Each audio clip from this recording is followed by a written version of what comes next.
know you lead the light. Love the light. Oh yeah.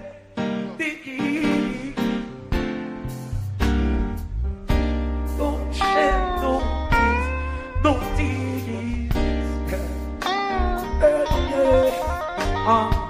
Love, yeah, love, life, yeah, the life, love, yeah, love, the life, you need, the life, love, yeah.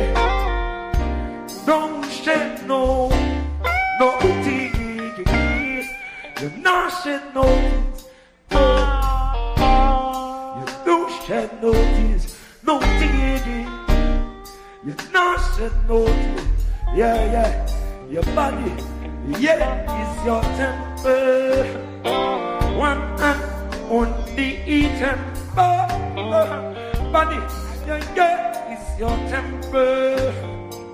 Jeremiah say, Isaiah say, Ezekiel say, Habakkuk say, Ananiah say, the most I know nothing made with the hands of man. Oh, your body, yeah, is your temple. One and only temple. Your body, yeah, is your love, love, you live it, love, be love.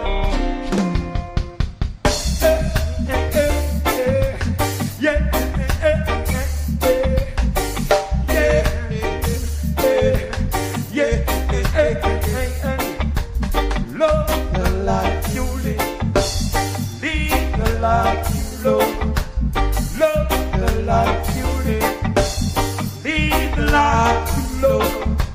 World is in trouble. I'ma give you a chance to face up and creation. Goodness and mercy, driven from the minds of the people of meditation. Deliver in lamentation, oh, deliver in lamentation. Then there is some goodness and mercy. Love the life you live, lead the life you love. Love the life you live, you lead the life. And this is a murder, them not a charge for. After the chemical industry, them a run for cultivation. Goodness and mercy, driven from the minds of the people of meditation. Deliver right lamentation, Jah. Have mercy, lamentation, Jah. Send us of goodness and mercy. Goodness and mercy. Goodness and mercy. Goodness and mercy. Goodness and mercy. I love the life. The life. Love the life you live, be the life you love. Hey, I had a vision, God, here in my mind, God, here in my mind. Well, in my heart, I could not see no more. The import of Babylon time, no. The nations of Africa, hey, right now they're rising again. Standing up with the dancing and complaining. Their rights and their privileges. We are from the mountains of the moon. Kilimanjaro, Kilimanjaro, Kilimanjaro.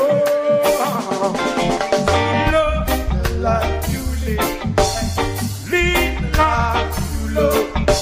You lead the life you love. Love life you live again.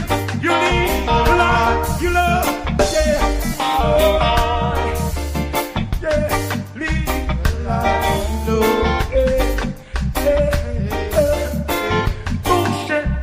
No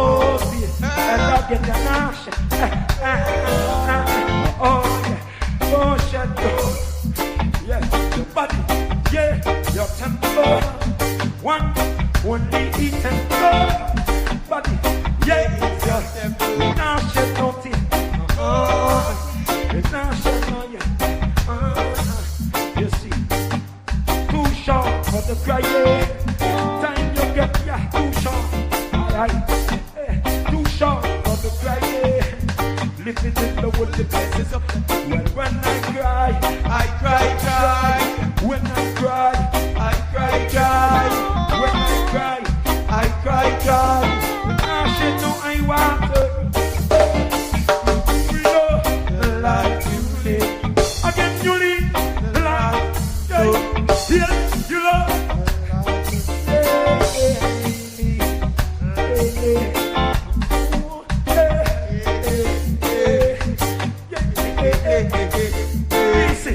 Sit down, Bobby.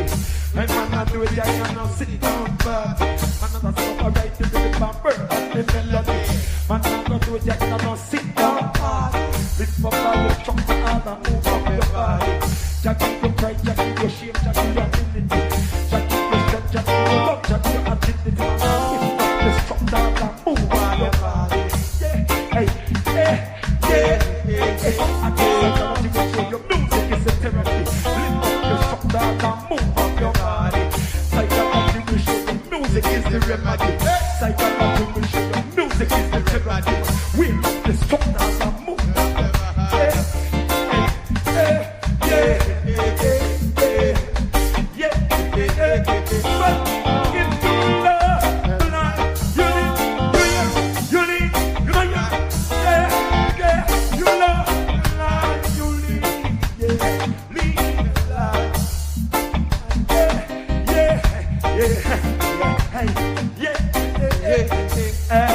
We used to live in the willy places of the tabernacle of the most.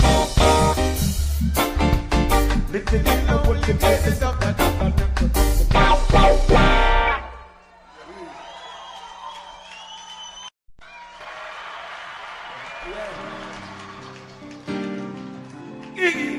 If you love the life indeed, you know you live the life. Love the life, oh yeah,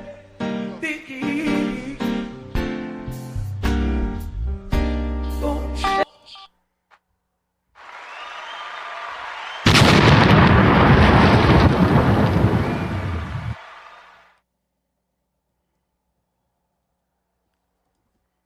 All right, family, greetings. Welcome to another edition of Baba TV Every Time Fire. And we have a very, very, very special presentation to give today. And the Bambu King will be doing all the work. I'm not going I'm going to leave him hanging with this one. Nah, I'm not going to leave him hanging. But I want to shout out to Ross, Elijah, Tafari, Ross, the Honorable Priest Isaac, Brother Desmond. There's so many to name who were touched by Midnight, Akae Beka, Von Benjamin. You know, it's a slice of Zion for everybody. It's a slice of Von for everybody. And the cake is he baked the cake. I can't corner his wisdom. You can't corner his wisdom. His wisdom is too vast. I'm not stupid enough to try. I can only speak in terms of my way of devotion to Von and Midnight based on my experiences and based on who I am. But it's important that we don't superimpose our way of devotion on each other, because when we do that, we do Von a great injustice, because his knowledge, wisdom, and understanding is too vast. I want to get that. I won't do that. And I would hope that you wouldn't do that out there in the listening audience. So, I mean, with that being said, I'm going to, we need this brother that I bring forth today is among some of the experts that can, with the experience, that can explain to us. He's not the only one. There's several. And shout out to Queen Afunya, King Simon, Blue Pill, and others. There's so many that have that type of expertise and experience that can help to explain our brother Von Benjamin Midnite Akae Beka to us. And I don't want to be too long-winded on this, other than I met Brother Von at a time in Washington, D.C., where they started. The first 3 albums, they spent, I think, 7 years of their life. And I'm not going to go, we'll go into, because we want to do this, the Bambu King is going to go in chronological order, and I don't want to preempt anything that he may have to say. But suffice it to say that people in Washington, D.C. understand Midnite in a way that others probably don't understand them, because they don't have that history, that slice, that corner of history. And he put out 73 albums, but we don't start with 4 or 5 or 70 or 68. You know, we want to start with 1, and then we move on from there. So with that being said, I know I kind of was all over the place, but I don't want to go too far. I don't want to go too far with this, because our brother is too important of a man. And I remember when he signed my CD, was it, which one was it? I think it was Nemosi and Rasta. Yeah, Nemosi and Rasta. He signed it. He looked at me and signed it. He put truth and fully. Truthfully. So that's what we want to deal with today, as the truth, and we want to deal with it fully. So I want to bring to the Baba TV family, inside the house and outside of it, this brother of mine doesn't need any introduction on Baba TV. He goes back with me to damn near the beginning, you know, so, and I have the confidence in him that, especially as it pertains to my history and relationship to Brother Von and Midnite, you hear me chime in, but he has the right. I trust that he can speak a lot on my behalf, because he was there and he knows my sentiments, and he does a good job at expressing those sentiments without being biased to others. So that's what we want. We want the balance and the fullness today. We want the fullness, you know. Yeah, for dealing with the fullness, because if you just listen to me, I'm going to give you my narrow nationalistic view of Von. And some would say, well, that's your damn problem, Baba. You talk too much black stuff. And for those of you who feel that way, I'm sorry. But if you and your people hadn't talked so much white stuff till they poison my people and yours too, till nobody today wants to be who they are. I mean, come on now. We know that the highest order of a human being is that original carbon atom, that carbon being. We know that that's the highest order. We're not dealing with no racism or nothing like that. Just science and actual facts. You say you know Von, we all know Von, then that, and there wouldn't be a need for him having to come with the cobblestone and these records. I mean, and then all of these lyrics, if it wasn't for that condition that has not been corrected among us today, caused by colonial slavery, suffering, and death. And, you know, a good book to get by Carter G. Woodson that'll break all of what I'm saying down is The Miseducation of the Negro, of which, when I was up on Georgia Avenue at the House of Kemet, for those who may not know, Von came in the store frequently the brother Rafu, I didn't know who he was at the time, buying all, and he didn't just buy the Bible. He didn't buy books on Ethiopia, which is nothing wrong with that. I got a whole bunch of books on that. He bought books on Kemet and all kinds of stuff. I don't want to go too far in this, but I just want to give some of that, because I don't know. It's a lot that I don't know about Von. When, he left and went abroad, a lot of y'all can teach me a whole lot I don't know about Von. Only thing, this little slice of the cake that I'm talking about, this is the only thing that I remember about the brother. And no matter how he evolved, I still love him. I'm not that self-centered and selfish to say, well, I'm only going to hold on to the first 3 albums and I don't want to hear nothing else. No.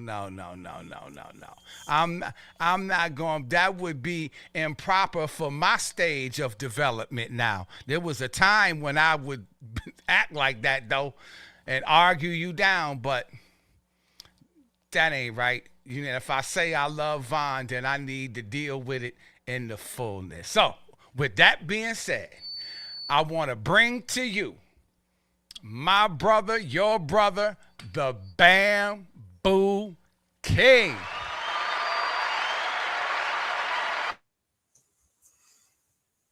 Thank you so much, Baba. I'm so appreciative of that. I'm going to say right before we get into it, I'm going to say I thought I was hearing a little bit of feedback. I don't know if it was coming from your headphones going into the mic, or it was maybe there's a setting not set or something. There was like, when you weren't talking, there was like a high-pitched squeal that kept coming out. I just want to bring that to your attention before we How do I sound now? Better? Do I sound better now? Yes. Okay. Yeah, it was the headphones. It was the headphones. Thanks for telling me. Appreciate it. All right. Well, first of all, I want to thank you, Baba. Thank you so very much for allowing me on Baba TV Every Time Fire. It's always a true joy and pure fire every time. The fire we expect and certain fire we don't expect, and fires we got to put out and fires we got to light that we didn't even think we were coming to light, so it's enough fire going on Baba TV Every Time Fire each and every time. So I want to thank you for inviting me and for inspiring this whole presentation.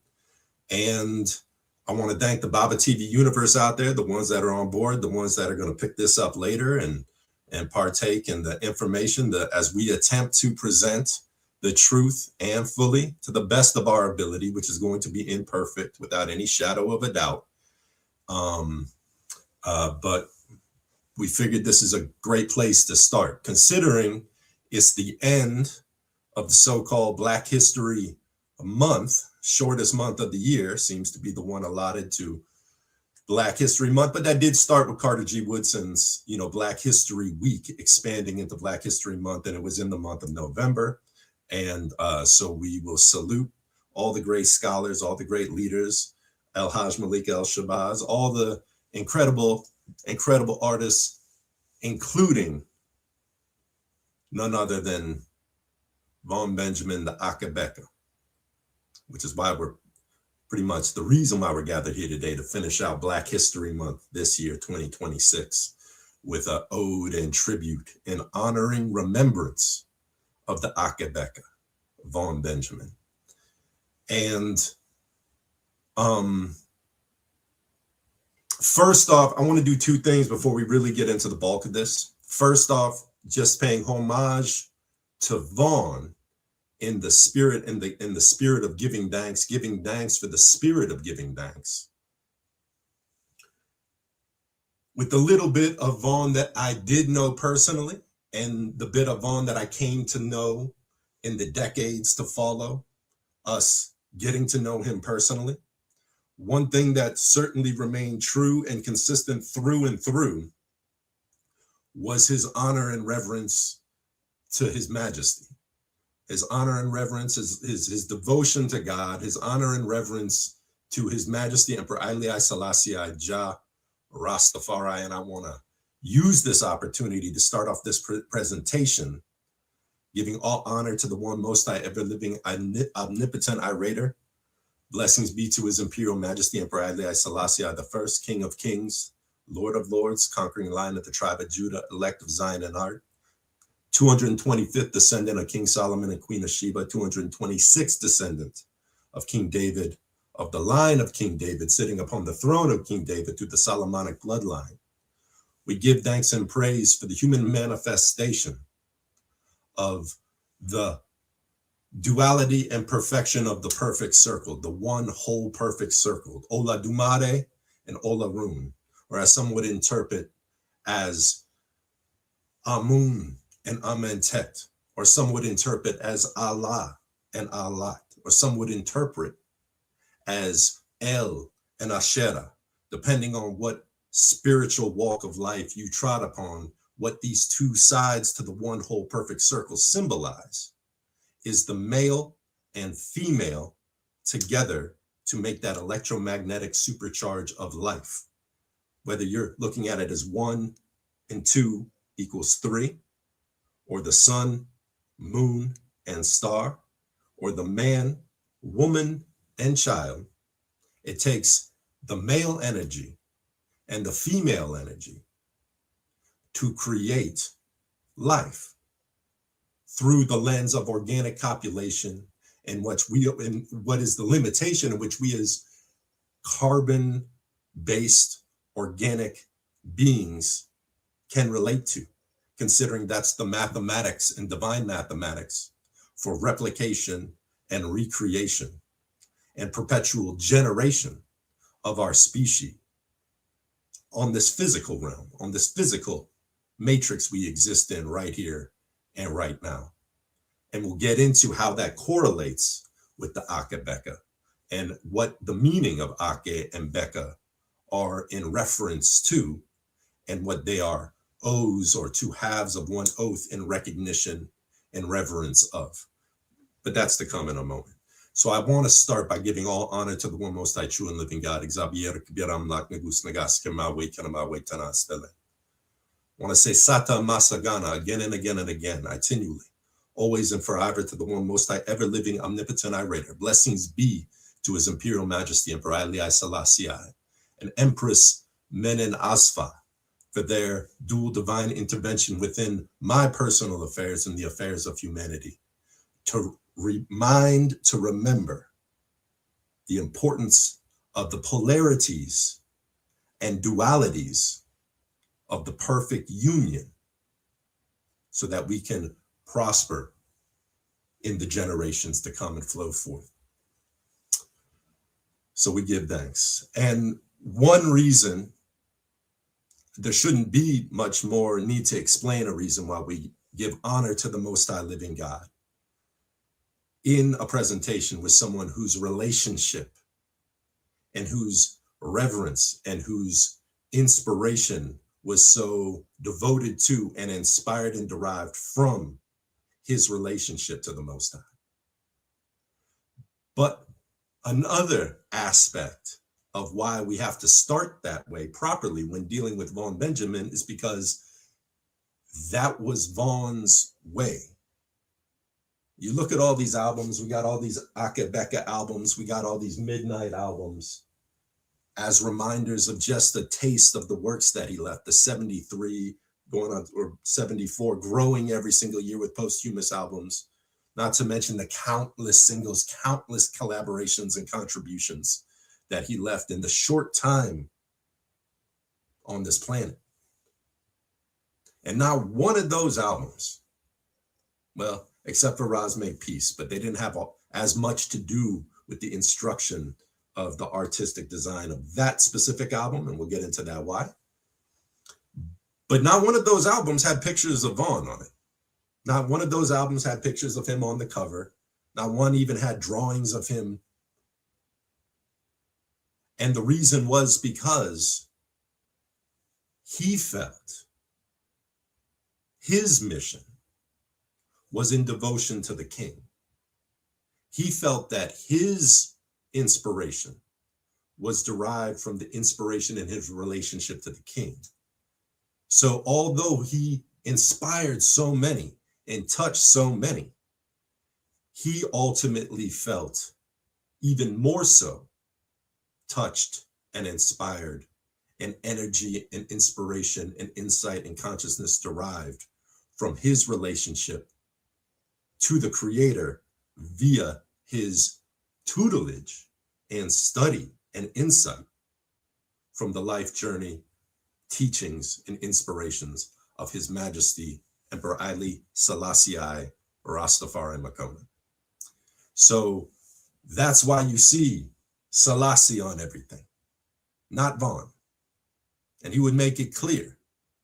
I believe I was talking with the brethren who reminded me that, he would reference often out of the book of John, I'm paraphrasing now, that he who exalts himself shall be abashed, while the humble man shall be exalted.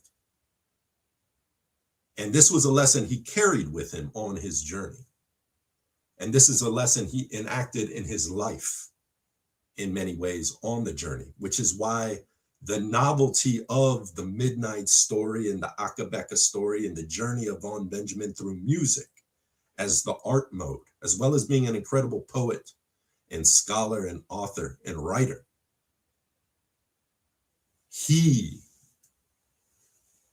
never felt as though he was the centerpiece of any of the art that he created. He wouldn't even have considered he created it. You see, you say His Majesty created this. He's working with the tools that are present at the moment, Vaughn being one of them. Each and every one of us listening to Vaughn being other tools of the moment, like satellites and antenna. You see, so that being the case, I just wanted to take a moment to acknowledge, which we'll probably do multiple times in this presentation, that Vaughn never saw himself as the most important reason for the works of what he did.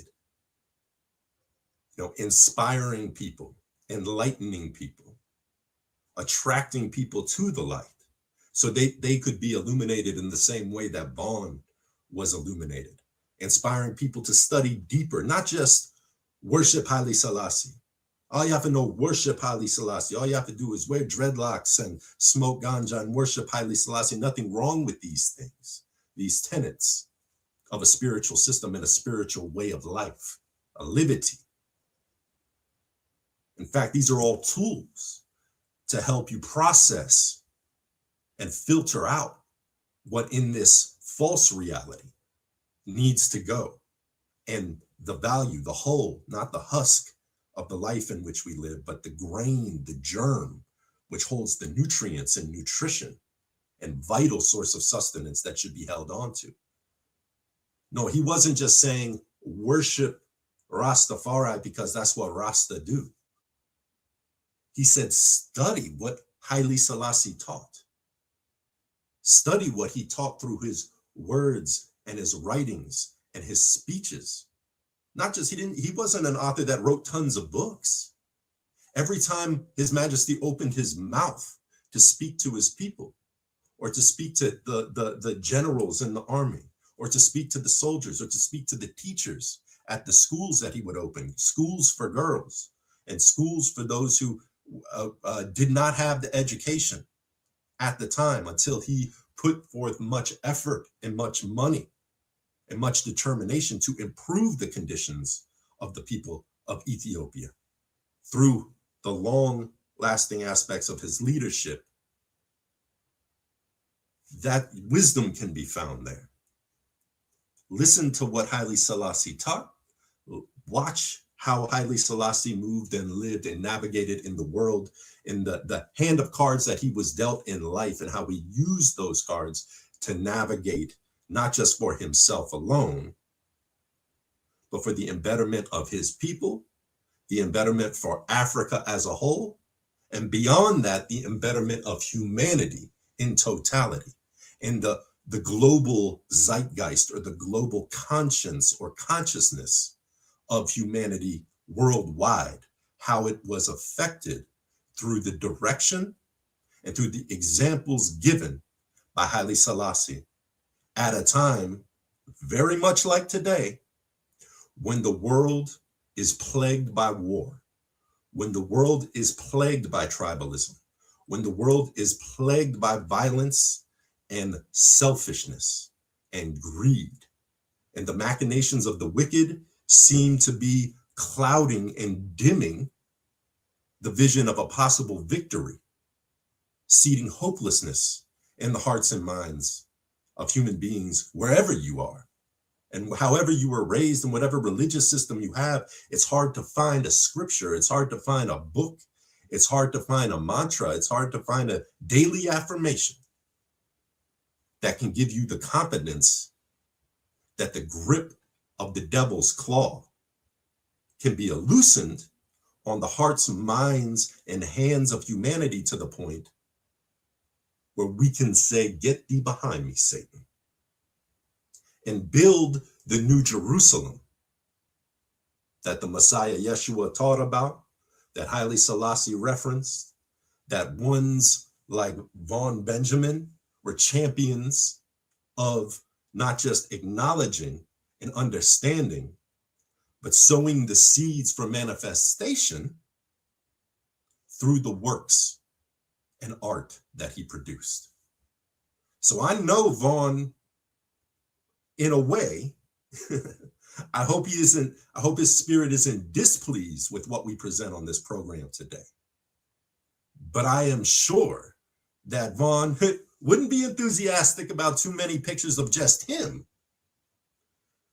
But this is our presentation. This is the Bambu King and Baba TV. This is our presentation in honor of Von Benjamin. So whether he likes it or not, whether his many followers and fans and supporters like it or appreciate it or not, we're honoring Von Benjamin today. We are honoring Von Benjamin today. And in that spirit, you see, Von Benjamin, the Akae Beka, is a person who was so profound in life and whose impact was so profound in life that he literally touched and inspired and lit a spark of enthusiasm in the hearts and minds and spirits of so many people. Once again, regardless of where you came from, regardless of what ideologies or philosophies you hold near and dear, he was such a catalyst for self-improvement and self-determination, and such an example of strength and courage and resistance of compliance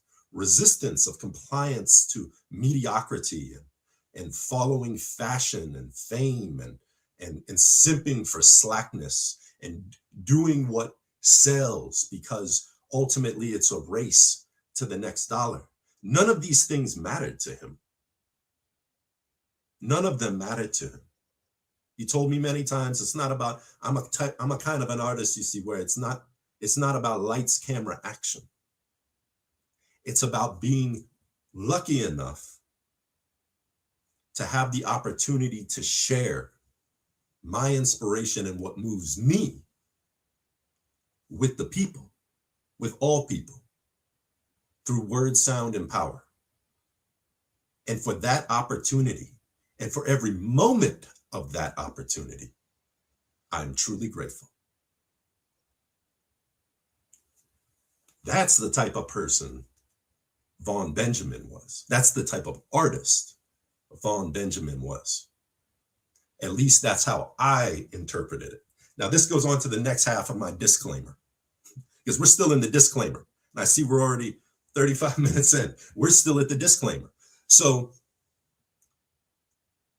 the second half of the disclaimer is this.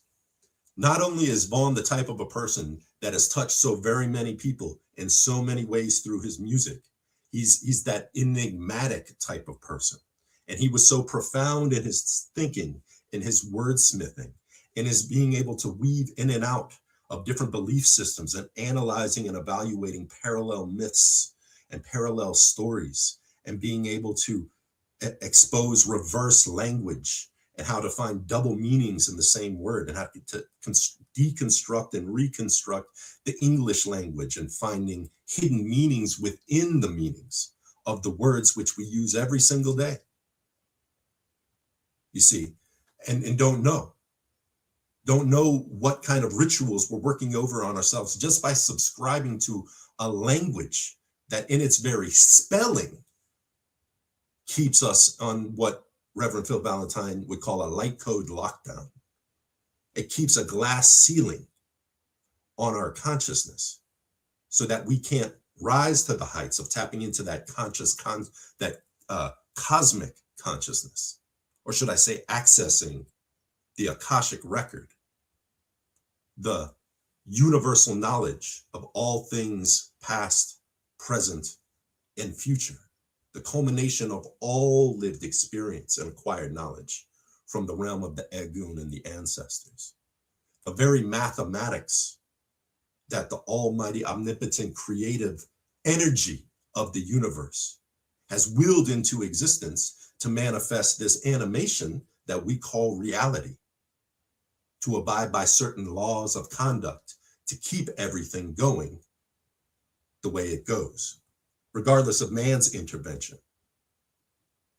So him being such a profound person and him touching so very many people, and even people I know, many who have never had the opportunity to meet Vaughn, never had the opportunity to have dialogue with Vaughn, correspondence with Vaughn, many who never even got to see him live, who fell into such a deep, passionate relationship with his music and with who they believed him to be, that even people who had never met him before feel as though they have a deep personal relationship with him.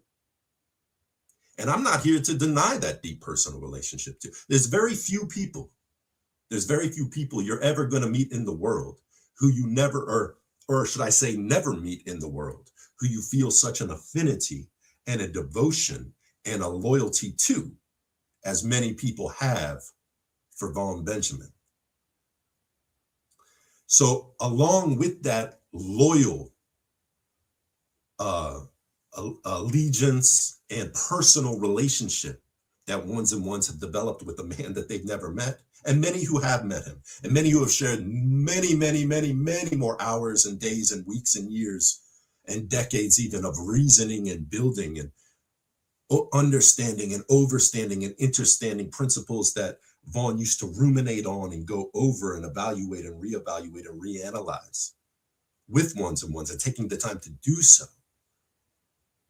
regardless of how well or distantly you are aware of Vaughn Benjamin's energy. People are very loyal to him. And I understand that there's no way that I can sit up here and present this information and have everybody's undying and unwavering appreciation for my interpretation and my devotion of respect and admiration and sacred, cherished memory of Vaughn Benjamin. What I may have valued most might not be what you value most, might not even be something that you acknowledge him to be or thought was important to him. And what you may value most might not be the chapters in Vaughn's life that I found to be the most significant or potent. And I'm not here to condemn or chastise anyone and their personal devotion to the works and the honored memory, word, sound, and power of Vaughn Andre Benjamin, the Akae Beka. That's for you and you alone, or that's for you and the Most High. You and the Most High can dialogue about the accuracy or value or potency of all those things on your day in the Hall of Amenta. But I'm just here to share a few things for the record. And right before I get to that, the last thing I'm going to say about the disclaimer is this is not a hit piece on anybody. This is not an expose. There is going to be no mudslinging. There is going to be no accusations. I'm not trying to conjure up any drama when it comes to the story, the journey, the mission, the musical mission, the life and or death of Von Benjamin. That's not what we're doing here today. So if there's anyone out there or anyone tuning in now and you've made it this far, thinking that there's going to be some revelations or hit piece or mudslinging or burial of any personalities that you may have contempt and animosity for, then you're sadly mistaken. And this isn't the presentation for you. If you got bones of contention that you're chewing on when every time you hear the word Von Benjamin in your mind, you can leave those bones at home and bring some flowers instead. Because we're giving flowers to Von Benjamin. We're also giving flowers to all of those who put their strength, life, energy, commitment, sacrifice, compromise into the works of the Midnight Band, into the growth and development of the Midnight Band, which is what catapulted Von Benjamin and the works of Midnight and Akae Beka into our consciousness. Who knows? There might be many, many Akae Bekas who the stars just don't align for, that we never really get to hear. We never really get to see. We never really get to learn from or get inspired from. And it takes a lot of smaller stars in the constellation to make the picture whole. And a lot of times with incredibly enigmatic artists like Vaughn, a lot of those stars get dimmed out of existence to the point where no one even knew they were there. So we're going to give honor to all of those ones and ones that put energy and effort into the growth and development and promotion and support of the Midnight Band and Akae Beka.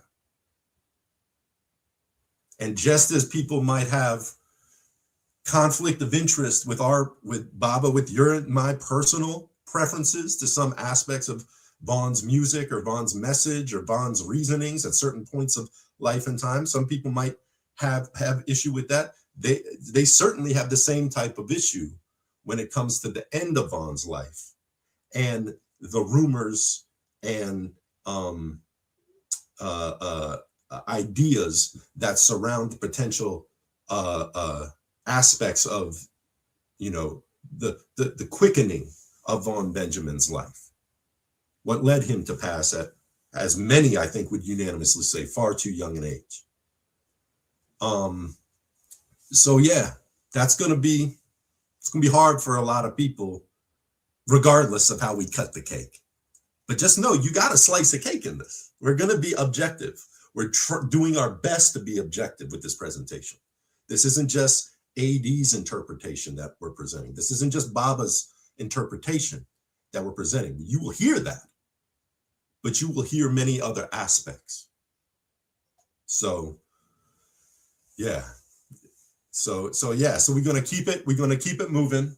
And I just wanted to preface it with that disclaimer, because that's the spirit we're coming with. We're coming to honor the Midnight Band. We're coming to honor Von Benjamin. We're coming to honor the Akae Beka Band and Akae Beka as Von Benjamin's identity revealed to us in the later chapters of his life, what was so important for him to translate to us in the later moments of life, which you'll see are very akin to the foundational principles that he was always championing and always affirmed on in his commitment to his presentation of his art, knowledge, wisdom, understanding, music, inspiration, and the like.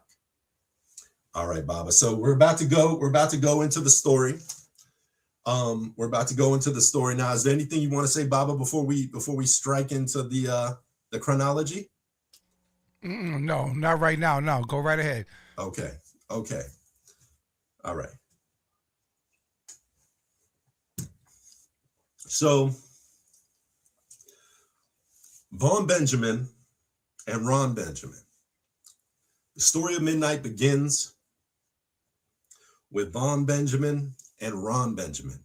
Ron Benjamin is the older brother. Von Benjamin is the younger brother. And they are both sons of their father, Ronnie Benjamin Sr. from Antigua. Now, a lot of people identify Von and Ron from St. Croix, and that is where they were living when they began Midnight, and that is when they went from St. Croix to the United States and then back to St. Croix. The legacy ties into St. Croix, Virgin Island, as sort of the birthing ground of the Midnight Band, but Ron and Von are actually Antiguan. Now, that may matter to some people. I don't know. Some people who are caught up on which island, the SS Jesus of Lubeck, or the SS Saving Grace of Mary, or which Portuguese or Spanish or English or Dutch slave ship dropped whoever off at which island, seems to be in 2026 really important to some people for some reasons still. And I'm not saying that there isn't any call for national recognition, cherishing your heroes, cherishing your homeland, having a connection with that land because you and many generations of your family grew up there, or you have an affinity for that land. I'm not saying these things aren't important, but I'm saying when they become more important than unity for the prodigal sons and daughters of the transatlantic slave trade, the prisoners of war who were scattered across the West and who were intentionally brainwashed and conditioned to have animus and animosity and contempt for one another, more so than even the oppressors who put them in that situation. I find it a bit redundant to get caught up on labels when it comes to island people. We have respect for all the Virgin Islands. We have respect for Trinidad and Tobago. We have respect for St. Eustatius and St. Lucia. We have respect for the Guyanese. We have obviously respect for Jamaicans, the creators, the pioneers of reggae music, of ska, of mento and calypso and Jamaican shuffle boogie and ska and rocksteady and reggae, the King's music and roots reggae and deep Rastafari and roots reggae at home and abroad can all be attributed to the works that went on in Jamaica and the sound and inspiration, the African pulse and heartbeat, word, sound, and power that was developed in Jamaica that has, in a very short time, relatively, spread across the 196,940,000 square miles of the planet Earth. And now you can hear reggae music in the Spanish Caribbean, in Costa Rica, in Cuba, in Puerto Rico. You can hear it in South America. You can hear it in Mexico. You can hear it in Canada. You can hear it over in the UK and France and Belgium and Germany. You can hear it in Italy. You can hear it in Barcelona, Spain. You can hear it throughout Asia and Indonesia. You can hear reggae music in India. And you can hear incredible reggae music all over Africa. And we're truly grateful that Jamaica created, or really the creator created, through his invaluable tools of Jamaicans in the Western diaspora, an art form that was so impactful that it is touched in a deeper way, I'd say. I mean, I can only speak for myself, but in a deeper way than almost any genre outside of gospel. And in a way, it's very much its own gospel. It's its own gospel of Rastafari.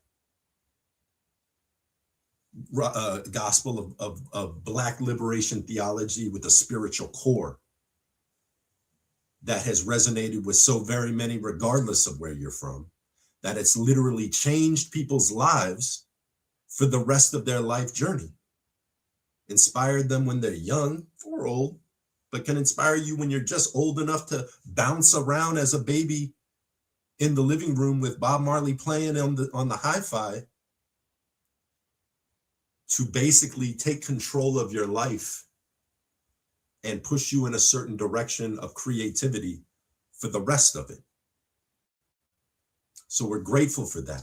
We will never try to convince anyone that it is not Jamaica's art and craft and treasure, national treasure. That's the word I'm looking for. It's a national treasure of Jamaica. And as Jamaicans can be so often, some of the most generous, kind, jovial people who share what they have, even if they have next to nothing. They give what they have to others, and they share what they have with others. If I could, I just want to say what you're saying is so heavy. It brings back to my memory the time in Washington when Vaughn was struggling, and you can further elaborate when we were at SOBs down in the basement, and he actually had to fight. I won't say their names, with well-known Jamaican Rastafarians on the theology, and Vaughn knew more than just the Bible. Vaughn studied, so I have to say he went over the head and whipped the hell out of him. And this isn't even funny. It goes back to the fact that Vaughn had love for his people. And to all of this fighting and rifting and who was first, the brilliance of Jamaica is the brilliance of Africa. The brilliance of Vaughn is the brilliance of Africa. Stop fighting with your own people over who was first. Because one thing that you all have in common, you don't act like that with that goddamn white man. You don't act like you got your head so far stuck up his ass, but you beat the hell out of one another. We're so loving and kind and all that, but when it comes, and Vaughn had to go through all of this. Have you forgotten? At a time when our family was so brainwashed by the Europeans' misinterpretation of that Bible, when we came with ox, and they said, oh, that's that Babylonian thing and thing from Egypt and all that. Vaughn was one of the first ones, shout out to Muda Baruka, that I saw coming with ox. He wasn't the only one, but I'm talking about early on with ox all on the front cover of his CDs. Have you forgotten? All of you all who love Vaughn today so damn much, I want you to understand the struggle that he had to go through, that I saw him go through, arguing with his own damn people over something that belongs to both of them, and him trying to conquer and but reason with the family. And out of ignorance, you would fight him. And now you all talk about how much you love Vaughn. No, we were having growing pains. I respectfully say to you today, we were having growing pains, and the Bambu King is correct. I just wanted to add a little bit of spice on it, that what this European has done, the Willie Lynch syndrome, I'm first, I did this. We already know that, but why would you fight against another African that looked just like you when we know that the talent came from there? He gave you all the respect in the world. So I saw all that fighting and stuff that he went through in Washington, D.C. We don't want to talk about that. See, but we have to start from the beginning, and we want to get to the evolution. We want to get there. We haven't gotten there. We want to get there. So I just wanted to add that. Continue on, my brother.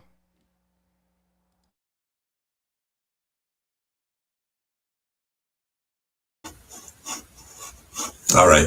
Yeah, I guess I was being too quiet listening to Baba, and the computer muted me on its own. Oh man, it knew it needed some time for Baba. See, that's why it's Baba TV. That's why we love coming here, because he's got the finger on the pulse beat of the heartbeat of the street. That's what Baba does.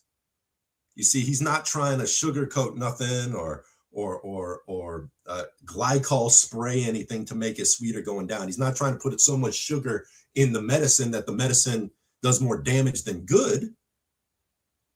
You see, he's trying to get the medicine in there so the medicine can do its job, so we can all start to feel better. We can all start to heal. It's not about making us feel better for a split second because we like the taste that's in our mouth, and then our teeth rot out, and then we can't even eat anything with nutrition anymore. Don't even have the stomach for it.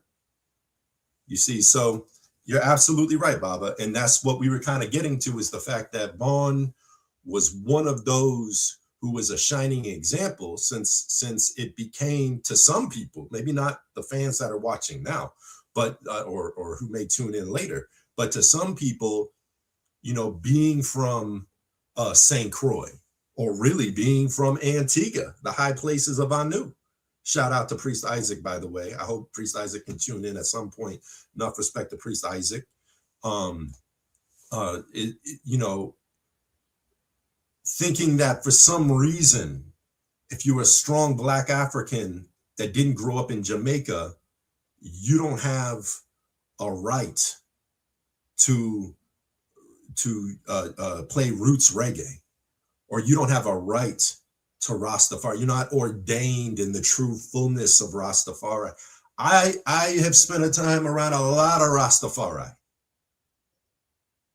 I have spent time around very few as devout as Vaughn Benjamin, as real as Vaughn Benjamin.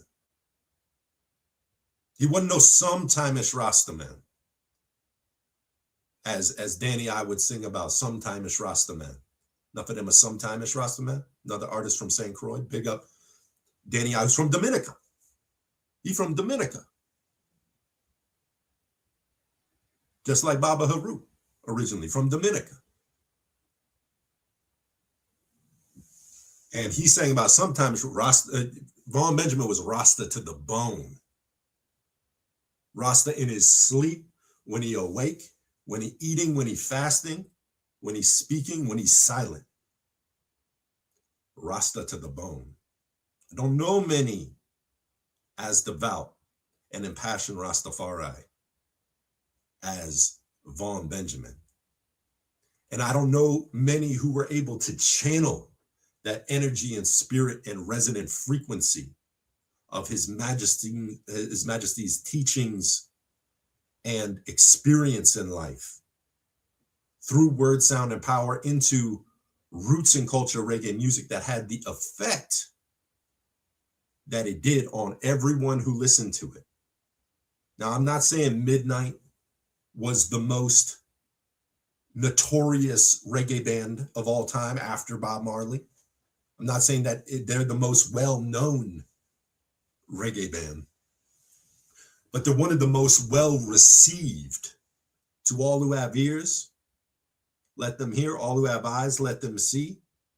Everyone who heard and saw Midnite and saw Vaughn and listened to Vaughn from those early Midnite days. And I'm talking about early Midnite. I'm not talking about no Reggae on the River. I'm not talking about turn of the century Midnite. I'm talking about grassroots, mid-90s local band. Midnite was a local band, and I'll say respectfully, local St. Croix, DC band, but they really cut their teeth to codify the Midnite sound in the Midnite band and the Midnite presentation in Washington, DC. And that had an extreme impact. So Yeah, it's not no tribalism thing. Like we really got to get away the whole tribalism and the whole ego tripping and the whole proprietary royalty, like thinking like I got some kind of royalties on this. I know that Jamaicans have been cheated. The greats, even many of the greats of Jamaicans have been cheated by white record labels and Chinese record labels and Jamaican record labels. There's many Berry Gordies out there in Jamaica. That's almost more Berry Gordies in Jamaica during the period of roots reggae than in America. You know, so like even some of the greats that we are grateful for the albums they produced, the Coxsone Dodds and the Duke Reeds and the Joe Gibbs and Lee Scratch Perry, we're grateful for the albums they offered up and the albums they contributed. Like the Small Stars were significant and manifesting creative works that had a huge impact and are now part of the historical record that we can recall and play back whenever at the push of a button on our phone whenever we want to. So we're grateful for that. But there was a lot of bad business conduct, gravelicious, greedy, self-serving, opportunistic business conduct that bled a lot of artists dry and left them destitute.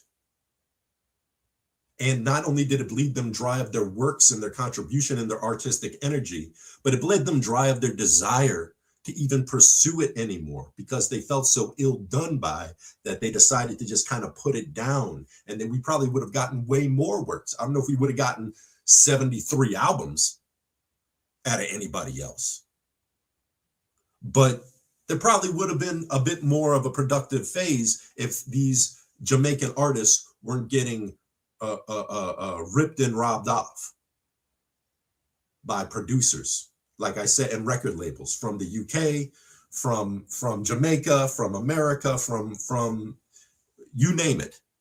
It seems as though because it's the music industry, and that's a whole nother thing we'll get to in a second. So we're going to get into right now, we're going to get into the trod of the Midnight Band.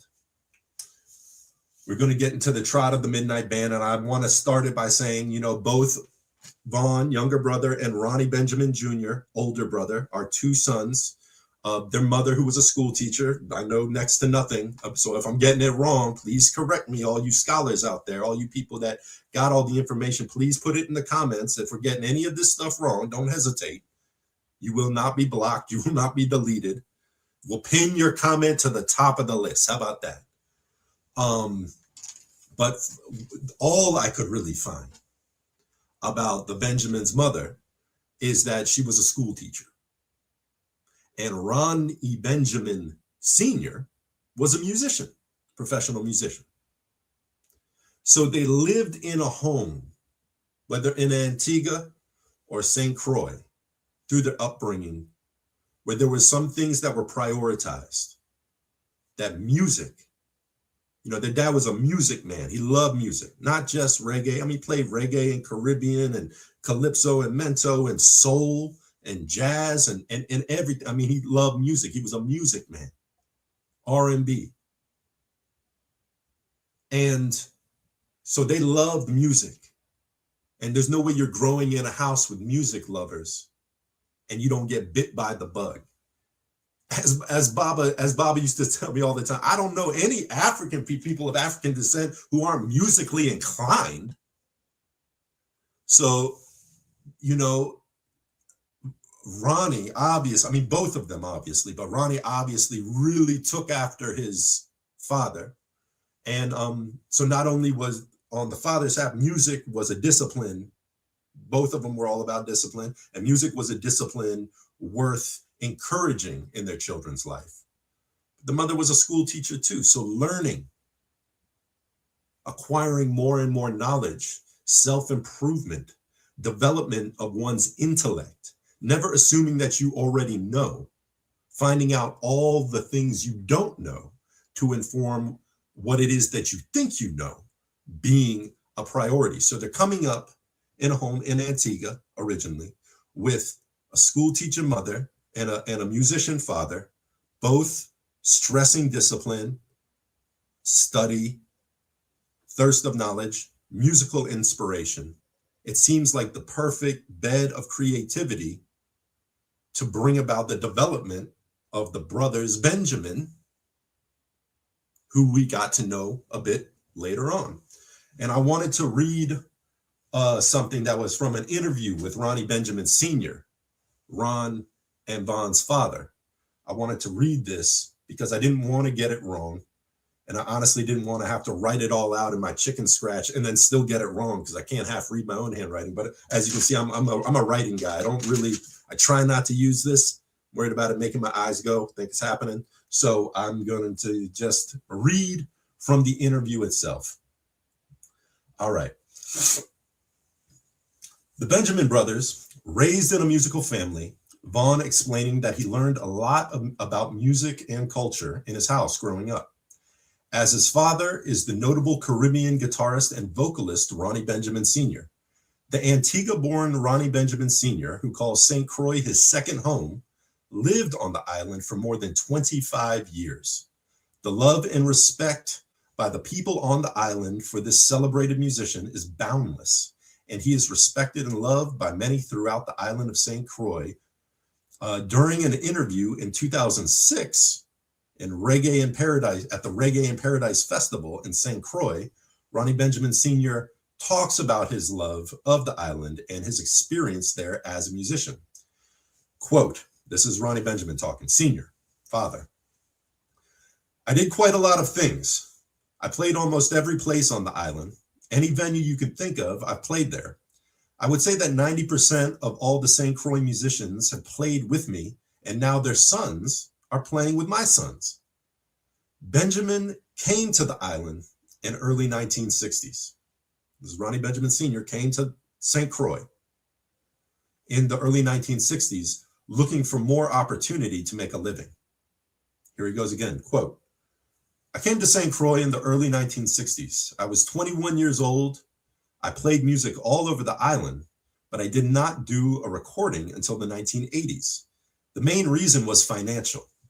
I put up my own money to buy studio time, and I did my first recording in Puerto Rico at the Chalwa Studios for $100 per hour. Wow. The songs Don't Change, Happy Song, and Moving On were the songs that we recorded. The singles were very successful. This allowed us to record my first album in 1983 called Celebration Time. This was very popular in Jamaica as well. Huh, Celebration Time, that's good. This is him continuing speaking, Ronnie Benjamin Sr. I recorded some other artists also, because over time I was able to buy my own recording equipment, mostly calypso, some reggae.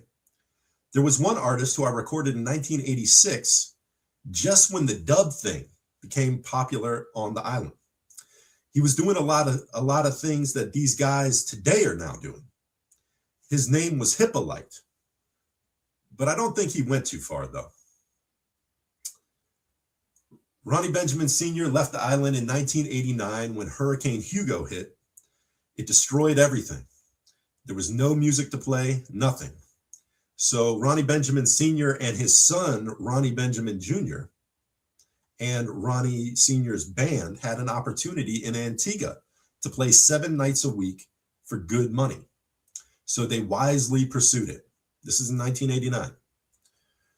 At the time, the band was Benjamin Sr., Ron Benjamin Jr., a musician named Malik, and Manasseh Williams, who was the drummer. Ron Benjamin showed an interest and proficiency with music from early on. This is Ronnie Jr. He's talking about a Midnite. Ron Benjamin showed an interest and proficiency with music from early on. His father would take him to piano lessons. One time, the teacher told Benjamin Sr. that his son stopped coming to the lessons. He only went there for 9 months or so before quitting. When Benjamin Sr. asked Ron, why'd you stop going? He replied, quote, I'm at the point where I want to learn more, and she's just not teaching me anymore. Benjamin Sr. recalls, quote, all of my instruments were at home, and Ron could play anything he wanted at any time. I never told him to play this or that, never instructed him what to play. So sometimes he would play the keyboards, or other times he played the drums, or also guitar. He was really good at drums, I remember. I would be up playing, and I would say to myself, he would be up playing upstairs, and I would say to myself, wow, what is Manasseh doing up there now playing drums? But it was actually Ron, end quote. Okay, so I just wanted to share that little insight from their father, Ron Benjamin Sr., about playing music with Ronnie early on in the 80s. Ronnie being really proficient at instrumentation and learning instruments on his own commitment, on his own devotion. Multi-instrumentalist Ronnie Benjamin, who is by definition the musical half of Midnight. Now, this is one of the main reasons we're doing this, is to clear up, make a clear delineation between the works of Midnight, whether it be studio albums done by the Benjamin brothers and the core Midnight band that shifted over a period of time, but always consisted of Ron Benjamin as the musical architect and Vaughn Benjamin as the lyricist and lyrical writer. So the verbal and vocal component was always Vaughn, and the musical component was Ron, to make up the core of what Midnight is by definition. Okay. And Midnight codified itself, and the brothers codified the idea. See, Ron was playing music in the 80s. He was recording stuff. He was working on stuff for other artists. He was playing music.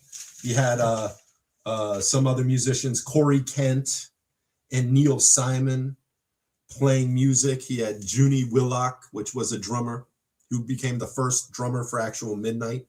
But he was playing music with different musicians and making compositions for different musicians in the 80s, the mid 80s, you see.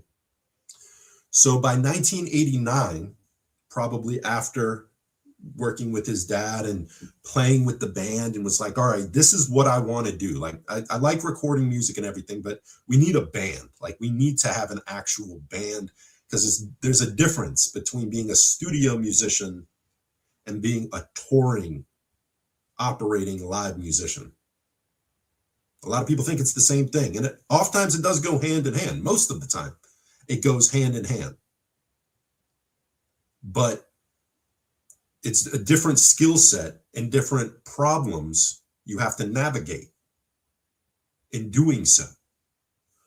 But it was 1989 in St. Croix when Ron and Vaughn decided to solidify the Midnight Band, along with the musicians they had been playing with at the time. Joe Straws on bass, who would be the bass player for the first two albums, Unpolished and Roz Make Peace, as well as the original demo that no one really knows about that exists before Unpolished. And during the whole DC trod, the early St. Croix stuff from the late 80s all the way up until the trod up to 99 when they relocated back to St. Croix. Joe Straws was the bass player. He was at the table with Ron and Vaughn Benjamin deciding in St. Croix, deciding on the name Midnight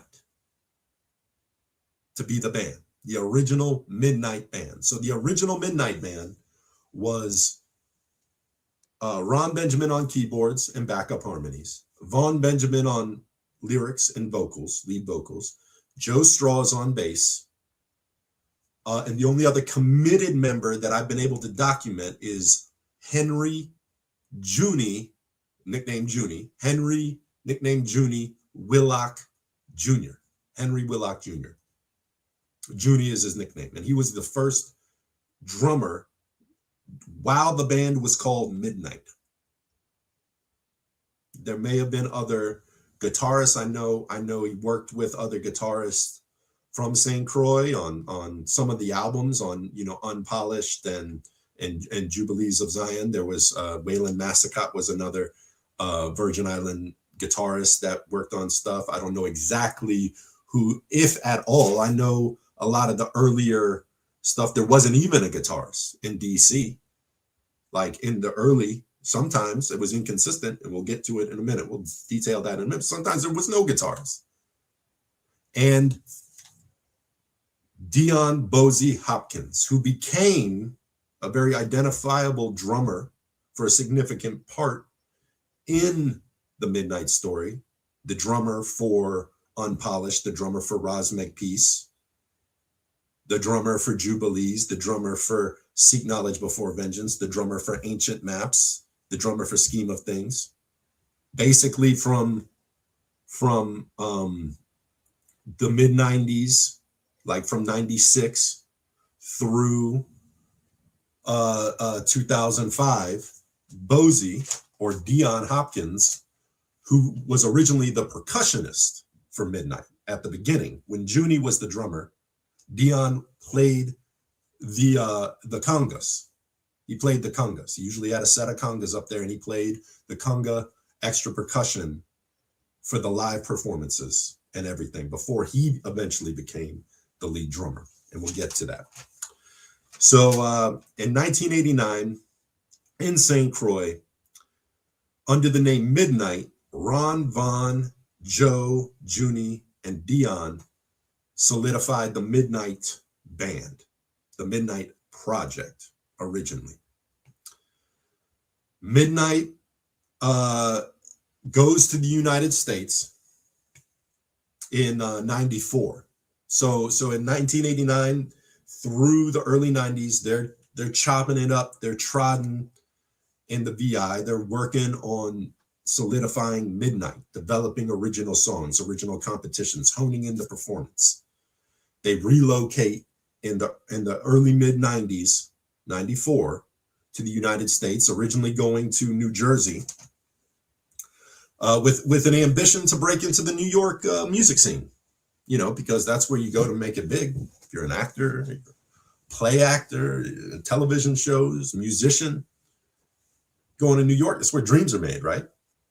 So with aspirations to basically get into the New York music scene, they go and stay with a friend in New Jersey, which then embarks them on mini tours throughout the Northeast and the Mid-Atlantic region, Northeast. So they're doing shows in Jersey, Philly, Washington, D.C., New York, what they can get. Baltimore, you see, and through doing this is what they ended up eventually settling in DC. They eventually ended up stationing in Washington, DC, which is where they would use as the base point to occasionally go to New York or a place in Pennsylvania or to Philly or to Baltimore. But DC became home base in the mid-90s. And Junie was the drummer when they were developing in the early 90s. And then when they moved to DC, a young drummer named Ambrose Connor from St. Croix, who knew Ron and Joe Strauss from the mid-80s, because he worked in a music store that Ron used to go to, and Joe Strauss was a friend of his music teacher in high school, and he even played with him on a few occasions and stuff. So they all became familiar. Well, when they relocated to DC and decided to relocate, to stay in DC, that's when Junie didn't do that, and Amby is his nickname. Ambrose Connor, or Amby, became the replacement drummer for Junie for the first couple of years of the DC trod. Once again, Dion Bosie Hopkins is playing congas, Ambi is drumming. Joe Straws is playing bass. Ron is playing keys. Vaughn is singing. And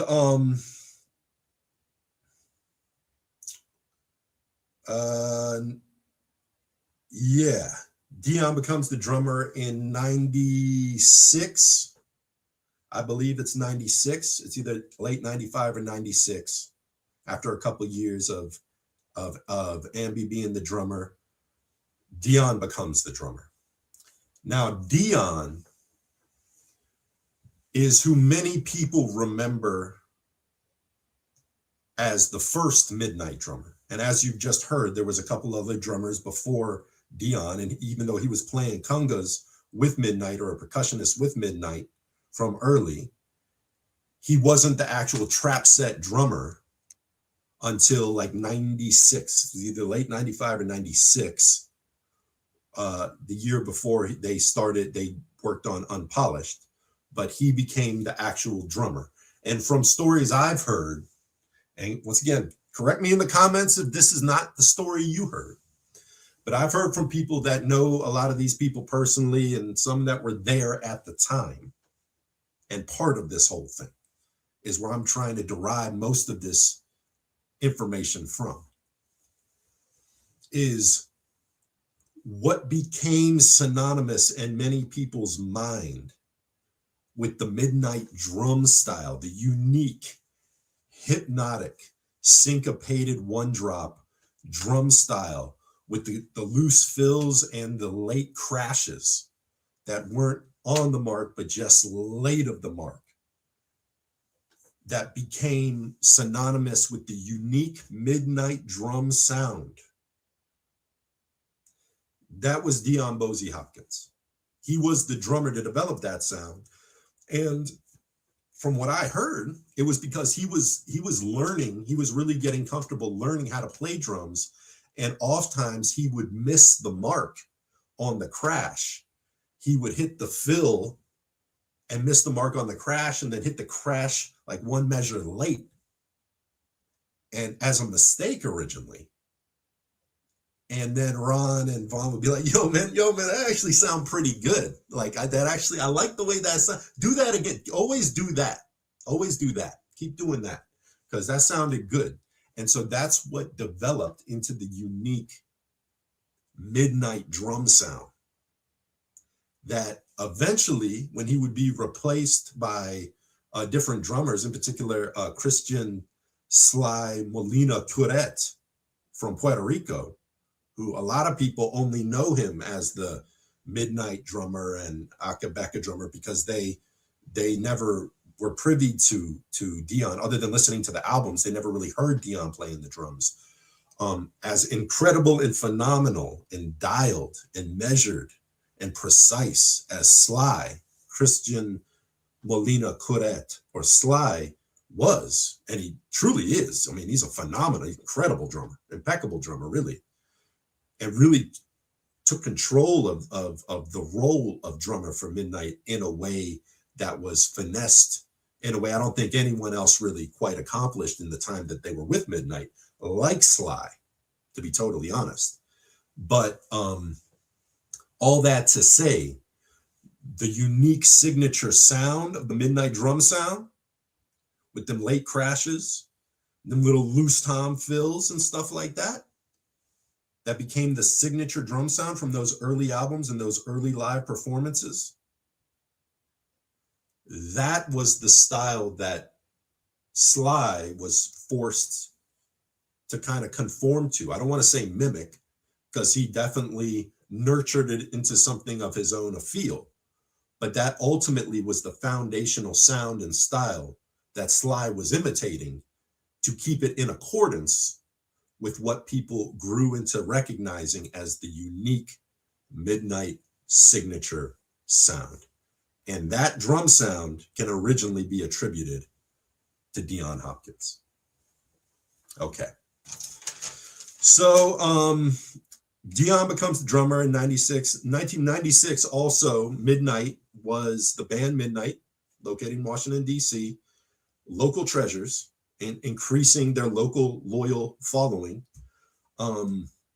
was invited to perform at Clark Atlanta University homecoming at the Clark Atlanta University in Atlanta, Georgia, in 1996. So that's a little, afield from their DC, Baltimore sort of headquarters, you see. Also a great musical hub. I'm sure a lot of people heard them in Georgia, and it seeded a lot of more small burning fires of potential for the Midnight Band, because there was this almost, the thing about Midnight that's very unique is they developed sort of almost a mythological type of status, even though they weren't like a huge name, especially at this time. The people who heard knew. The people who heard saw something and recognized something of unique quality that could be defined as infinite quality, like one of Vaughn's albums to come. So they did a mini tour of Puerto Rico at this time in like 96. So that was like one of their early, which Puerto Rico is not too far away, from the Virgin Islands. So they definitely did a mini tour and familiarized, their name became a little bit more recognized in that area in the mid 90s. They did a tour of Puerto Rico at the time. Then they recorded their debut album. I actually want to read you something before we get to Unpolished. Because just to keep the chronology in line,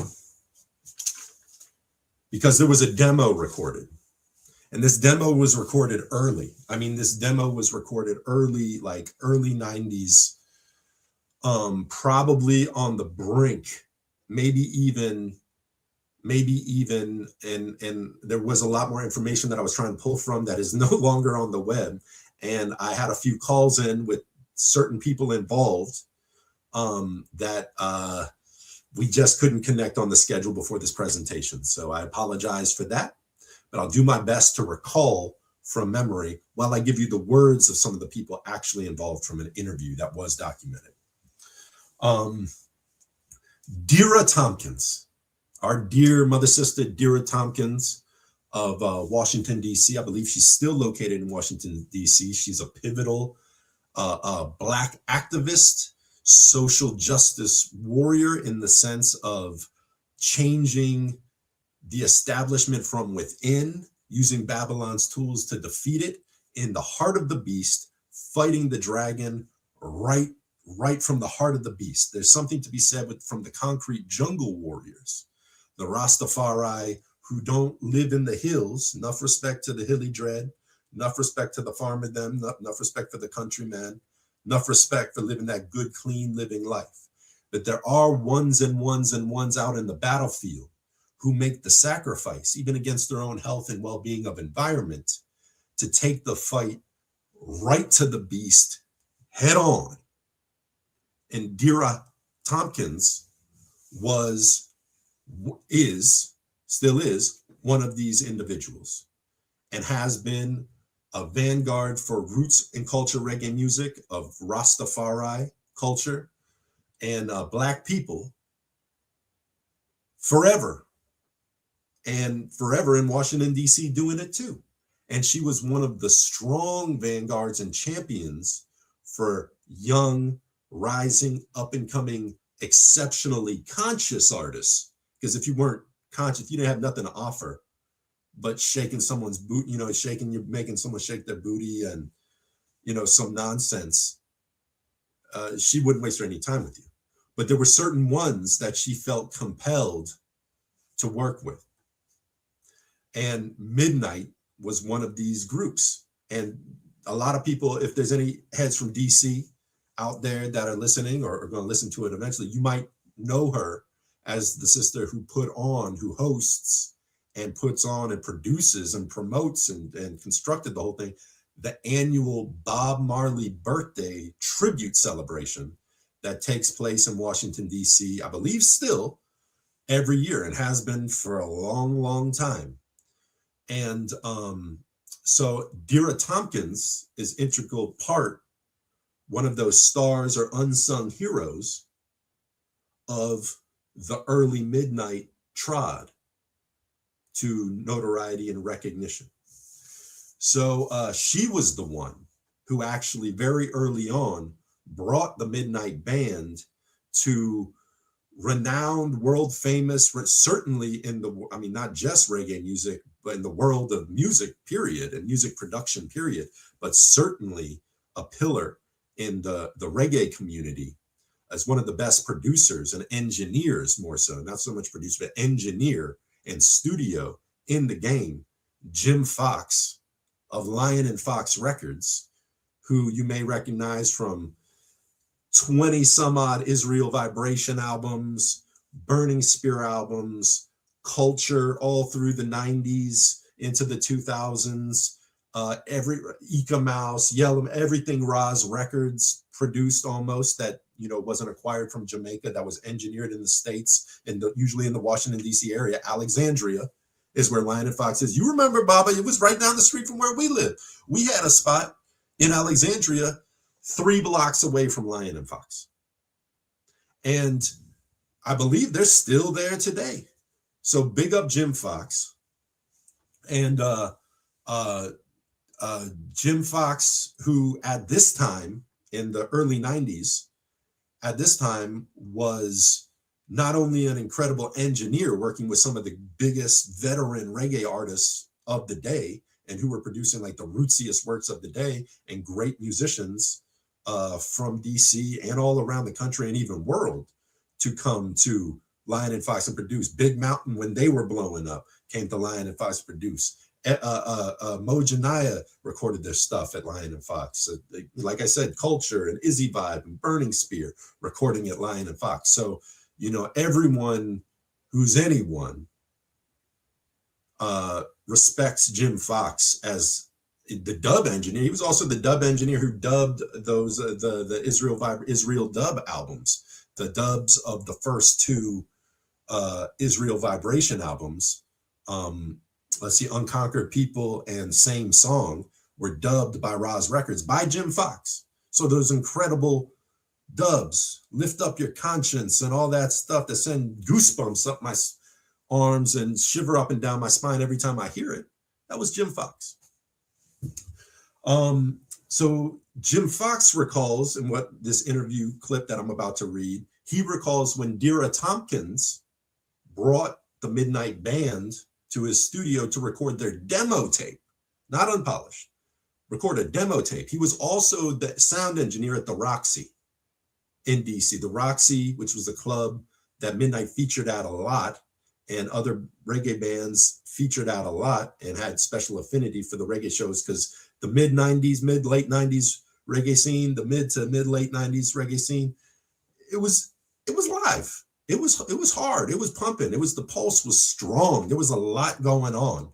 And he was there, not just in the studio, but live at the Roxy, running the sound for the Roxy, for shows at the Roxy. So big up Jim Fox for that. And here's what he had to say about remembering the demo being recorded for Midnight. And I believe it was Ambi Connors, actually, who was the drummer at the time. You know, Bozy was on percussion and Ambi was playing drums for that recording session for the demos. Jim Fox, quote, "I just remember that Midnight's sound and vibe was just incredible." Jim Fox recalls Washington, D.C. record producer, the sound engineer Jim Fox, and of Lion and Fox Records, the same Jim Fox responsible for the sound of every Israel Vibration album recorded stateside, some 20 in total. He handled the sound for Midnight when they played on Reggae Thursdays at the Roxy in Washington, D.C. Quote, "You know Dira Tompkins, brought them to my studio to do their first proper demo tape. I'm not sure, but I think Dira had something to do with it. It was her who paid me for the studio session. They may have even stayed at her house for some time. I can't remember for sure though, but it must have been the late 80s or real early 90s, because we did everything analog, and I distinctly remember giving them a cassette tape, not a CD, but an audio cassette tape. Funny thing, a couple years after that, I was working as the sound engineer at a club called the Roxy, which used to be located in DuPont Circle at 18th and M. Every Thursday night was reggae night, and different bands would come through and play live reggae on Thursdays. So one night, I'm there, and Midnite shows up to play a show. I will never forget the vibe they had going on that night, and the sound was just phenomenal. They were tearing it up on stage, and I'm mixing the hell out of it live. We had a whole vibe going that night. There were only 5 people in the place. And after the show, I'm walking out with the manager of the club, and he says, the band wasn't so good. And I scratched my head. I guess he was looking at the beer sales or something, because I walked out of there just stunned. It was the best night of live reggae I had experienced in my life up to that point. And then I'll just say this to complete it. It is that same club, the Roxy, that local activist, promoter, free spirit, reggae goddess, and self-prophesied mother hen to struggling reggae artist Dira Tompkins first takes note of the band. Dira Tompkins is a towering figure in the reggae and Rastafari movements, especially in Washington, D.C., where she has lived for many years. She has been forwarding the cause of reggae, roots and culture, and the ideals of the Rastafari throughout the world. She is the founder and producer of Washington, D.C.'s annual Bob Marley birthday tribute, and has advocated for the reggae and world music communities to be recognized as part of D.C.'s expanding Black demographics. Tompkins took them in, gave them a place to stay, and actively promoted the band on the local scene, as well as paid for their first demo tape, which was actually a combination of studio recorded songs and 2 or 3 live songs recorded from the Roxy, mixed by Jim Fox and recorded live from their live shows. So that was the demo tape. That if any of y'all out there got it, put it on YouTube, digitize it and put it on YouTube so we can all hear, bear witness to history, because it exists somewhere. Someone's got it. I ain't never heard it, but someone's got it. Okay. All right. So moving on to the Unpolished era. This is in 1996, 97. Dion's drumming. Joe Straws is playing bass. Vaughn is singing vocals. Ron is playing keys and doing harmonies. I had in here that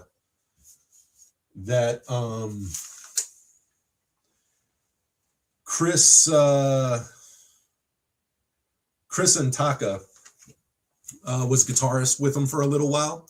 They didn't have like a committed guitarist at that point, but there was a brother named Chris Ithaca who used to play with Lucky Dubé, and good guitarist and stuff. And they even at one point had a guest musician saxophonist named Juicy Carter, who used to play with them on and off, but they weren't like a consistent enough part of the lineup to really say we're the part of the Midnight Band. But hey, I'm trying to cover all bases, and I'm trying to get everyone in there who was involved or affiliated at some point. Seen? So yeah, Chris Ithaca on guitar, Juicy Carter on sax. But by the 1996-97 point when they start recording Unpolished, it's Bozy on drums, Joe on bass, Ron on keys, Vaughn on vocals, and they had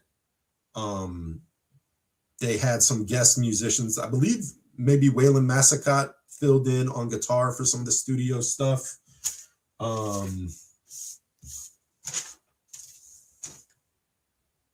Yeah. So anyway, Ron plays guitar. So Ron definitely put lick guitar on the Unpolished album too. So, but primarily it was them. Okay. And they recorded the album at a studio in DC called East Coast Flavor. East Coast Flavor Studio was where they recorded Unpolished. And the producers involved were Ron Benjamin, a man named Yuri, and Preston Powell, who owned the label Rastafari, which was a subsect of Jazzateria Records. Jazzateria is Preston Powell's label, and I believe they released it under the name Ja Soul Productions. And Preston Powell was more of like the producer capacity in the sense of like affording it, funding it, affording the production of hard copies to sell, all that, you know, the intellectual property of the creative aspects of it was Ron Benjamin. Not sure exactly what Yuri was doing, probably engineer scene. So, but it took place at East Coast Flavor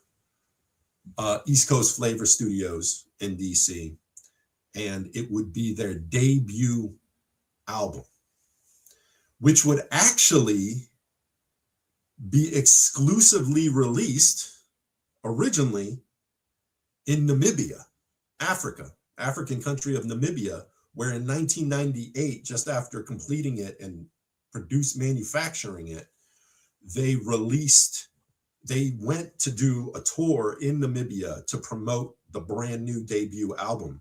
So it was first released in Namibia, Africa, as part of their debut album release party for the most part, before it was even released or mass manufactured in the United States.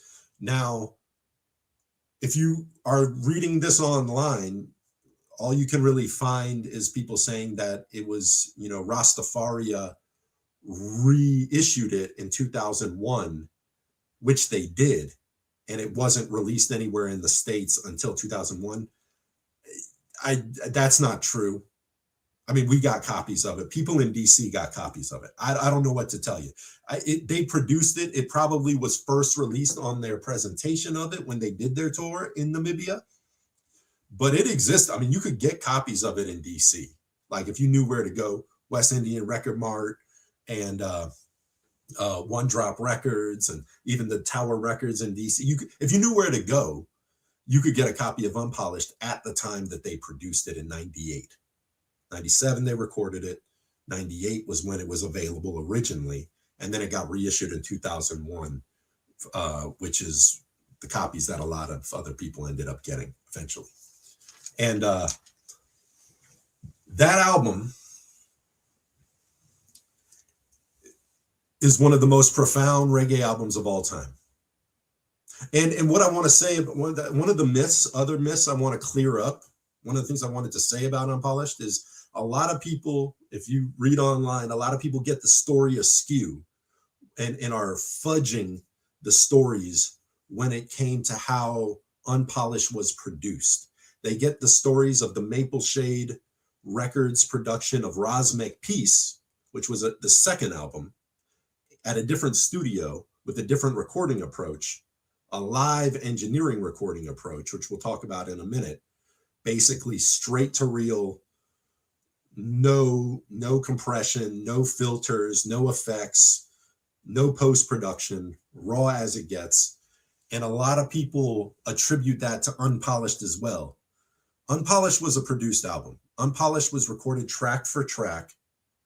Unpolished was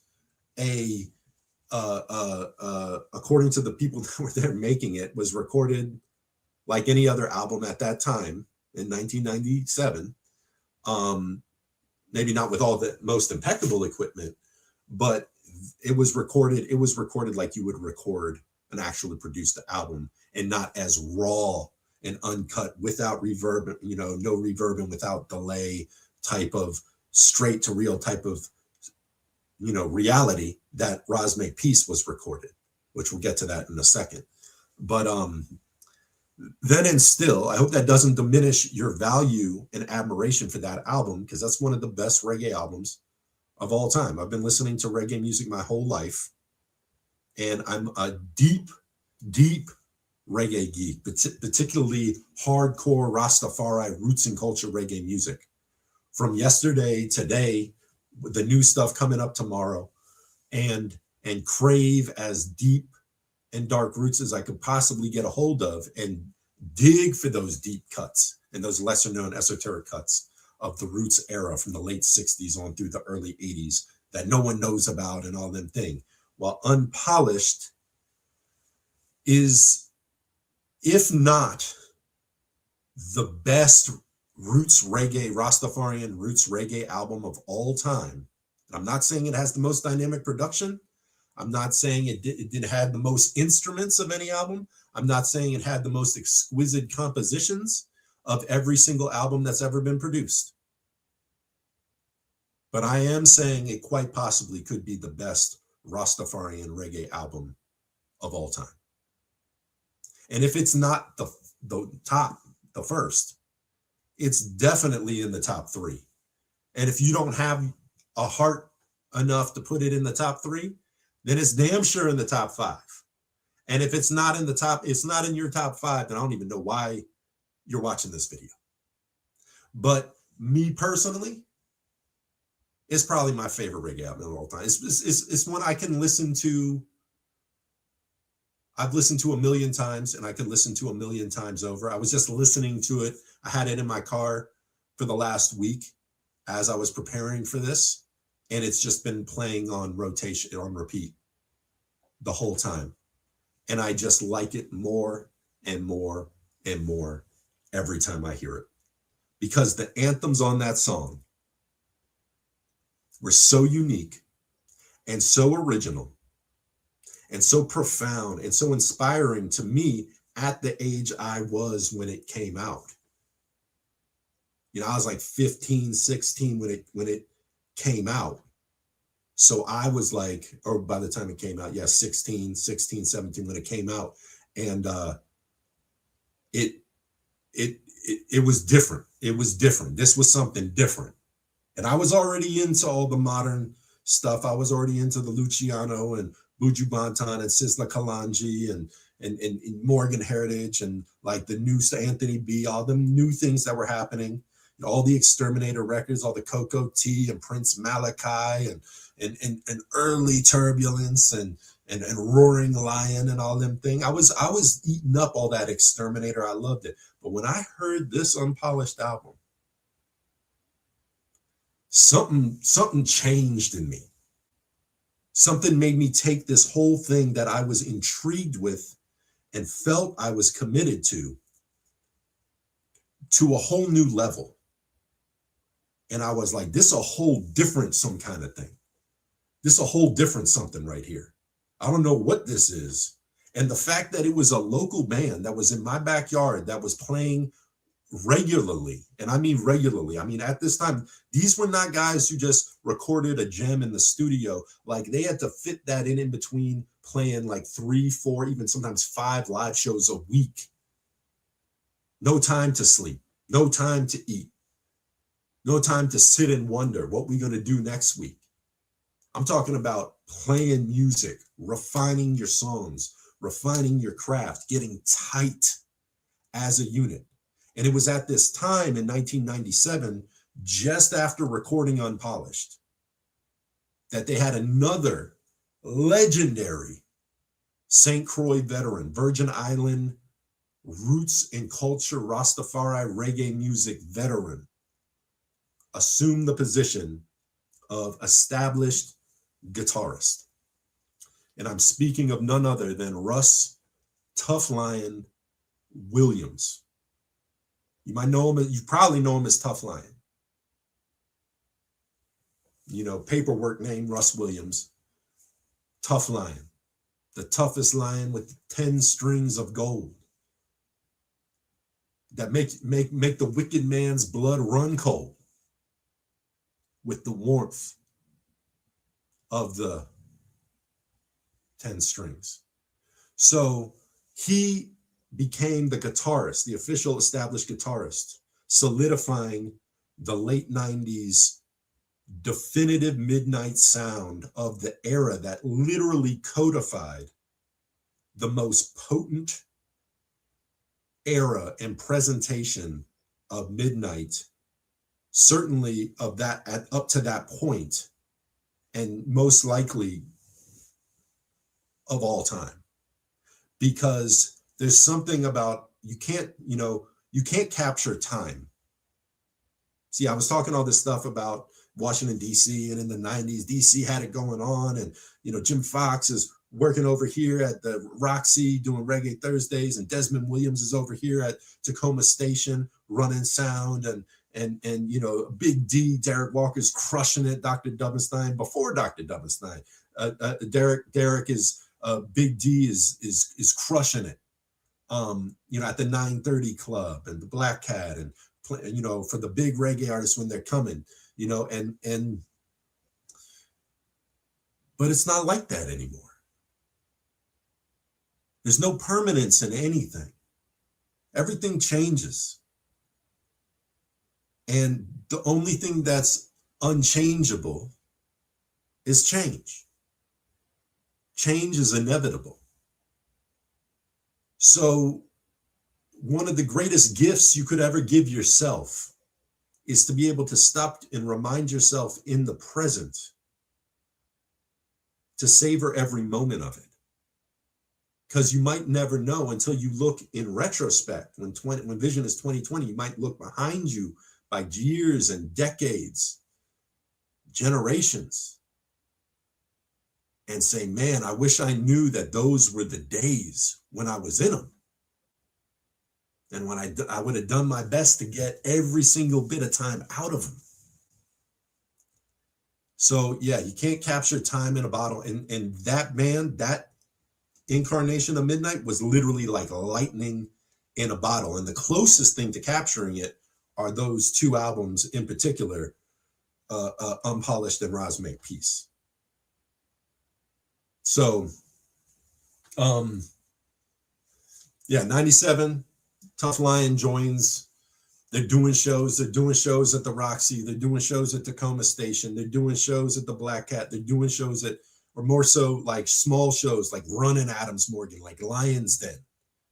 The Lion's Den, where you can't jump up but so high because you hit the, Lion's Den, packed to the gills, sweat on the walls, starting at midnight. That's where all that started. I've heard people ask, what's up with the starting the shows at midnight? And some people are like, what are you talking about? I don't even know, because that didn't happen forever. But in those DC days, when you were in the city and the show didn't get hot until after midnight, midnight wouldn't even start until midnight. Stroke of midnight come, the band takes the stage, play for 3, 4, sometimes more hours. Heard stories of them playing till the sun came up. Lion's Den in Adams Morgan, Bucum Cafe across the street, Kaffa House, small clubs, Kaffa House, State of the Union, U Street, 14th Street. This is where history was made, not at the Kennedy Center or the Ronald Gump Center, whatever it's called now, the Dump. That's what it's called now, the Dump. But it might have well have been the Dump back then, because I wanted to see midnight at the Kaffa House. I wanted to see midnight at Bucum Cafe. That's where history was being made. And where history was soon to be recorded because of one of those Bucum Cafe shows was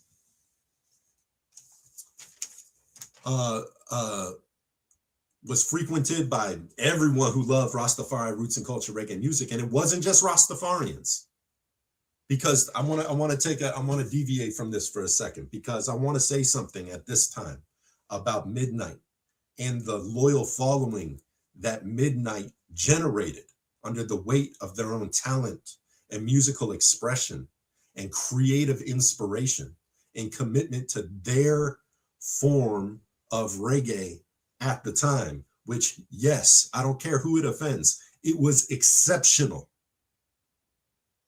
In a town that was very familiar with reggae, in a town that thrived and pumped reggae, in a town that had many supporters of reggae and was frequented by many shows. Like I just told you, a lot of these veterans that were coming were recording their albums in the DC area. They were recording at Lion and Fox. They were doing shows at the 930 Club and the Black Cat. So this is not a place that's like one of these little rinky-dink places like where I live now, where it's like you lucky if you get a handful of people in a show. This is a place that's like, obviously not as critical as New York, but similar to New York in the sense of they have a very high standard. They have high expectations and hold artists to a high standard. If you're coming there with some half-stepping, buck dancing, pasteurized, flaccid, superficial, saccharine, sugar bubblegum mess, it's not going to go over well. And it damn sure ain't going to go over well with the Midnight crowd. That's for damn sure. So as their local crowd was going, it wasn't just Rastafarians. There was people of every walk, mostly black folk. Mostly black people, Baba. And actually, Baba, could I get you to elaborate on some of the crowd that you saw and heard from, had an affinity for reggae music that wasn't the stereotypical Rastafarian reggae enthusiast at that time? Sure.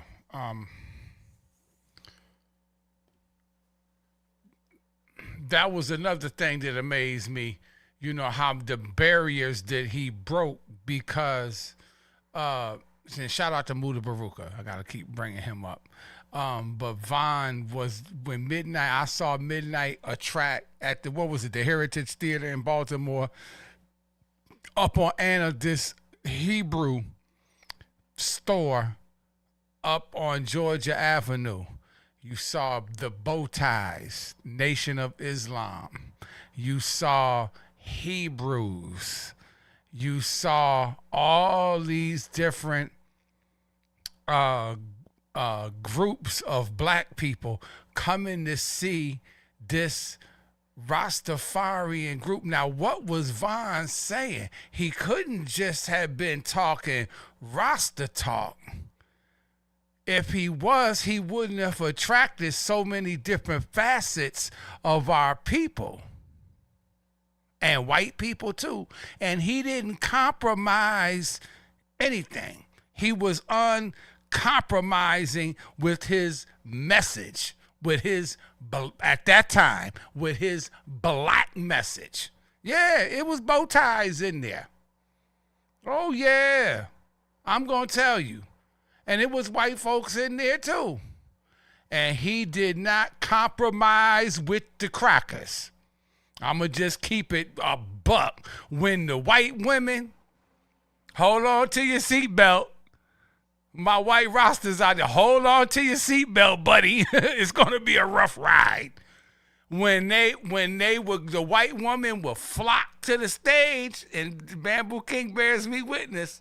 We don't like to talk about this. And I'm not trying to be ugly, but damn it, we going to tell the truth today. We not going to be remiss. We not going over tipping through the damn tulips. This is the chronology of Midnight. The historicity, shout out to Sankofa, of Midnight. The white ladies would come up, you know how y'all do, trying to trap a fool. You know how y'all do.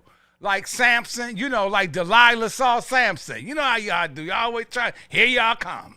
And they come flocking, and he wouldn't be disrespectful. I won't lie and say, he did. But he would back away from them and go over to the black woman, where the black woman was standing. This is the truth. I wish I had my camera then. You know, I love filming. I didn't have the camera then. But this is absolutely the truth. This is divine. I know I ain't made no friends among nobody on here today, and I don't give a damn. This is Baba TV every time. Fire. That's who this is. This is Baba's program, and you know I pretty much give everybody else the floor. But the spirit is just moving me where this brother is concerned. I'ma just say what the hell I gotta say and let the chips fall where they may. He would be in the club chanting all kind of comedic and all kind of stuff coming up out his head.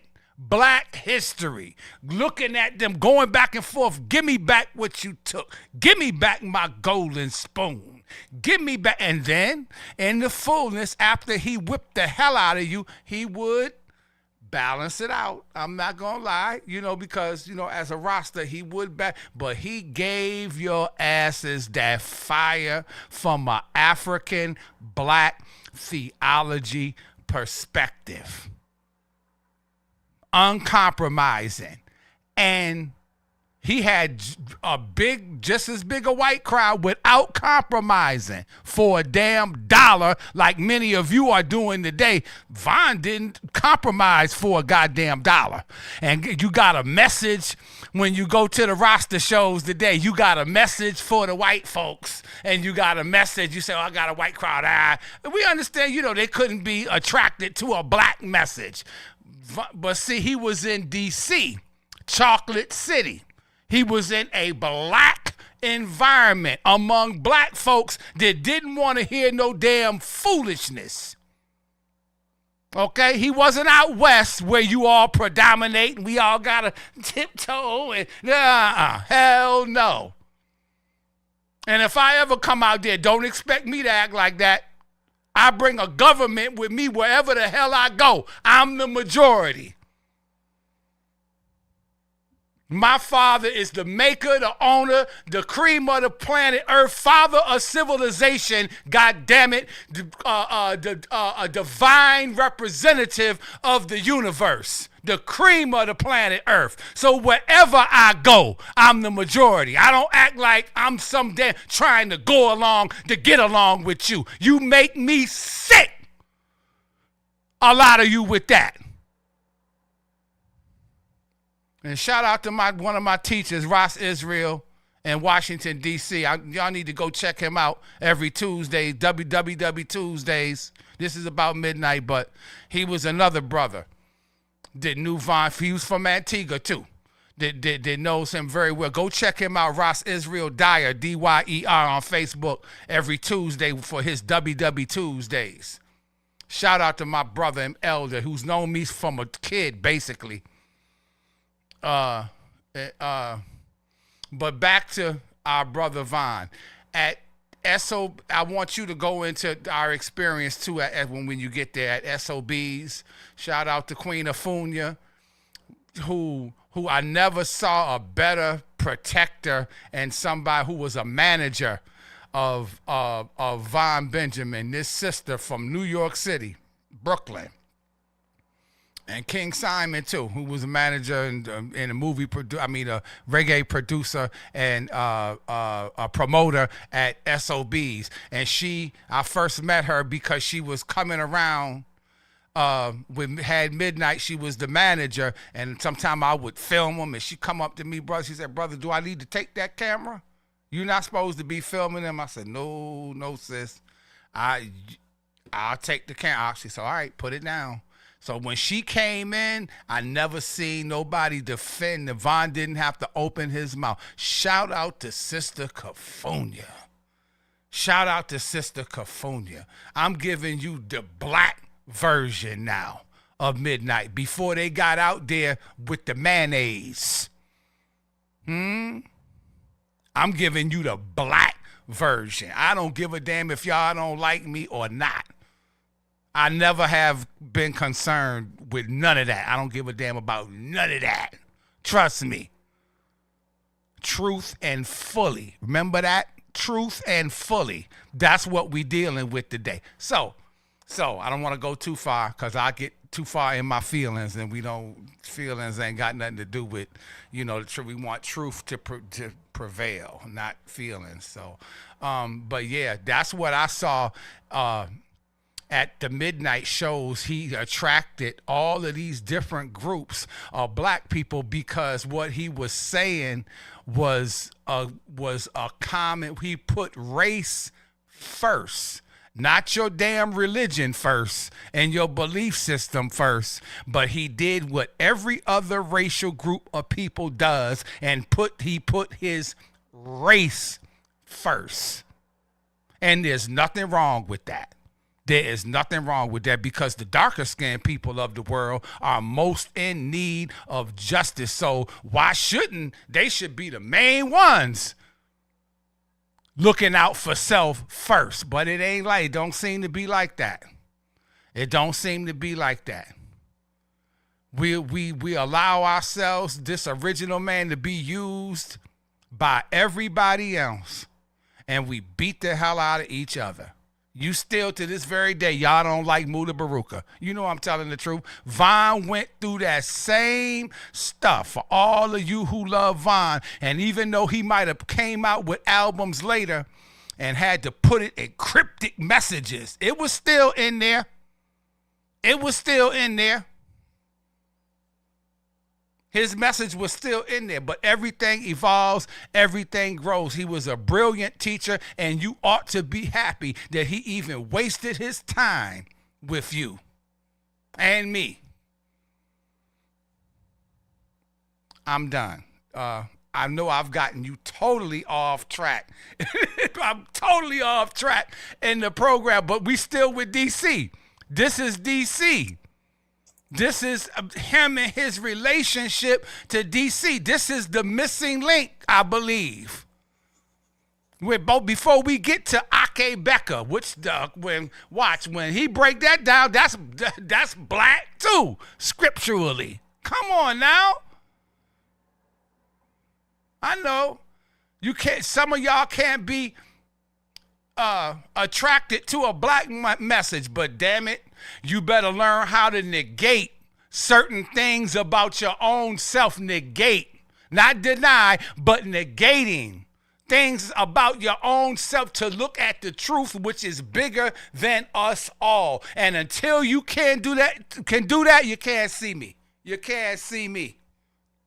Go ahead, Bambu King. Boom! Big up, Baba. Thank you so much. I love that contribution. That's exactly what I was looking for, and some more. And we give thanks for more and more and more, because that's exactly what I will hope you would contribute to some of this history that we're going over, because I know the history can get kind of redundant, and I'm very long-winded and go back over things, and one step forward, two step backward, so like. But one of the things I really wanted to emphasize at the part of the chapter we're at right now was that the base and loyal following that Midnight developed in DC, and not just DC, but Baltimore too, and within the black community of the DMV area, was so, the affinity they had for the exceptional aspects and pronouncements of this band and impact of this band was because I wasn't the only one. Baba wasn't the only one. Raz Israel wasn't the only one who heard this and said, there's something special about these people. Jim Fox wasn't the only one who said there's something special. Dira Tompkins wasn't the only one. Dermot Hussey wasn't the only one. A lot of these people that I'm going to reference were people who I was chit-chatting to in the clubs. And at the time, I was just a kid. I didn't even know who they were. I just thought there were some local heads in DC who like Midnight like I like them, or like Bernie Spear and Culture and Izzy Bob the way I like them. And then I get older, and then I start seeing their names in books. I start seeing pictures of them in books.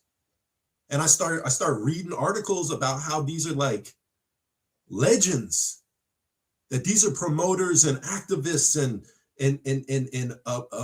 reggae diplomats and reggae ambassadors who are significant to the whole story. of reggae music as it affects, you know, America and beyond. And these were just, you know, Dermot Hussey and Dira Tomka. I just thought, you know, I didn't even know who they were at the time. I just liked the whole conversation with them because I thought I knew something at that time. As 16, 17, 18-year-old kid, I thought I knew something and wanted to talk with someone who seemed like they knew a whole lot too. Except they actually knew a whole lot. A hell of a lot more than I even knew about them. And they were humoring me or being generous with their time. I remember being with Dermot Hussey, who we're going to get to in a minute, at one of those coffee house shows after they left the cruise and came back in like 2002 or something. And I was sitting there and we were just talking about Midnite and talking about Luciano and Morgan Heritage and different things and everything. I didn't realize this guy was like a legend. Like he's like a reggae ambassador. But he took the time with little AD to kind of like stoke that fire a little bit, sprinkle a little gasoline on that spark. And all these people who really know something deep about reggae music, they all saw it in Midnite. They saw something they had likely never seen before. I mean, Dermot Hussey was there with Bob. He's the one interviewing Bob Marley and the Wailers on the Talking Blues album. Seen? Dira Tompkins dealing with all the big wigs. She a huge bridge for Jamaican music to the United States, particularly to the Black community of the United States, because it's almost like things don't really start happening until white people start listening to it or allow it on the radio or put it in the movie show or whatever. But for real, at the grassroots level, like a huge part of the movement is at the grassroots level. And it always begins in the Black community. When it comes to Black culture and Black music, it always begins in the Black community. The germination process, and the incubation process, and the growth process, and the photosynthesis process, that all begins in the Black community. It doesn't mean that it's bad if it spreads out. It's bad if like more people are included. But no, all of that is good as long as it's not dealt with in a predatory way that, you know, like a parasite on its host and sucks all the juice out of the host and leaves it as a husk for its own selfish gain. If it nurtures the artist and nurtures the art and spreads the art abroad and ultimately nurtures humanity to benefit from the art, it's a good thing. And we do encourage that. We do recognize it. But there's a lot of thief in the garden. So we're at the chapter right now at least, where we're dealing with the grassroots. So big up Dira Tompkins. Big up Dermot Hussey. Big up Papa Wabe. Big up all the DJs at WPFW for putting Midnite on before there was a Sirius or an XM, when the mainstream radio stations, as vast as they might be in DC, wouldn't touch Midnite with a 10-foot pole. But there was a lot of people who were trying to reach out and touch Midnite as close as they could get. And they were all down at the Lions Den, and they were at Buckham Cafe, and they were at Coffee House, and they were at State of the Union. They were at the Roxy in Tacoma Station.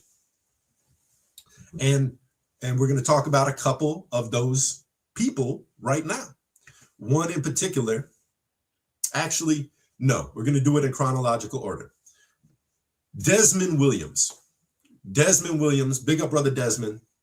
Enough respect, brother Desmond Williams. He's a co-producer, a big engineer. He's the student of scientist. Y'all know scientist, who's the disciple of King Jammy and King Tubby. You know, the hierarchy kind of goes, there's King Tubby's dub master, and then his protege was Prince Jammy at the time, King Jammy's now. And then there was scientists. And then going into the truth of that, a lot of the big Jammies and Tubby's albums of that Roots era right before the digital era was actually dubbed out by scientists, because he was really not just cutting his teeth, but cutting, you know, doing a lot of the heavy lifting, while the name recognition of Jammies, name recognition of Tubbies was being utilized to put on records to move them, but Scientist was the one doing a lot of the heavy lifting when it came to dub works, being the dub doctor. So big up Scientist, enough respect. Well, Scientist was the teacher of Desmond Williams. Desmond Williams is the protege of Scientist, who at this time in mid 1997 was doing he was doing the sound at Tacoma Station, as well as was a year or two out of being co-producer for Thievery Corporation.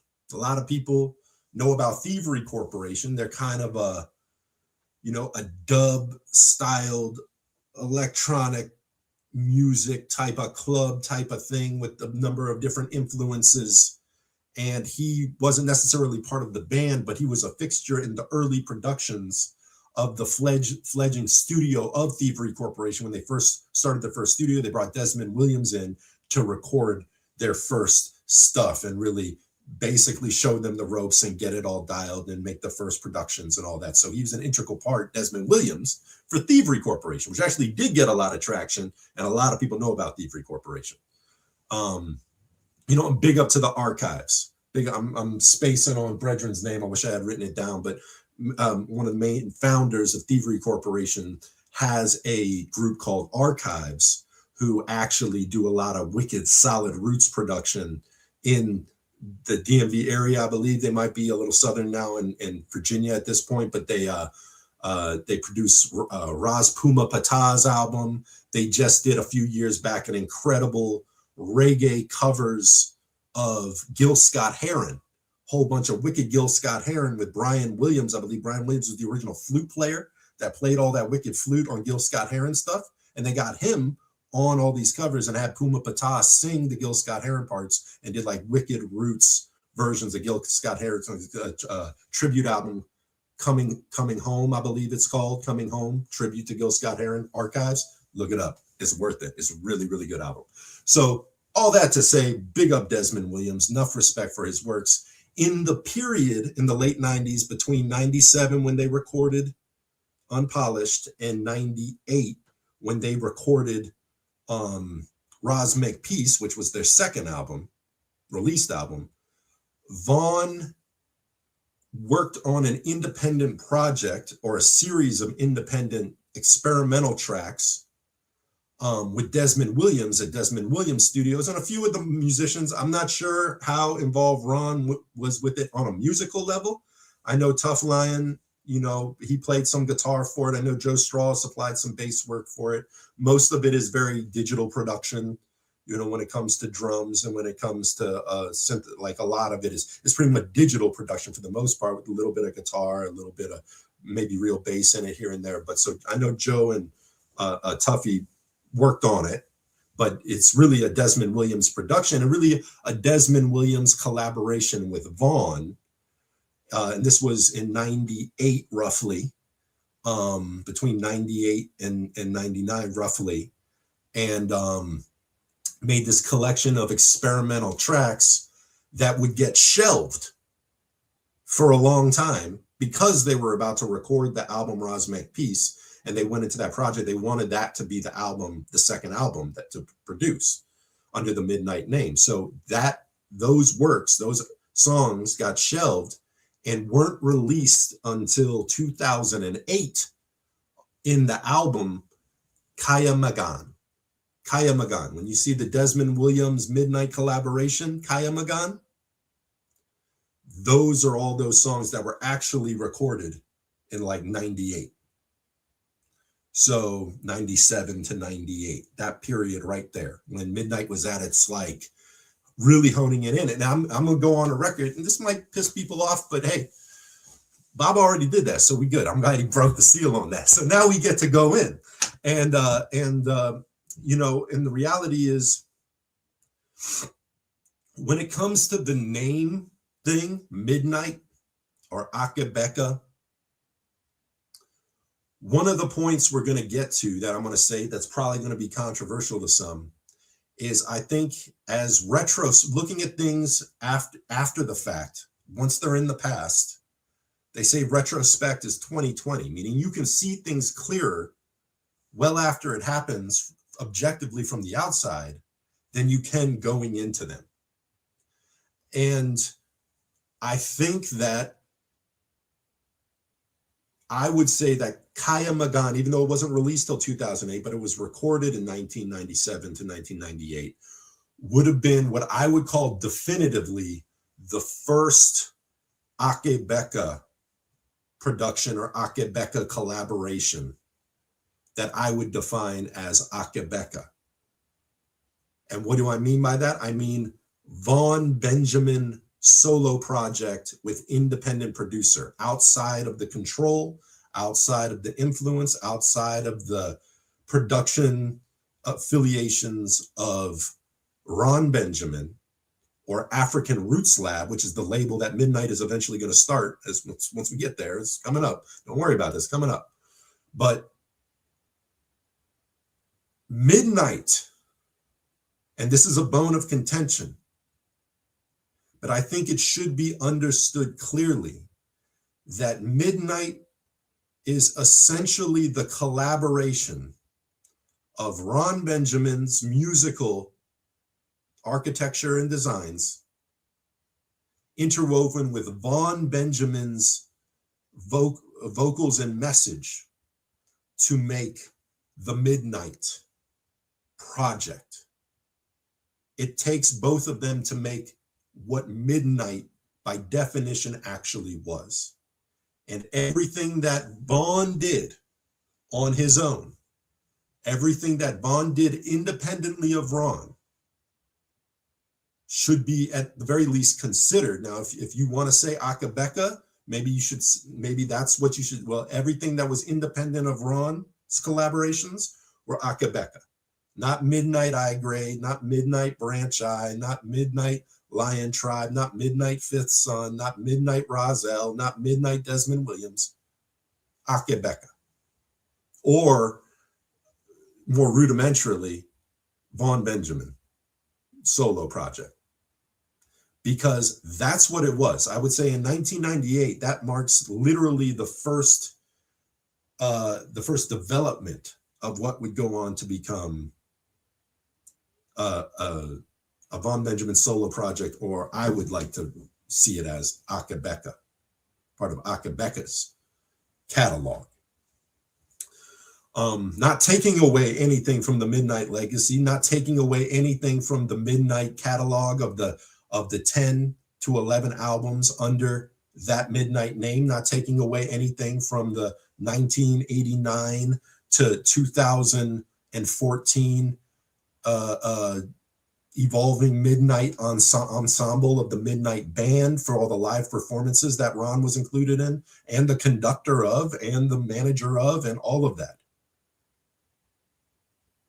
Not taking any of that away from him. I'm just here to make a distinct delineation because I hear so many people refer to Vaughn Benjamin's vast body of solo works and independent collaborations with other producers as Midnite. And I think in retrospect, it's led to a lot of confusion, and it's actually led to a bit of frustration and infighting and antagonism and contempt in certain ways that I think can only be cleared up by making that delineation. And I think I'm being very fair in saying that. And we're going to cover all those statistics and specifics for the people who are into show and prove. We got a lot of scientists out here, just like the Midnite crowd. Midnite crowd wasn't just no Hilly Dread, wasn't just no Concrete Jungle Rasta, wasn't just no Buffalo Soldier. There was 5%ers there. There was hip hop cats there. There was Hebrew Israelites there, the strong, ferocious ones with the bullhorns, and then the Rabbi Ben Ami ones from Everlasting Life. There was Nation of Islam, bow tie. There was Sunni Muslims there. There was atheist to Zoroastrianism, agnostic to Zoroastrianism. There was secular heads there that were just black nationalists, that were just pro-black. There was white people who were there who weren't Rasta, weren't Muslim, weren't nothing. They just knew they were just witnessing magic. They were literally witnessing magic, and they wanted to be present for it. as were some of these engineers, like Jim Fox, like Desmond Williams, and like Pierre Sprey. I believe it's Sprey, might be pronounced Sprey, S-P-R-E-Y, Pierre Sprey, who ran in Upper Marlboro, Maryland, a studio that he went under the name Maple Shade Records. He called it Maple Shade Studios, Maple Shade Records. Wild Child with the exclamation point is the label. You'll see it in the corner of the Ras Makepeace album. And Wild Child was the name of his subsidiary, his like world music subsidiary, because mostly like folk and jazz. He was mostly doing jazz. And what he was doing was he had this old plantation house on this old tobacco farm. It was an old tobacco farm in Upper Marlboro.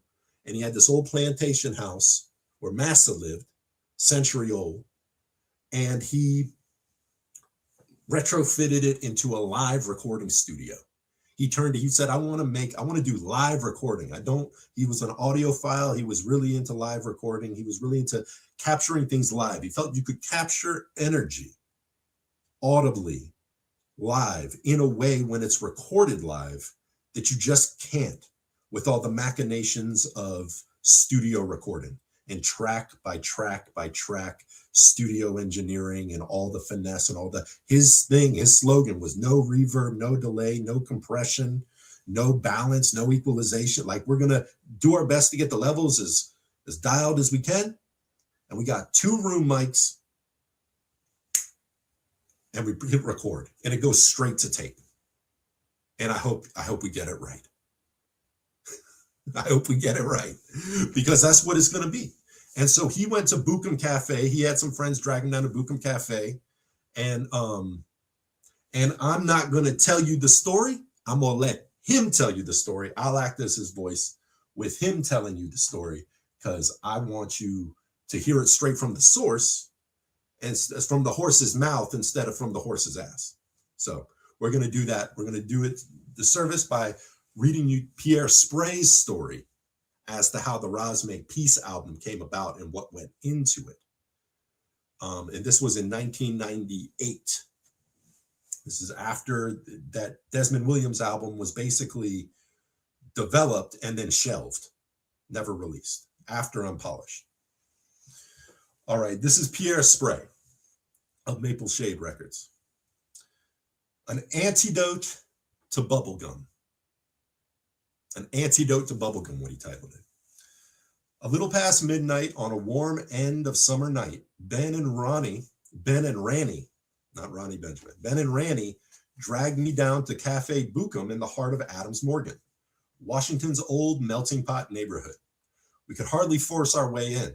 The place was packed with swaying hardcore reggae followers. Up on stage, the band was deep into a slow, hypnotically powerful reggae groove.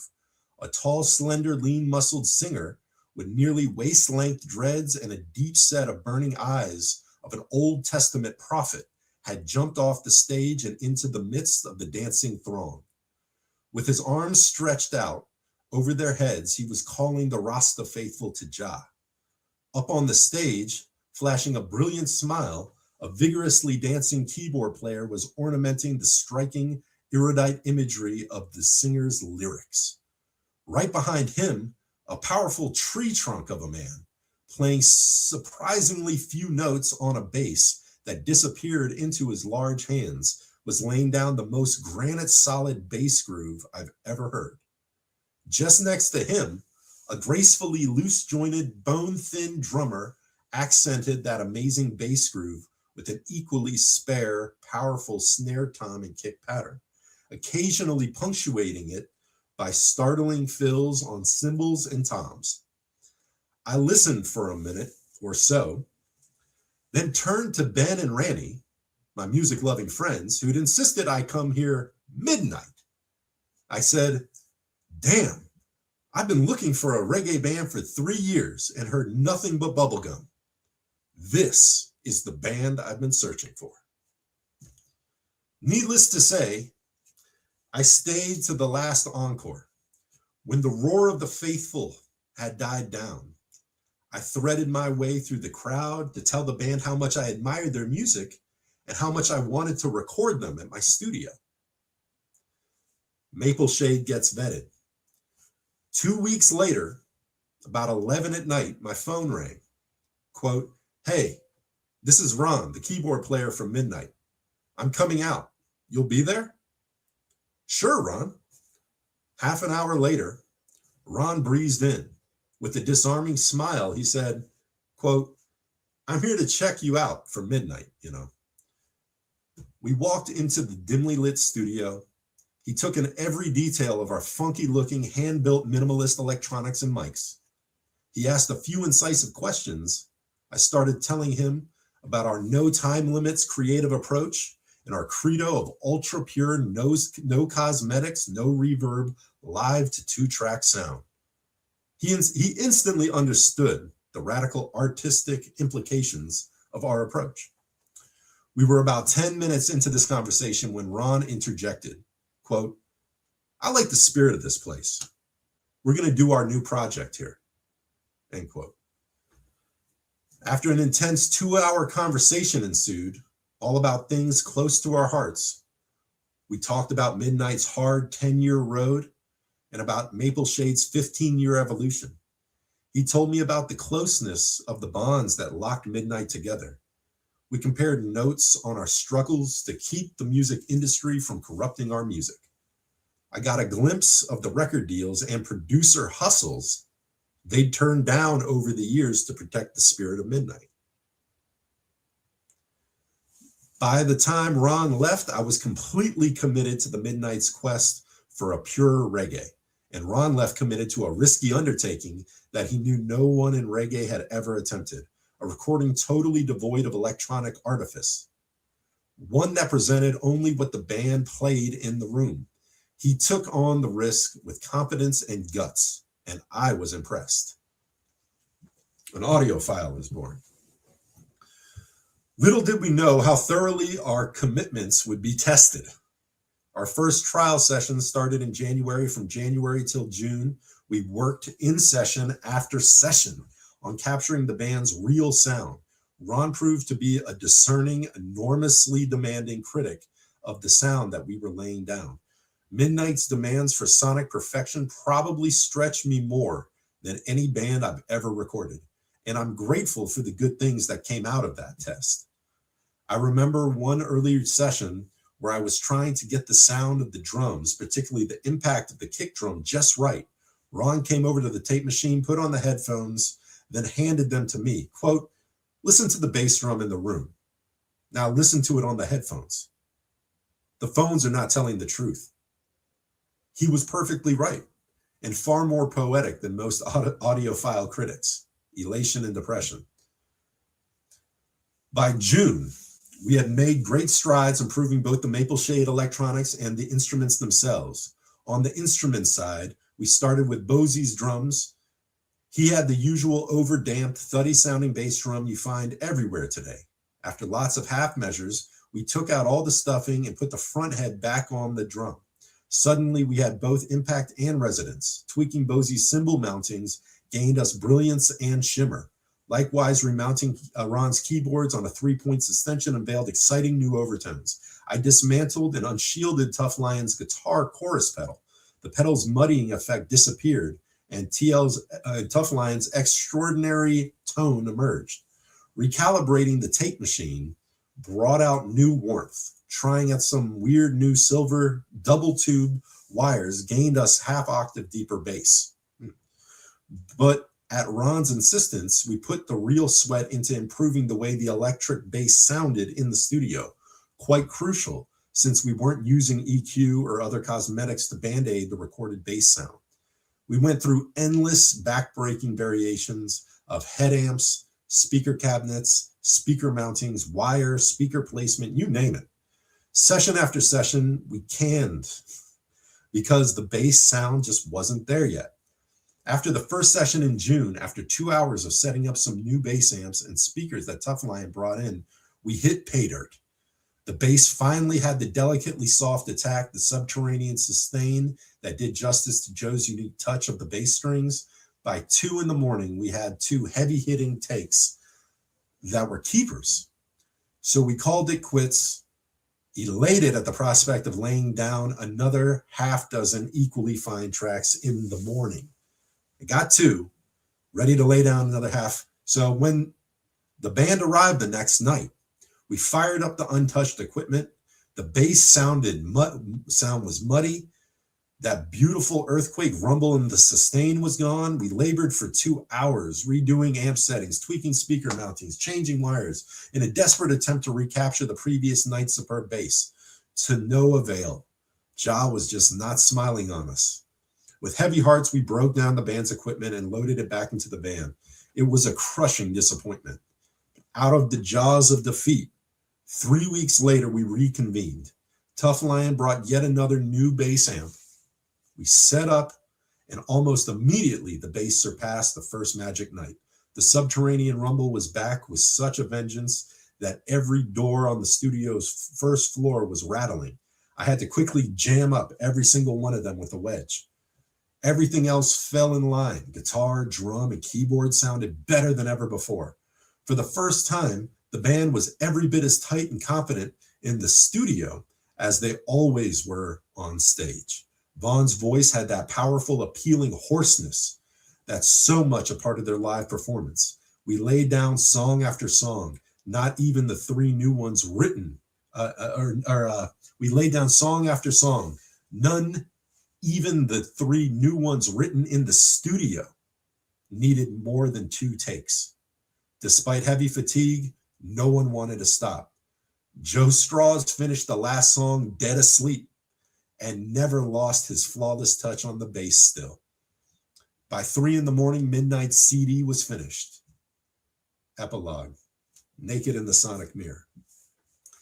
A month later, Vaughn and I, deep in conversation after a good seafood dinner in a little joint just outside Washington, we just spent the day editing the Midnite CD. It was the first long, non-working conversation I'd ever had with Vaughn. And it was at least as intense as that 2-hour dialogue I had had with his brother Ron at the outset of our project. Eventually, we got around to reminiscing about our sessions and the unfamiliar new ground all of us were traversing. Vaughn was trying to make me understand from the viewpoint of a studio-experienced reggae musician the culture shock of recording in an environment so bare of all the comforting electronic cosmetics of the standard 48-track studio. I hadn't realized how much that shock had reshaped Midnite's music until he leaned forward, speaking with sudden intensity. Quote, this is Vaughn, quote, I'm telling you, recording that way forced us to hear our music stark naked. I haven't had to confront myself like that since I was 15. And that's all from Pierre Spray, the owner and engineer of Maple Shade Records, a Maple Shade studio, Wild Child record label.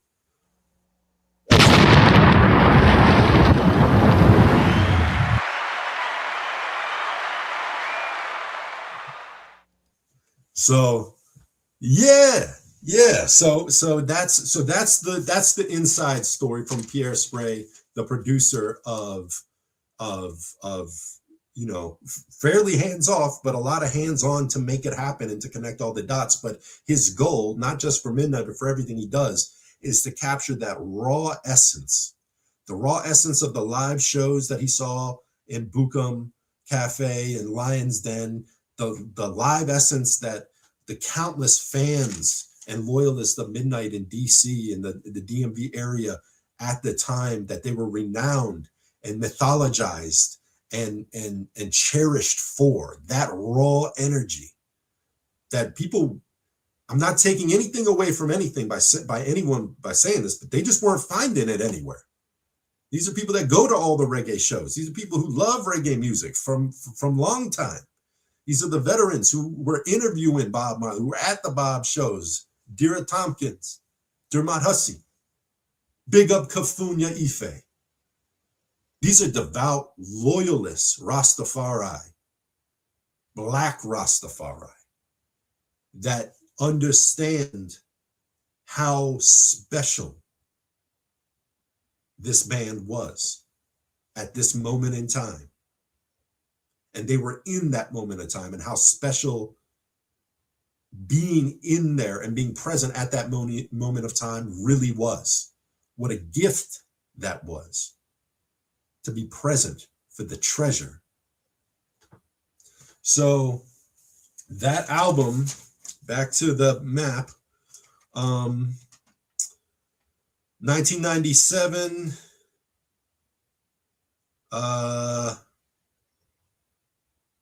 yeah, they're playing clubs, Tacoma Station, Mr. Henry's Coffee House, State of the Union, Lions Den, Buckham Cafe, the Roxy. 1997, Tough Lion joins. This team hones the Midnight sound to close to perfection by aggressively working in DC 3 to 5 nights a week, with occasional excursions to NY, Pennsylvania, Maryland, North Carolina, traditionally not starting till midnight. Grinding often slow, but exceptionally energetic, minor key, deep hypnotic roots, dark Rastafari reggae that struck a frequency and created an energy that was uniquely Midnight.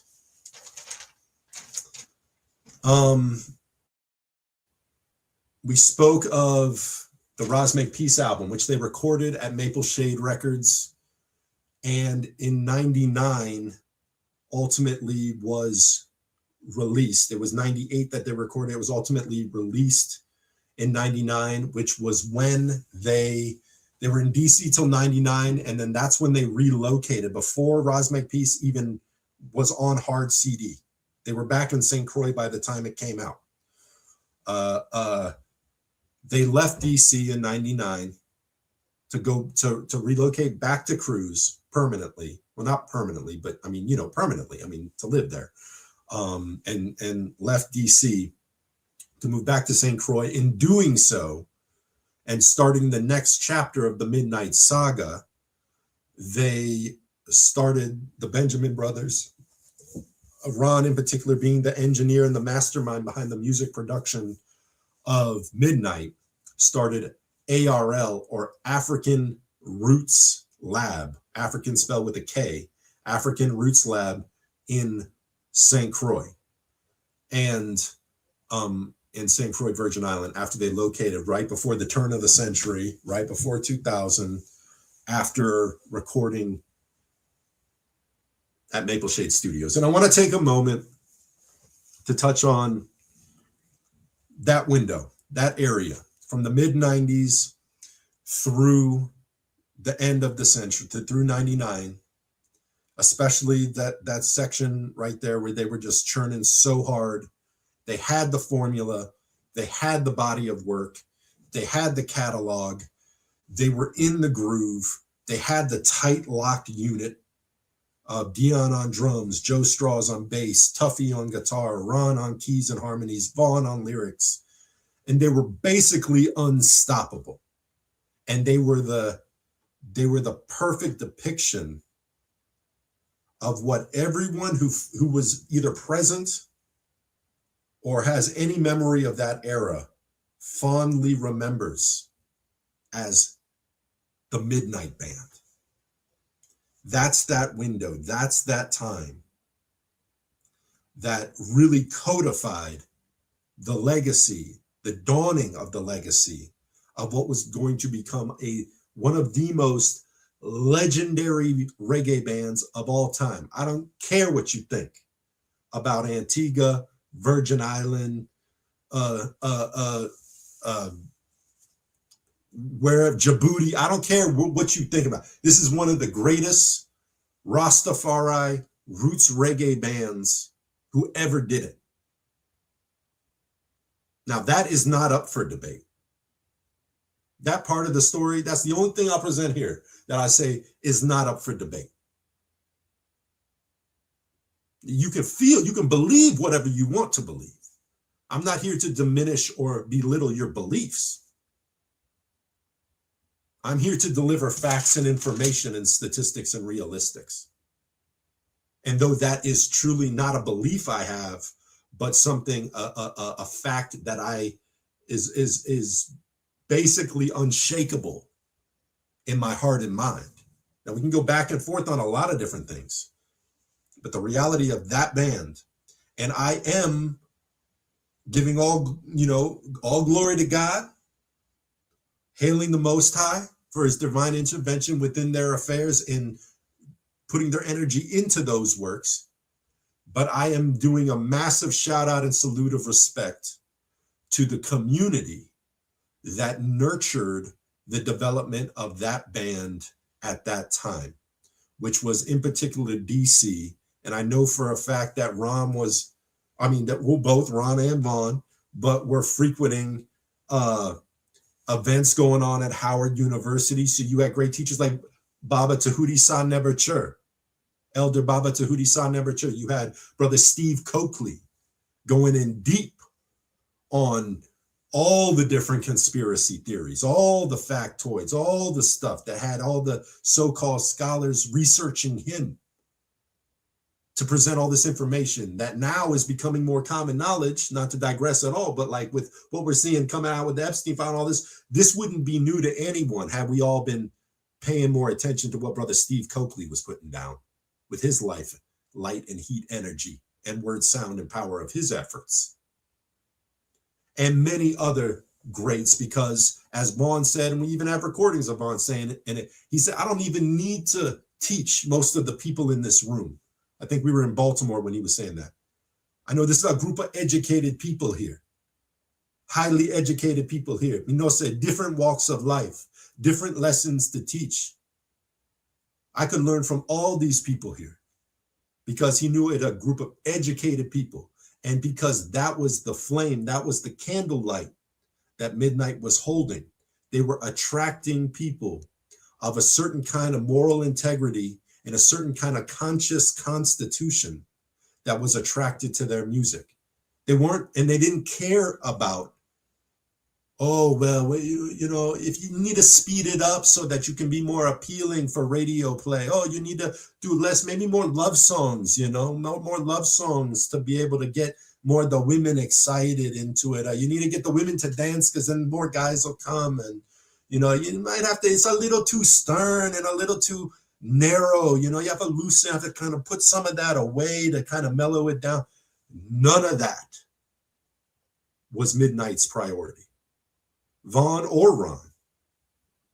And I think Ron had the full confidence in Vaughn to be the mouthpiece for Midnite. I think everyone who's ever listened to Vaughn say more than 2 or 3 words know that Vaughn was more than competent enough to say what he meant and mean what he said. And that goes to that time and that goes to the end of times. But like that time, House of Kemet, Sankofa Video Store, Everlasting Life, Blue Nile Herb Store. It's just like so many Pyramid bookstores, so many great Tape Connection over. Georgia Avenue was its own, I don't want to say Black Wall Street, but it was like the Black Wall Street of consciousness. It was a thoroughfare. It was a downtown Manhattan, not by scale, but by potent energy, right just north of Howard University, that housed some of the avenues to the greatest teachings to come out of the Black community up to that point. And honestly, ever since, and DC is worse off for the gentrification and the dissolving of that area of Howard University. Good things can't last forever. I understand that. Time changes everything. I understand that. But DC, in particular, Georgia Avenue, is far worse off without those tremendous giants of who weren't in it for the profit. They weren't in it to make money. They were doing their best to keep the businesses going, doing what was right. They weren't there for profit. They were there for principle. So big up Baba Rafu. Big up Baba Tahuti. Big up Kwaku and Dooku. Big up everyone every single one of them down there, for committing to the devotion of what they felt they needed to offer up their time and energy and effort to improve the quality of life of their people, the quality and condition of not just the life, but the souls and the spirits and the minds and the hearts of their people. Because it wasn't the popular path. And that's what the parallel I'm trying to make. It wasn't the popular path. It wasn't the easy money path. It wasn't the lights, camera, action path that Vaughn would talk about. It was the hard road. It was the rocky road. And as Bob Marley say in Rainbow Country, road of life is rocky, but it sure feels good to me. And if there was any other band that could exemplify that to the umpteenth degree, to me, it was Midnite, especially at that time, because it was hard scrabble. It was hard scrabble at that time.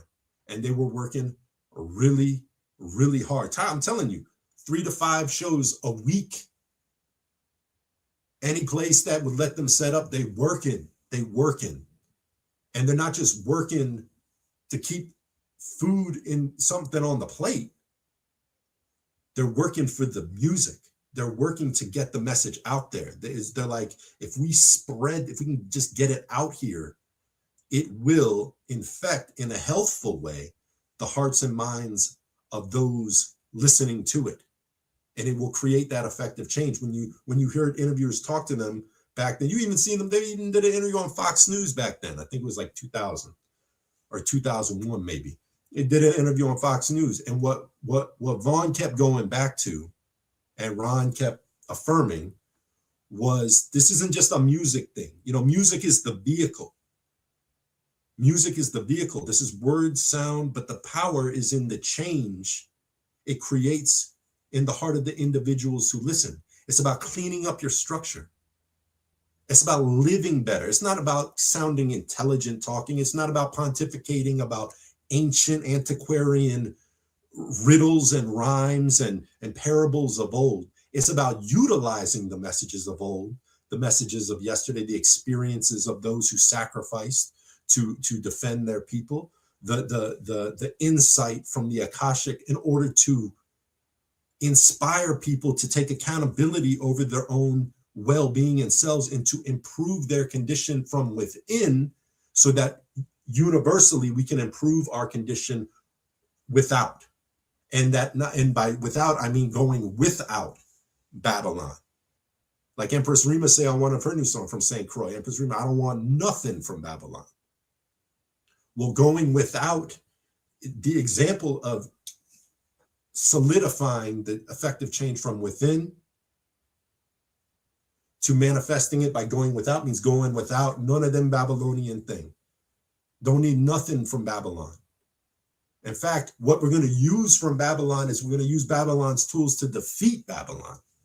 Use these instruments, use these computers, use this recording equipment, use these bars. We got bars. The only place we want to put music on is bars, but they performed in parks a lot of the time. They did a lot of stuff, Malcolm X Park, different parks they would do shows, because Vaughn did not like bars. He did not like the dynamic that we had to go to the nest of snake to spread the gospel of the Christ.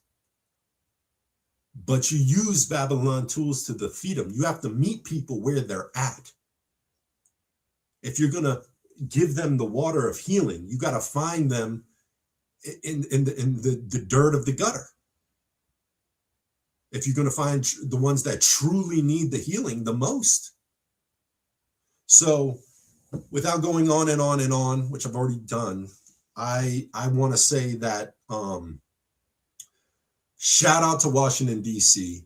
Shout out to the incredible people of Washington, D.C., who not only help promote Midnite and book Midnite and house Midnite and feed Midnite. And I'm even talking about families of members of the band at the time who were there for the hard times.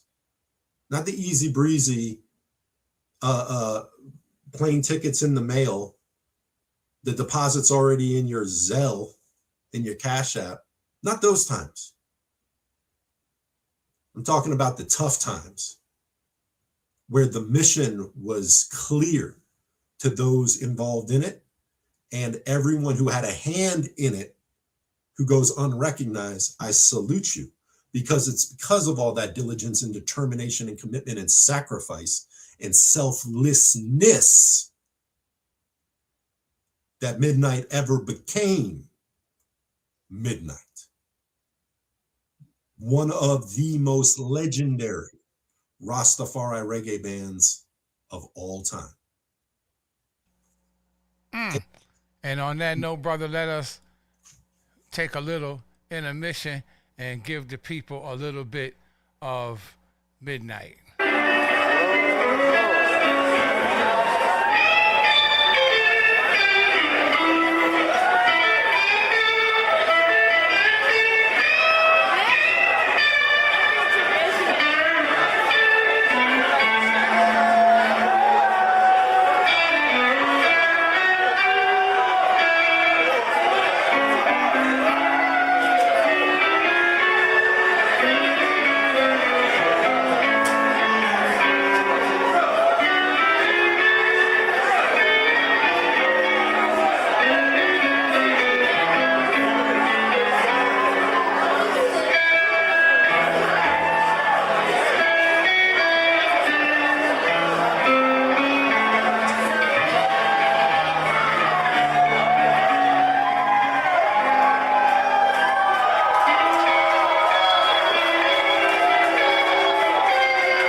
It's a psychological trick. You want it, what you want it, you feel me, think of what you can feel the ratio. The love you get, the thing you got, the love you feel the yes thing. And then they call me the sons of Ham. And go on God, and for the pigmentation. Man need money and Jesus will be left. Woman them not less going to be no simple love. Big people is a psychological thing. Implication is you put your money into filthy things. You put your money into filthy. Hey, look up and down, you make them filthy, yes, thing. And look.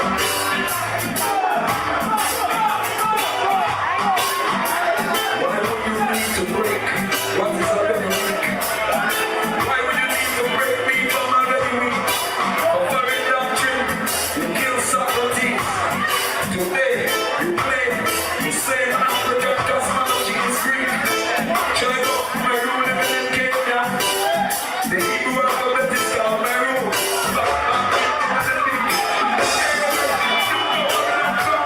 The filthiest thing. And let go God, I am the son from power and pigmentation. Man need money and Jesus will be like. Woman the blood is going to be no simple like. The piggy bank is that psychological trick. Implication is for you to put your money in the filthy thing. You kill the rich, you will be bound to go. You come from the market and the filthy.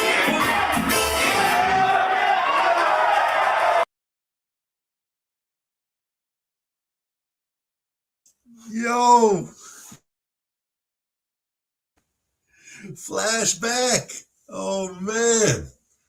Oh man, that was actually in Harrisonburg, Virginia, outside of JMU University. That was when they returned from St. Croix. That's the chapter we're going into right now. That's the chapter we're about to go into right now. And that was also notably the first time that show, the band who opened up for them at that show was Soja. That was the first time Soja, at that time referred to as Soldiers of Jah Army, opened up for Midnite. And Kafunya was their tour manager running things.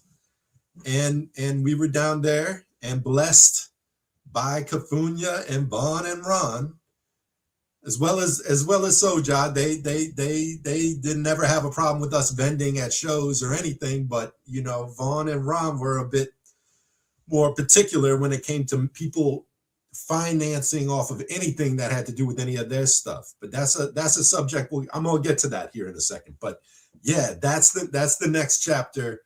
That's the next chapter in the saga. And that was Harrisonburg, Virginia, Soja opening up for Midnite. And that was honestly the first time I had ever seen Midnite with a majority white crowd.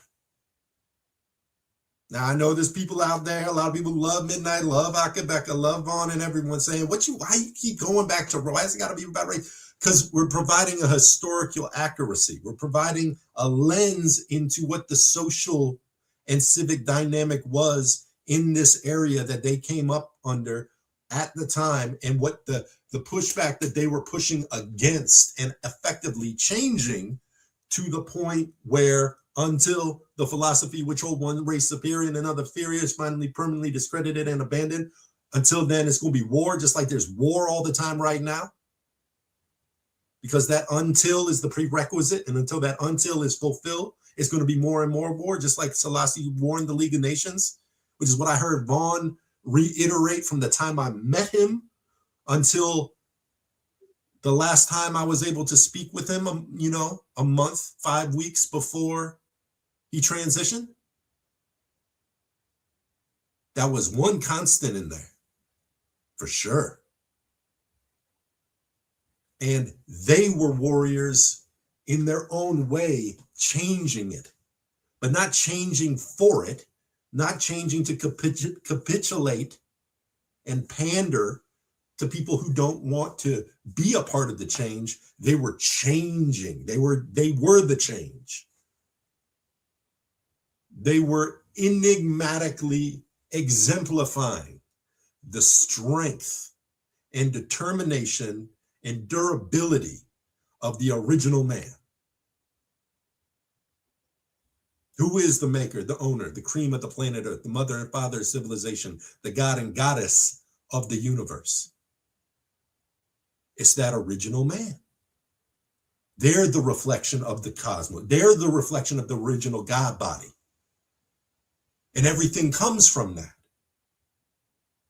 And those who do any research at all should be under no confusion as to why it is that they are the despised and rejected, the most misused and maligned, the most subjugated and devalued, the most villainized. Because the headstone of the corner is going to be the rejected stone, rather, is what will become the headstone of the corner. As it was in the beginning, so shall it be again in the end, before beginning and without ending.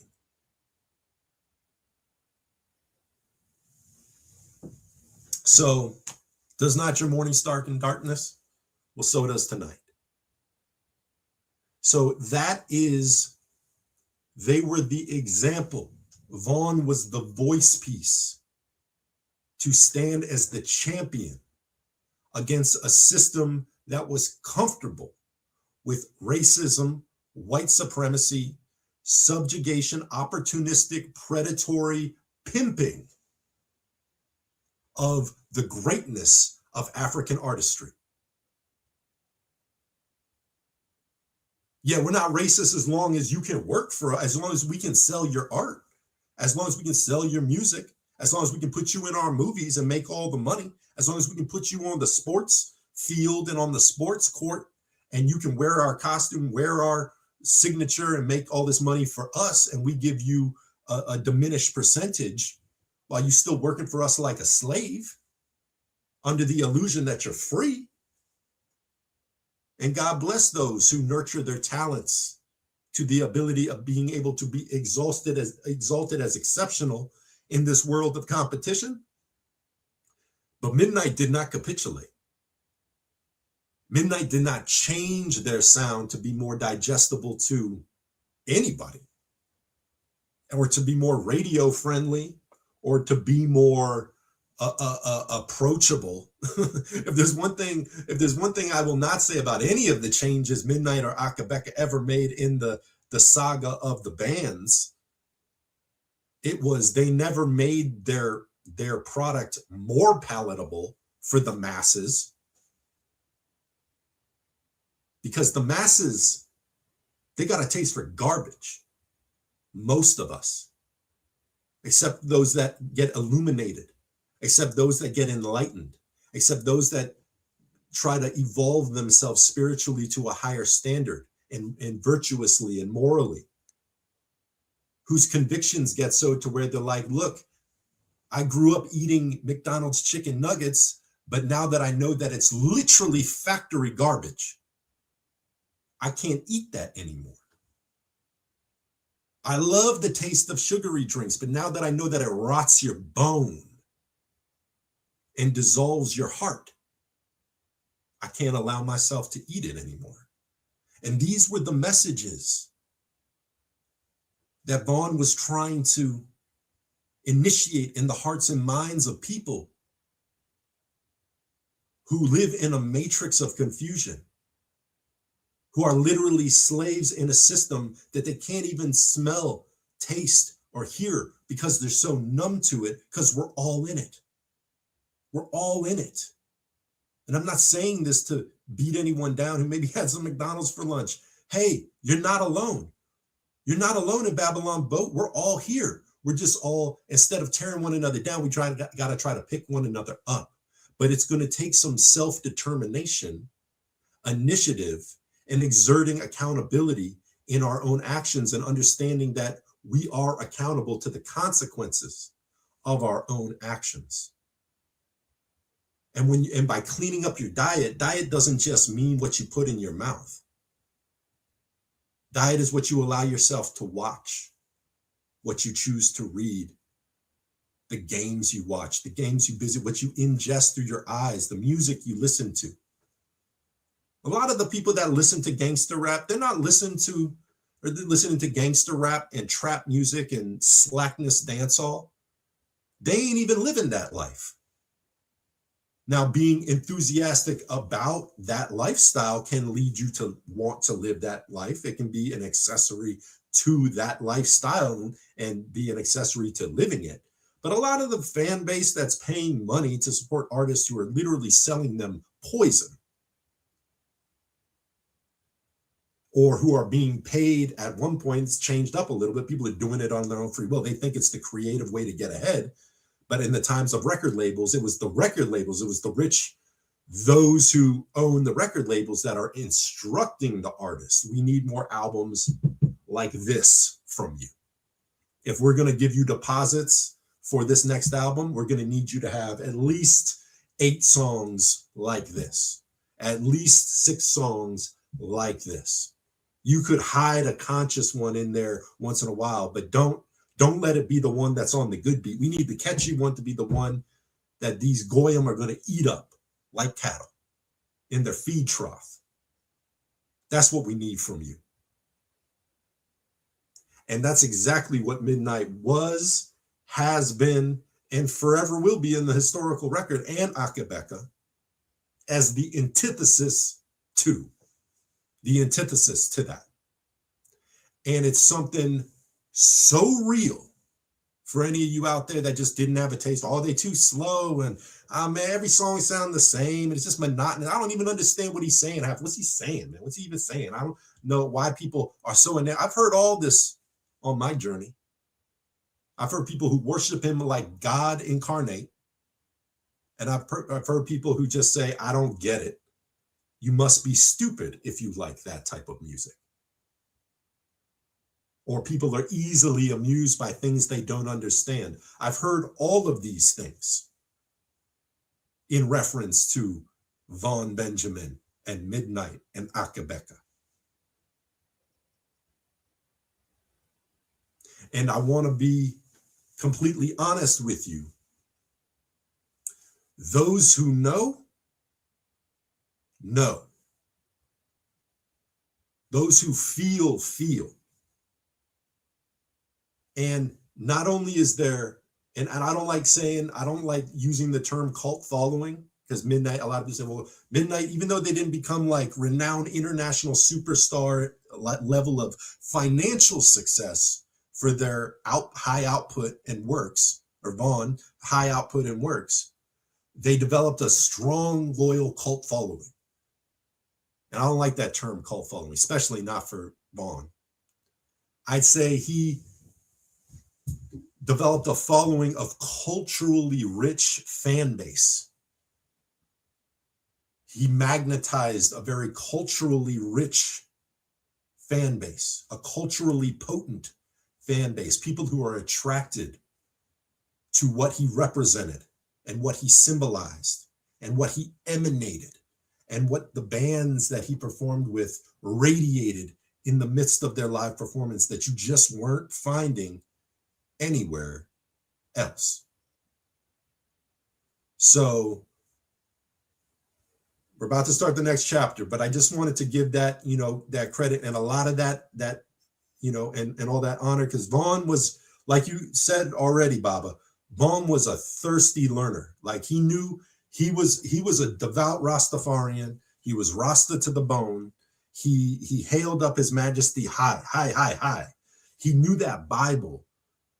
He had an encyclopedic autodactic understanding of that Bible and thorough metaphysical understanding of the works in that book that was unworldly compared to most people I've ever met or heard reference this or that or go to. And it wasn't just no cliche stuff. It wasn't the same 10 Bible verses you hear every Rasta saying every other name brand hit they come out with. I mean, he had albums and albums and albums woven with the things and the meanings of the things and layers of the things together to where it made you see a reference that you may have heard 100 times before in a whole new light, or maybe you heard references that you had never heard before, or you heard things that you never understood out of the Bible and just thought it was lost in translation, and then it got retranslated 3 or 4 times in one song for you. So he wasn't no slouch on that Bible.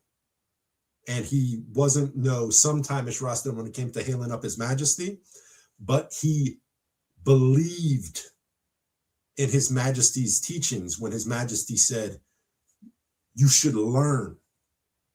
You should learn more. The person who thinks they've learned everything is as smart as knowing nothing at all. What happens when the cup overflows? You can't pour anything else into a full cup. So that's why you have to keep learning. It's good to learn. His Majesty talked about learning the secular knowledge of the world. So read the Bible, he said, but you have to learn about science. You have to learn about mathematics. You have to learn about environmental sciences and biology and everything. There's no problem that I've ever seen in the world where lack of knowledge is the solution. So Vaughn was exemplary when it came to coming outside of the 4 corners of the Rasta box or the sandbox of allowable thought when it comes to Rastafari. And I'm not insulting Rastafari.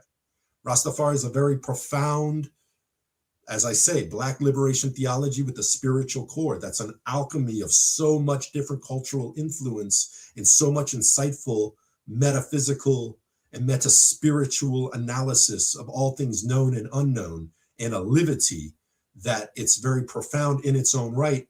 But when one attempts to conform to a system that exists, that's in place already, they end up gravitating towards the edge of the limitations of that and sticking to it. And like you said, you see an Ankh, oh, that's heathen, that's that Egyptian stuff, that's heathen, that's pagan, we don't deal with that. But you deal with a cross, which is the sign of death.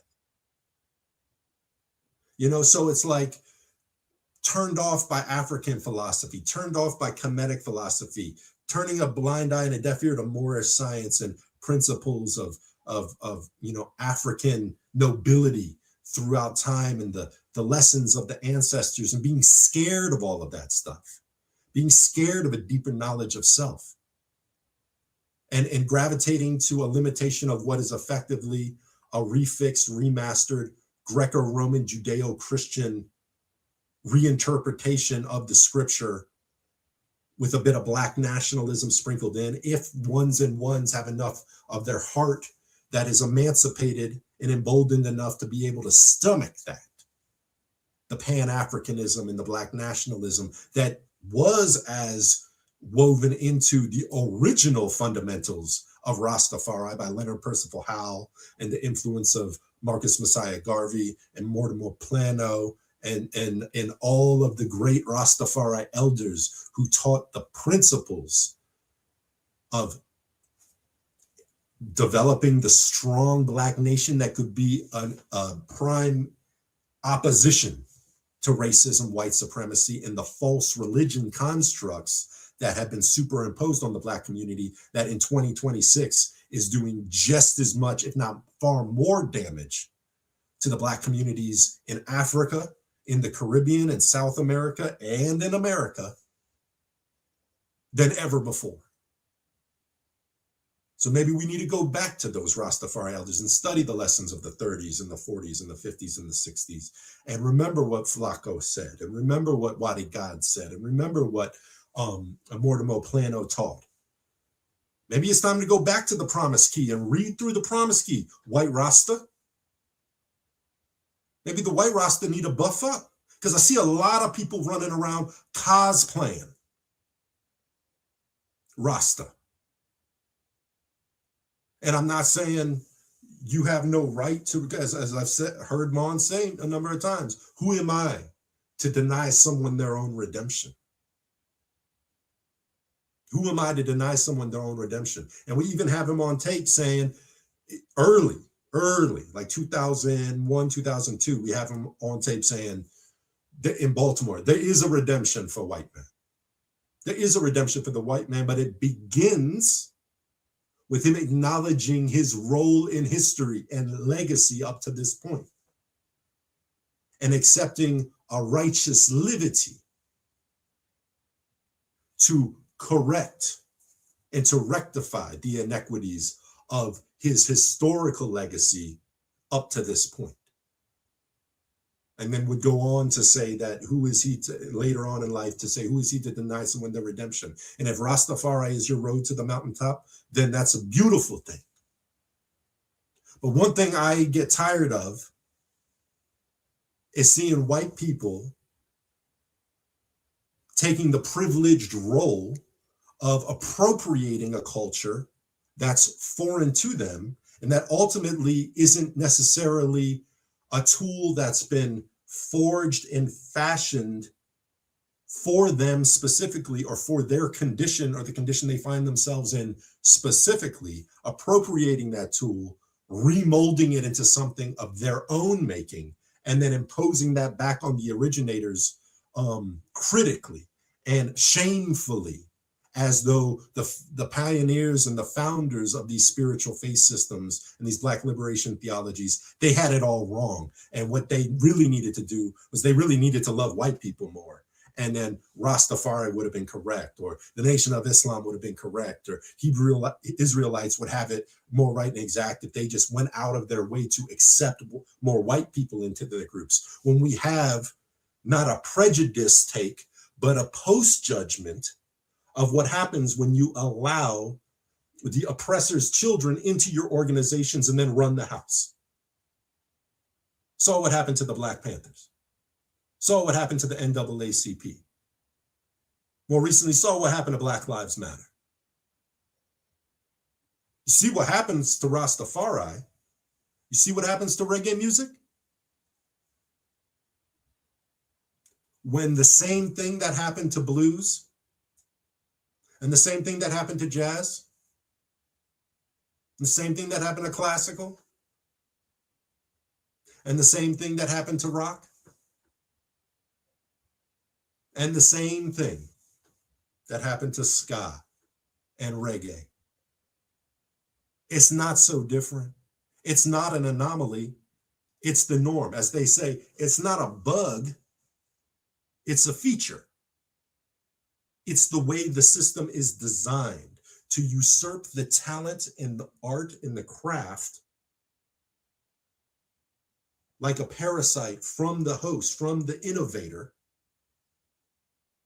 and then refashion it into the Beach Boys, and then refashion it into the Beatles or the Rolling Stones, and then refashion it into Elvis Presley, and then refashion it into an Eminem, or refashion it into a, well, you pick. And I'm not taking anything away from how hard any musician has worked at their craft to nurture it and develop it, and their ability and all of the accolades and achievements they've come by, usually hard fought, especially in reggae music, which has only ever been an underdog genre at its peak.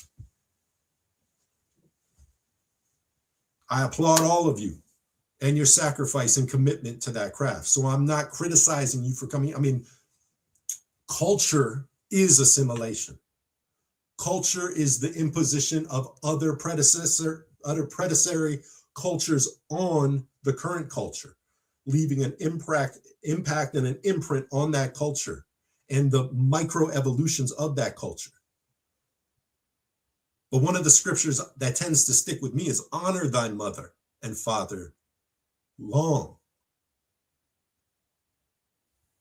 Honor thy mother and thy father so that your days may be long in the land which the Lord God giveth you. And a lot of us like to pick the fruits and sell them, and we curse the tree. We curse the tree. We hate the tree, but we love to sell the fruits off the tree. Someone's robbing the vineyard, which is why Vaughn said, all aboard in propaganda.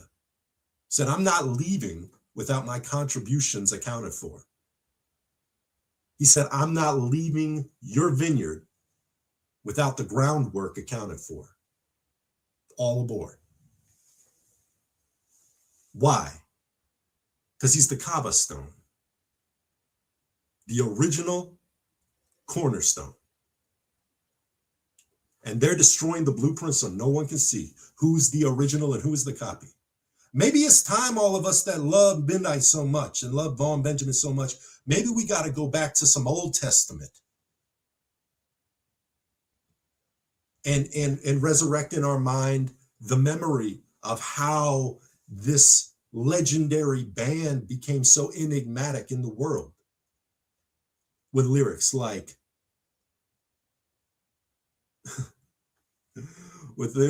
they're banking in the pig. Then they call black man the sons of Ham. They call man's color pigmentation.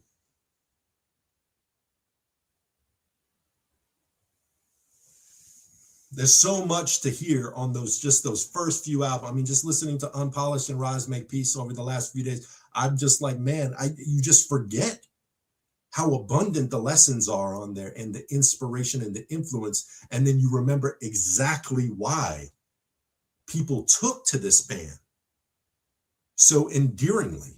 And I know that a lot of the stuff we're talking about is pissing a lot of people off, which isn't necessarily my intention. It's just it's a consequence of being aware of, as Dennis Brown said, the half that's never been told, because this is the half a lot of people like to bury.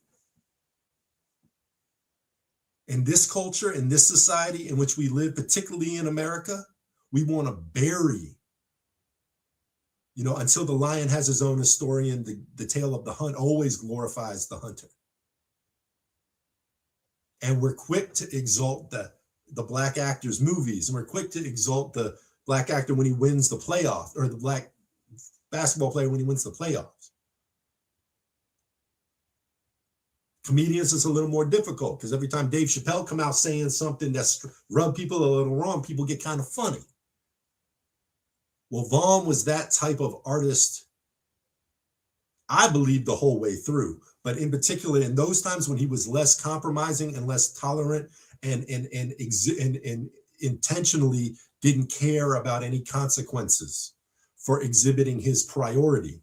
And to touch on, and we're going to get right into it, because I know I'm detracting from this with emotion and feeling. But one of the things I remember the brethren saying, and we won't, and respect for those who have passed, and respect for those who have their own incredible musical legacy that they've left behind for us to cherish, and who I personally believe was heavily influential sonic-wise, sound-wise, for Midnight. When we saw them in a discord with one another, and one of the aspects of the discord was these singers telling Vaughn that he needs to tone it down, and he's too edgy, and he's coming with too much of a limited ultra black take on the thing. And there's a lot of people in Europe and America that would really like your music if you didn't have such a judgmental tone in a lot of the songs you sang. And Vaughn schooled him 100,000 different ways with that Bible and just off the top of his head. But one of the things that stuck with me that I remember him saying to him is he said, we're operating as a candle in the dark. And one of the consequences of the candle being in the dark is you attract many moths to the candle. And that's not bad, but that's not the duty of the candle. The candle's duty is to illuminate the darkness and bring light in the minds of those who are lost. And I heard him go on stage to say, it's the sum total, at that time, it's the sum total of the music I make, this music we make, ain't no depths, ain't no heights and no depths, and no mystique to the music we make. This is what Vaughn said. He said, the prime reason, the sum total of this music we make is to wake up the black man and black woman and bring them together so we can get up out of Babylon. to wake up the black man and the black woman so we can get them together to get up out of Babylon. Now, he said many other things after that. But that was something that he made a point of saying, and not just in the midst of that argument on the stage to the crowd, and was telling these elders, these veterans, that look, if there's European and American, white, whatever, if they're attracted to my message because I'm singing the truth, if they can stomach the truth, that's great. But that's not my priority. My priority isn't to pander to them. My priority isn't to beg their acceptance. That's some old thinking. That's some old time something. I'm not one of them old time. I'm older than that. The Kaaba stone. Kaaba stone don't have to beg favor from no children of no lost generation. No people steering the ship right into the iceberg. Now, I'm trying to wake my people up. That's my priority. I'm trying to wake my people because my people are lost because of all of this white man's religions, all of these Arabs' religions, all of their manipulation of our culture, manipulation of our music. We're trying to break down all of those scales that are on our eyes. We're trying to tear off all those scales. And if there's ones and ones that are attracted to it, great. But that's not my priority. It's not the priority of the flame to attract moths. It's the duty of the flame to illuminate the darkness and to wake up and bring clarity and light in the minds of those who are lost. So, and Baba, I don't know if you want to chime in on anything before we go into this next chapter, the St. Croix chapter of the next chapter, because I already know we're going long and might as well just keep going long because it's going to be a long ride. And it's the original Midnight ride and beyond. We haven't even gotten to the end of the Midnight side of things yet. No, you're doing beautiful. Go right ahead. Thank you, brother. Okay. So we finished off with the release of Rosmeg Peace at Maple Shade Studios at the end of 99. Midnight relocates back to St. Croix. They get the albums, and that is when the lineup changes again significantly because they had the unit tight and locked up tight, but it changed, and they also changed, the scenario changed of them having their own studio to work with. Now, this is the dawn of a new era of Midnight because this is the first time that Midnight is going to be able to have sole control over the production quality and production mathematics of the production of their album from crown to toe. There's no outside involvement, no other, engineers other than who Ronnie really trusts to help if he had a question to ask or whatever. It's all them now. It's all them. And they go right into it. They start African Roots Lab. They're living in St. Croix. They start African Roots Lab, and they produce what a lot of people, including myself, ironically enough, because I kind of have two tiers. I know I said that Unpolished is probably the best reggae album of all time, and I hold firm to that. But I actually think that Jubilees of Zion, which is right, beautiful. Jubilees of Zion is probably my personal favorite Midnight album of all time, and it's an exceptional album, and it's the first time that Midnight gets to create an album completely free of any outside influence, completely free of having to work around the constraints of anyone but their own. And as you heard Pierre Spry talk about, it was really daunting having to work with Ron because he was so particular about getting it right. Well, now he gets to get it right.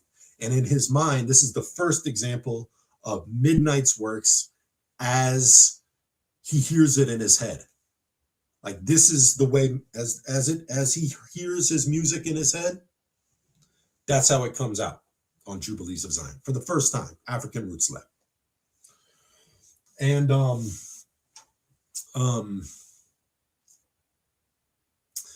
that's in 2000.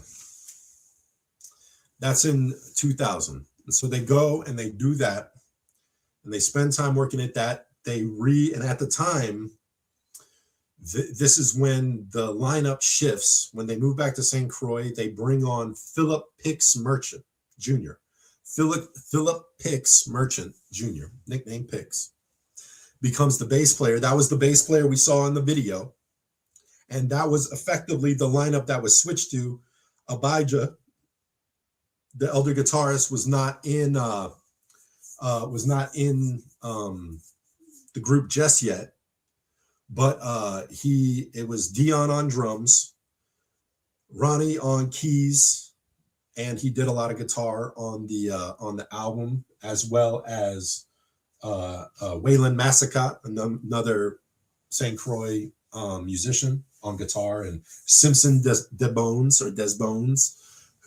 Desbones, I'm not sure exactly how to pronounce it, Desbonnes, added some guitar licks in it, but basically between the three of them, they did the guitar on that album.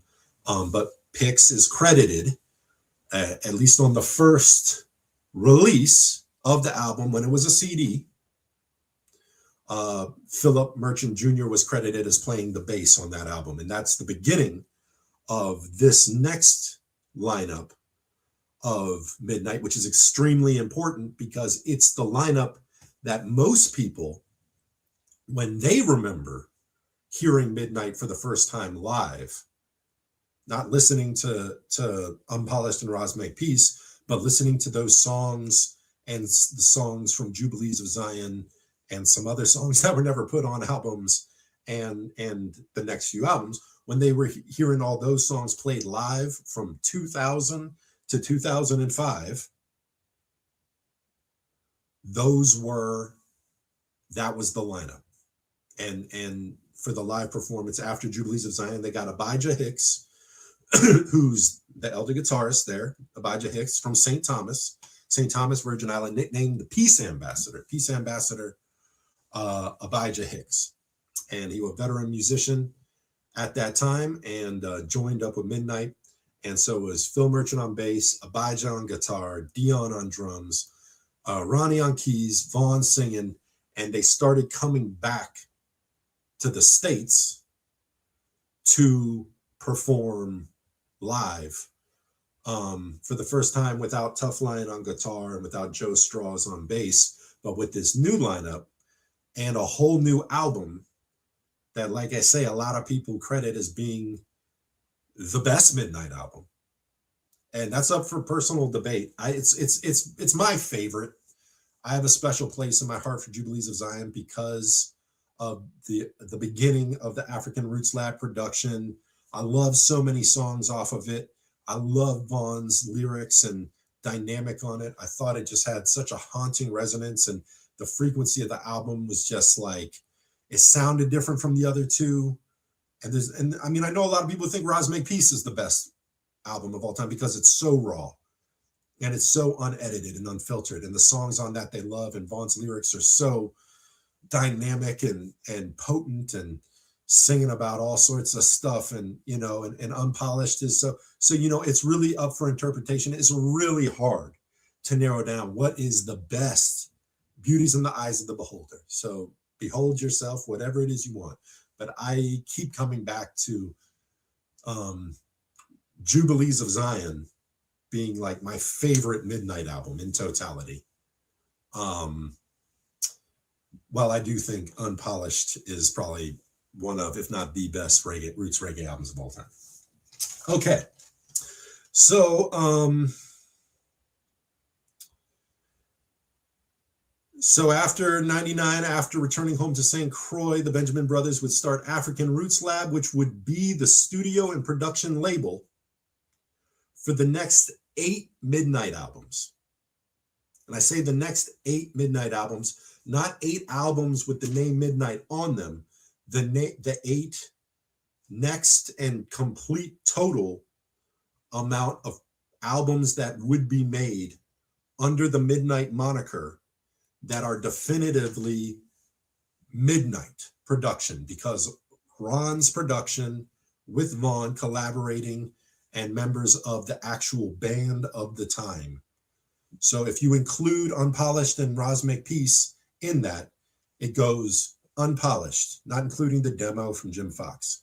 Unpolished, Roz Make Peace, Jubilees of Zion, the first African Roots Lab, then Seek Knowledge Before Vengeance, then Scheme of Things, then Ancient Maps, then What Makes a King, then Anthology, then Lion Out of Zion. And we'll get to the numbers in a minute because I'm going through all that. But I'm just letting you know that from 2000 to 2013, which is when Lion Out of Zion came, and I'm not including the dub album in that number, those are the Midnight albums, including Intense Pressure dub. Those are the Midnight albums. As far as I'm concerned, everything else that held the Midnight name, whether it was Midnight I Grade and all them other collaborations, that's Akae Beka. That's Vaughn Benjamin's solo projects. That's not Ron's body of work. That's Vaughn's body of work. Now, the Midnight Band playing live under the conduction of Ron Benjamin as the musical director of the band for the live performances that went till 2014, from 1989 to 2014. That's Ron. And so anyway, we're getting to 2000.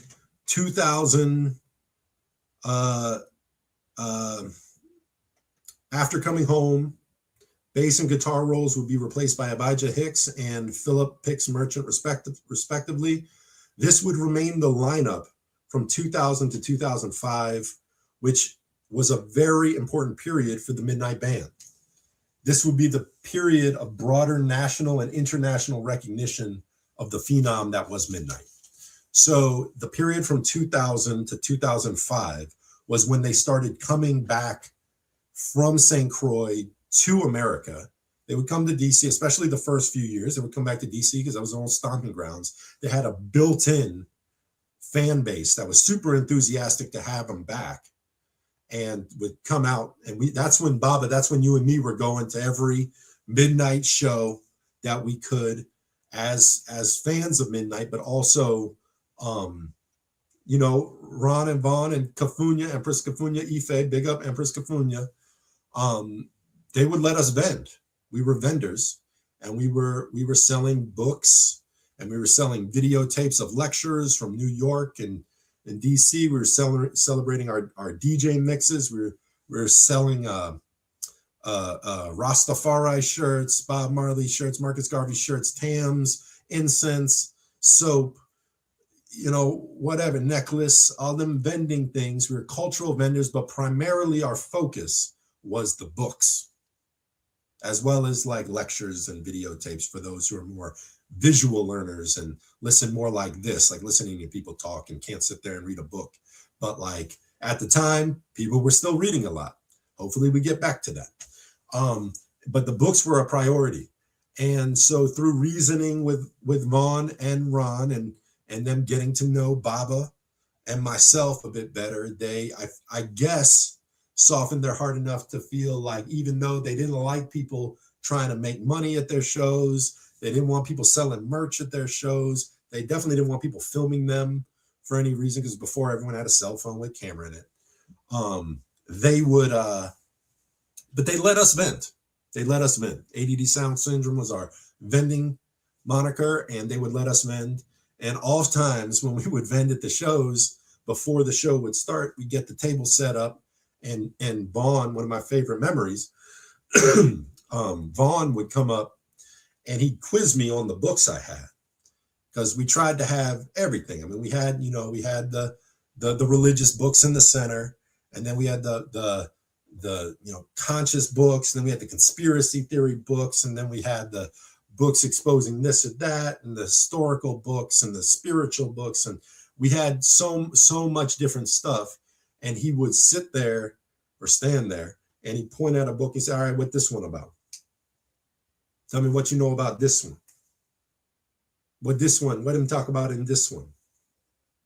And he would sit there and quiz me on the books. And I'd be like, oh, you haven't read this one? He'd be like, no, man, I read all them book. We done read all them book long time. We want to see what you know about the book. Where you keep on your table. We want to know what you know about them your book you keep on table. So I said, oh, okay. So I did my best. And then when we came to a book, like maybe a new one or one, I had many, because I had a lot of books that I wanted to read that I hadn't even read yet. Books that I was like, ooh, that's a good one. We need that for the table. And I'd be like, yeah, I haven't even read this one yet. He'd be like, oh, you haven't read this one yet. What about this one? You read this one yet? And I'd be like, oh, no, I haven't read it. He's like, here. And he'd hand me one of my own books. He said, yep, I'll read that one next. In fact, even one of the last times he did that, we had this book on the table, Ethiopic by Ayale Bekeri, which goes into the Ethiopic Ge'ez, or the ancient Ethiopic writing system, Semitic writing system that Amharic is based off of. Amharic is a more contemporary version of Ge'ez, which is the ancient Semitic writing system. Otherwise, it's called Ethiopic. And this is lessons on that and the history of that, and certain synonymous aspects of language in understanding of that. And this is one he picked up off the table. He said, well, you have to read this one next. It's a good one. It's a good one you have to read. So I did. And I'm grateful for everyone he recommended. And then he would buy books. He'd buy books for him and Ron. Usually he'd get at least a couple. Sometimes he'd get 3 or 4. Because he supported us. Because he knew what we were doing was not just like them. It wasn't for money. It wasn't the money thing. He's like, you're doing this for principle over profit. Didn't need me to tell him that. He could see this. He said, you're going against the grain. You're not getting in the groove. You're going against the groove. And for that, I admired that. So he supported it. So that's just a little, I digress. That's just a little inside baseball about me and Baba linking with them when they first start coming back from St. Croix. And they start doing shows. They start doing shows there. And they start doing shows in Baltimore, in DC, SOBs in New York, start doing shows in New York again. Big up Cafunia, big up King Simon. A lot of these are the ones that actually, made that happen. These are the stars that don't go seen in the constellation. We see the picture of the constellation. We don't know about these hidden stars in the great black, that really bring the light out. So big up those ones. Big up all those ones. Big up Twin Sound and the rest of them. Big up everyone who supported Midnight in those times. And so this was the early 2000s. And with this lineup, this is the lineup that started getting legs to move past just the Mid-Atlantic and the Northeast area. Not just doing shows. I mean, they're doing shows in Boston, doing shows in New York, doing shows in Philly, doing shows in Baltimore, once again, DC, start doing shows in North Carolina. But then they, in 2002,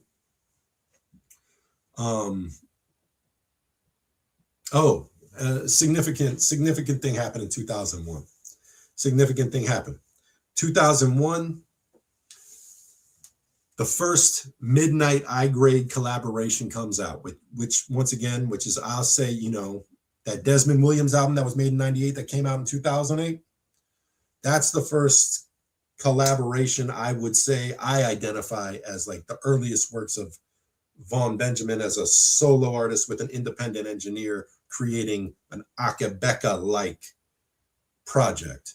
But the first open in the marketplace Midnite I-grade collaboration, which in retrospect I would see as being called Akae Beka. And I know Vaughn, as these albums are being released, many of these albums that were Midnite I-grade collaborations are being titled Akae Beka for accuracy of what it actually symbolizes and means. Nemosian Rasta. Nemosian Rasta. And Nemosian Rasta was the first I-grade Vaughn Benjamin collaboration in 2001, which started the long-lasting musical relationship with Laurent Tippy Alfred all the way to the end of I-grade Records and eventually Zion Kings, and spawned a lot of other relationships with Andrew Moon Bain of Luster Kings and Jod D of Zion High Productions, and we'll deal with all that in a minute. But 2002 was a big year. 2002 was the year that Midnite made their California debut at the 9th annual Sierra Nevada World Music Festival. 1 month later, after that show, it was like their first Cali debut, which people may not think that's something big. Because at that time, I mean, even time changes everything. But at that time, Cali was the hotbed for reggae, the biggest festivals, the multi-day festivals. Sierra Nevada Music Festival was a decade in. A Reggae on the River was at that point, 25 years, something like that, into their legacy. The biggest reggae festivals in America were in California, and the most active touring schedules for reggae artists were on the West Coast through California up to Seattle, basically from Seattle, Washington, down through Portland, down through Northern California, Southern California. And that was a huge thoroughfare in the same way, Boston, New York, Philly, DC, Atlanta, Tampa, Miami down to Miami and, Florida, close to Yard, was the East Coast leg of the active tours. The West Coast leg was the California tours. And there was a huge thirst for that there. And I want to bring in something right now, because something also changed at this time that affected Midnite and a number of other bands when it came to exposure. And it was XM satellite radio, which was based out of Washington, D.C., and simultaneous with XM in Washington, D.C., in New York, Sirius Radio, which was another satellite radio station. It's the beginning of satellite radio. Before streaming, before YouTube, satellite radio was the first nationally broadcast, universal radio stations that, were basically just all music for the most part. I mean, there was a number of different channels that did different things, but not advertisements for just as long as the musical sets. You're not dealing with local ads, local syndicated ads, and just regular radio. It was the evolution of the radio station, and the radio model was satellite radio. So this was big in the world of music, not just reggae, in the world of music. And XM was based out of Washington, D.C. Not only was XM based out of Washington, D.C., but when XM opened, it brought in Dermot Hussey, who we're going to talk about in a second, as well as Papa Wabe, who was the lead DJ for a show called Reggae Shockwaves on WPFW from long time. He was like the Don DJ of the biggest like community radio station reggae show. I don't know that community radio station doesn't sound like a big thing, but in a metropolitan area like DC that craves independent music, that craves uncensored, uncorporatized radio, that's where it lives. It lives on the community radio where you're not bound by restrictions. You don't have to, it's not payola telling you got to play this album because it just came out. You got to play it every show. You got to do this. You can't play that stuff. You got to read all these commercials. No, community radio is nonprofit, non-commercial, educational community radio license. So it literally doesn't read commercials for companies. It promotes local businesses that get underwriting, and it plays what it wants to play. And we have Papa Wabe holding it down. Big up Papa Wabe with the reggae shockwaves. Big up Smooth Devastation. Another strong DJ on reggae shockwaves. Big up brother J-Bone. J-Bone is another local DJ of DC at that time who was on shockwaves. So these local DJs and radio personalities were supporters of the local reggae scene to the point where when Mo Janaya would come out with a new album, they would play it and get it promoted at a local level so that people could become familiar. When Midnite came out with Unpolished, came out with Rosmeg Peace, they were playing it all over. WPFW, they were playing it. They were promoting it. When Soja came out with their first EP, their first 4 songs in those 4 dubs from Jim Fox, Soja was getting play on WPFW because of Papa Wabe, Reggae Shockwave, as well as their first Peace in a Time of War album, which was like 2000, 2001, that time when that album came out. And so we're still in that early time when things are grassroots. Things are grassroots. I know Soja a big name now, and people, that's a whole nother lecture to clarify the roots of that group. But they've been doing it for a long time, and they were an intricate part of that scene. And that was the scene they were working to get recognition in. They didn't live in Cali. They lived in Arlington, Virginia, and the scene was in Washington, D.C., Baltimore, Maryland. And they were a big part of that scene at that time. I mean, not at the beginning, they were just a local band, but they worked hard to become a part of that scene, and they are synonymous with that area. And they had the respect of Papa Wabe, J-Bone, Smooth Devastation, these type of DJs who were putting them out there, as well as Dermot Hussey. So when XM started, I know I'm carrying this too long. When XM started, Dermot Hussey was hired to be the program director of The Joint, which still is, I believe, the reggae channel on XM. Now XM and Sirius have combined. They're one monopoly now. They're one thing. But The Joint was the name of the reggae station that Dermot Hussey was put in charge of. I believe Papa Wabe was brought in to be the basically the head guy of the Joint of programming. Like the program director was Dermot Hussey, who took the role that Papa Wabe had, but I believe Papa Wabe came in there from WPFW to be a part of it right at the beginning. And because of the two of them, not only did Soja get loaded into the Sirius radio station and broadcast to Hawaii and Guam and all over the country and places that they would have not reached other than trying to do tours in those places, which they were not doing. But so did Midnite.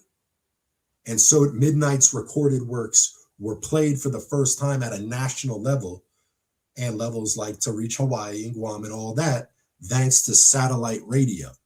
And especially thanks to the likes of Papa Wabe and Dermot Hussey. So I got an interview from Dermot Hussey. And here, I'm just going to read this because it kind of lets you know who he is and why it's important what he's saying about Midnite in this instance. Regarding Midnite's significance as a touring roots reggae act and their relative influence in the world of reggae after 20 years in the game, this is from 2013, by the way. We have perspective on both. I know of no one with a better perspective on this than Dermot Hussey, a notable Jamaican broadcaster, broad DC caster, who spent many years working with the now defunct Jamaican Broadcasting Corporation and Radio Jamaica. A personal friend of both Bob Marley, Hussey co-authored with Malika Lee Whitney a biography titled Bob Marley, Reggae King of the World, Bob Marley, Reggae King of the World, and produced the interviews featured on the Talking Blues album.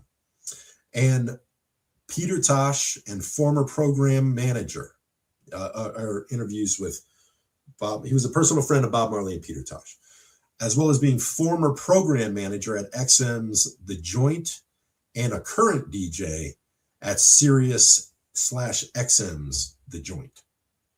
I don't know if he's still there or not. And this is Dermot Hussey, quote, "When I ran The Joint prior to the merger, I played Midnite a lot," says Hussey during our recent conversation. "Lyrically, they are absolutely original, with a stream of consciousness that is uniquely fascinating, because it represents a level of intelligence that embraces a wider history than what reggae normally spans. It is interesting that they have never found a footing in Jamaica, even with an album produced by Andrew Basie Campbell. I guess they would be deemed, quote, too deep. But if you listen closely, as you no doubt have, their music, the best of it, is absolutely original. There is no doubt that when it comes to reggae, not Rastafari, Jamaica, not less Rastafari, Jamaica is the true holy land. That small rock in the blazing sun, where three unique spirits join together in their own virtual holy trinity in the mid-1960s to create a sound and a vibe that has since not only gone a-foreign, but touches souls daily in some of the most remote places on earth. I'm speaking, of course, of those wailing wailers, Bob, Peter, and Bunny. The reasons for why the island as a whole is not embraced or even extended a hand to Midnite are many. The fact that they are not from Jamaica is the most glaring reason. There is also the fact that Midnite has long been lauded by fans and critics as the, quote, future of reggae. Yet they are not from Jamaica. When there is the fact that Midnite took the Bob Marley formula for roots reggae, flipped it, cooked it up, resulting in a blend of sounds almost nothing like Marley's brand of reggae, and the fact that they are not from Jamaica, well, I think you can see where I'm taking this. Recognition of their songwriting talent, lyrical content, and musicianship, as well as their acceptance among those within the industry, perhaps suffers because of the fact that they do not conform to the so-called norms or standards of the industry. While reggae is a music that comes out of the rebellion against the system, the reggae music industry is part of that same system. Dermot Hussey hints this during a recent conversation about the band.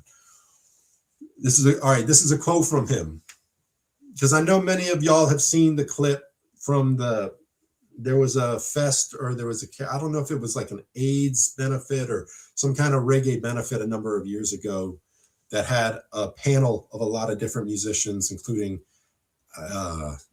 who was Meta and the Cornerstones, and Ika Mouse was there, and Vaughn was there, and Harrison Stafford from Groundation was there. Matis Yahu was there. And this was at the beginning of Matis Yahu's rise. He was still in his Orthodox Hasidic attire, and he had just dropped his first album or whatever that kind of put him on the map, and he was getting catapulted. So now this is in reference of, and the reason I bring that up is because he said some things as though he always wanted to do a collaboration with Midnite that just never happened. And Vaughn indulged him in that moment and said, well, why don't we just do something right here? So Matis Yahu, who beatboxes, and that was one of his original claims to fame, he could like beatbox and stuff. He would beatbox, and then Vaughn did like a unique freestyle flow in his fire chant style over the beatbox. you know, some people applauded and some people didn't. And anyway, it was a dream. I guess it was equal to a dream being fulfilled to Matisyahu, because this is something Dermot Hussey had to say. Quote, once while I was speaking to Matisyahu on the phone, his greatest desire was to tour with Midnite. And he said that if I could organize it, he would come to XM and do a live show. However, I was unable to grant him this request because Midnite would just not do it. Based on their stance at the time, they would never endorse such an idea, although they would benefit immensely from the exposure. Quote, I think lyrically they have changed the form of the reggae song, imbued with what I call a stream of consciousness effect, because the effect of that Vaughn Benjamin's seemingly nonstop delivery of layers and layers of history, philosophy, a different universal look. Intellectually, they are way in advance of mostly simply messages of traditional reggae. The key question is this: can they lead the social movement? Only if the audiences can connect with them on that level, and that is their biggest challenge. In summary, as we sit here in 2013, we can most certainly say that the story of Midnite has not yet been written. Will Vaughn Benjamin go on to become the most talented, most prolific, most influential figure in reggae music since Bob Marley? Well, as Bob himself once said, time will tell. So that's an interview. Dermot Hussey, who once again, I have to say, he was like a reggae diplomat, reggae ambassador of Washington, D.C., deep knowledge of it, was a broadcaster forever, promoter of reggae music forever, a lifer when it came to promoting conscious reggae music in Jamaica, through Jamaica, from Jamaica to America, in DC, on and on and on, satellite radio.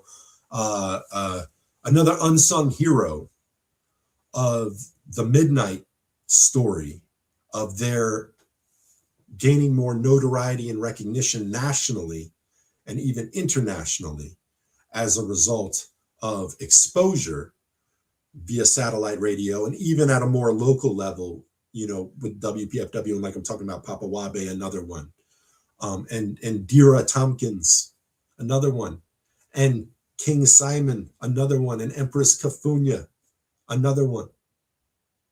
It takes teamwork to make a dream work. No man is an island. No man stands alone. And although there is none like Vaughn, and without Vaughn, who knows what would have been possible without him? My guess is not very much, and certainly none of the legacy that we're going over today would be the same. But we do honor those who give their life and energy and sacrifice and money and strength to the rise of others, selflessly, because of a common goal and mission that's bigger than getting recognition of a band. That's bigger than making money at a show, putting a show on and making money at a show. That's bigger than having a great party. That's bigger than producing a solid album. There's an overarching, not just an underline, but an overarching purpose for what all of these people and all of these producers that we're about to go over have committed so much of their life and livelihood and liberty to, at probably tremendous sacrifice, selfless sacrifice, for a bigger mission. And that mission was to reach people like you and people like me, to change our lives for the better, to change the way we see the world and the way we look at the world and the way we see ourselves in the world, and see ourselves as valuable and having strength and purpose and energy. And we're not insignificant. All are one. So, you know, in doing this, what benefits you, it benefit me too. What hurts you, it hurts me too. So hopefully we can recall these things. And that's why I'm recalling the names of Dira Tompkins and Kafunya and King Simon and Dermot Hussey and Papa Wabe and all the DJs, J-Bone and Smooth Devastation, and all of them, because they were significant in my life. I don't know if I'd be doing the radio nowadays. I don't know if I'd be 17 years deep into doing reggae radio and soapboxing the things I think are important for us to focus on and try to motivate a hopeful change in the world through word, sound, and power, through spoken word and conscious music. I don't know if I'd be nearly 2 decades into doing that if it wasn't for me being impacted by hearing community radio with conscious music during my upbringing and my initiation into the world of Rastafari and reggae music. Certainly wouldn't be the same thing had I never heard Midnite. Whether or not I met Vaughn, which I'm so grateful and lucky. And I'm not one of the ones who got to spend hours and weeks and weekends with him and all that. It was just at shows and at certain moments, and, being able to witness him, the good and the bad.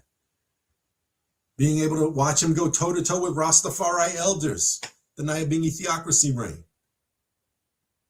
Championing his points of view and his perspectives of things that he might feel are going washed out, that have significance, or seeing him challenge reggae veterans in a way that maybe an elder Von Benjamin would have just shook his head and told himself to go sit down somewhere and listen instead. Maybe. But I'm grateful that I was there to see all of it. I'm grateful that I was present because it's allowed me to become the person I am. And I feel stronger and more hopeful and courageous enough to be able to endure the educational legacy of some of the strongest Black leaders with the most critical perspectives against the society, which has led all of us astray and let so many of us down in so many ways. And most of us don't even have the courage to acknowledge that because we feel afflicted, because our skin is our prison, our complexion is our direction, and we don't allow ourselves to think anything that ruffles our feathers, as it were. When we can't take accountability for the fact that old kind of thinking is how we got to exactly where we are right now. And I don't even need to talk about where we're at right now, other than one word: disappointing. But there is hope. And there certainly is fertilizer or fuel to grow the solutions left by ones like Akae Beka and Midnite. Okay, moving on.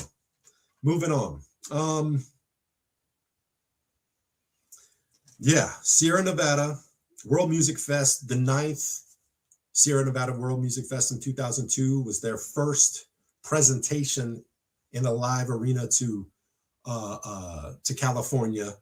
And people came from all over the world to go to these Sierra Nevada and Reggae on the River music festivals, and them doing smaller shows in the region for the ones that weren't there. That's also what you do. So people were picking up on it. Internationally, people were picking up on this band. 2002, Sierra Nevada, and they would do Sierra Nevada 2002, 2003, 2004, 3 years in a row, as well as 2004. They would do Reggae on the River as well, which was the biggest reggae festival, especially at that time, the biggest reggae festival in the United States. And so this was a trod with that lineup from 2000 to 2005 that most people that we just watched a video of, most people were getting that dose of Midnite, which was exceptional and dialed. You had Pix and Dion working as a duo called The Machine with the drum and bass collaboration. You had Papa doing the guitar licks and the incredible keeping that rhythm, and you had the energy of Midnite, just loving that it was all hitting, it was all hitting. In a similar way with the previous lineup, when even if the crowds were smaller during the previous lineup and the venues were smaller, it's not so much about size and numbers. It's about feeling the radiation off of the people that are there. Like Jim Fox said, he said his favorite night was there was 5 people there. And that was the best night of music he had ever participated in up to that point, with 5 people in the crowd. So also in 2002,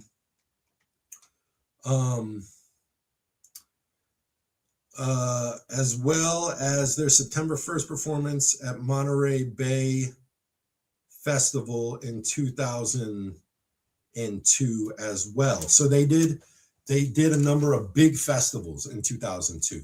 Monterey Bay Reggae Fest, Sierra Nevada Reggae Fest. They also played a huge show in Sao Paulo, Brazil, which was the beginning of one of their biggest, largest, and most enthusiastic fan bases is in Brazil. Like they would do shows. I think they had like a show with like 500,000 people, like ridiculous amount of people at one point later on. Like people would just, Midnight became the thing in Brazil. And the first big show was in 2002, same year as those 2 big reggae fests, which was a month before their, the Sierra Nevada was a month before the release of Seek Knowledge Before Vengeance, their 4th album, their 4th full-length album. So that was a big year. 2002 was a huge year for Midnight. And that's when they really started getting national recognition, even international recognition with the Brazil type of thing. And then, like I say, they started getting booked and touring hard out through that period. 2004, they did Reggae on the River. And that was another leveling up. And the end of 2004 was an interesting period because that's when the lineup took a shift again. They recorded these albums between 2004 and 2005, really 2005, but they were recording them in 2004, was the next 2 albums after Seek Knowledge Before Vengeance, Scheme of Things and Ancient Maps. So those would be the last 2 albums that Dion Bosie Hopkins as drummer, and Philip Merchant Picks would play on in the recording aspect, as well as the live aspect. So Jubilees of Zion, Seek Knowledge Before Vengeance, Scheme of Things, Ancient Maps, 2000 to 2005. That's the lineup. And Abijah Hicks, that's the lineup for those albums, except Abijah wasn't on Jubilees. But that's the lineup for those albums and for the live shows until the end of 2004, when the lineup was changed, when they changed the lineup again. And interestingly enough, as the story that was told to me goes, excuse me.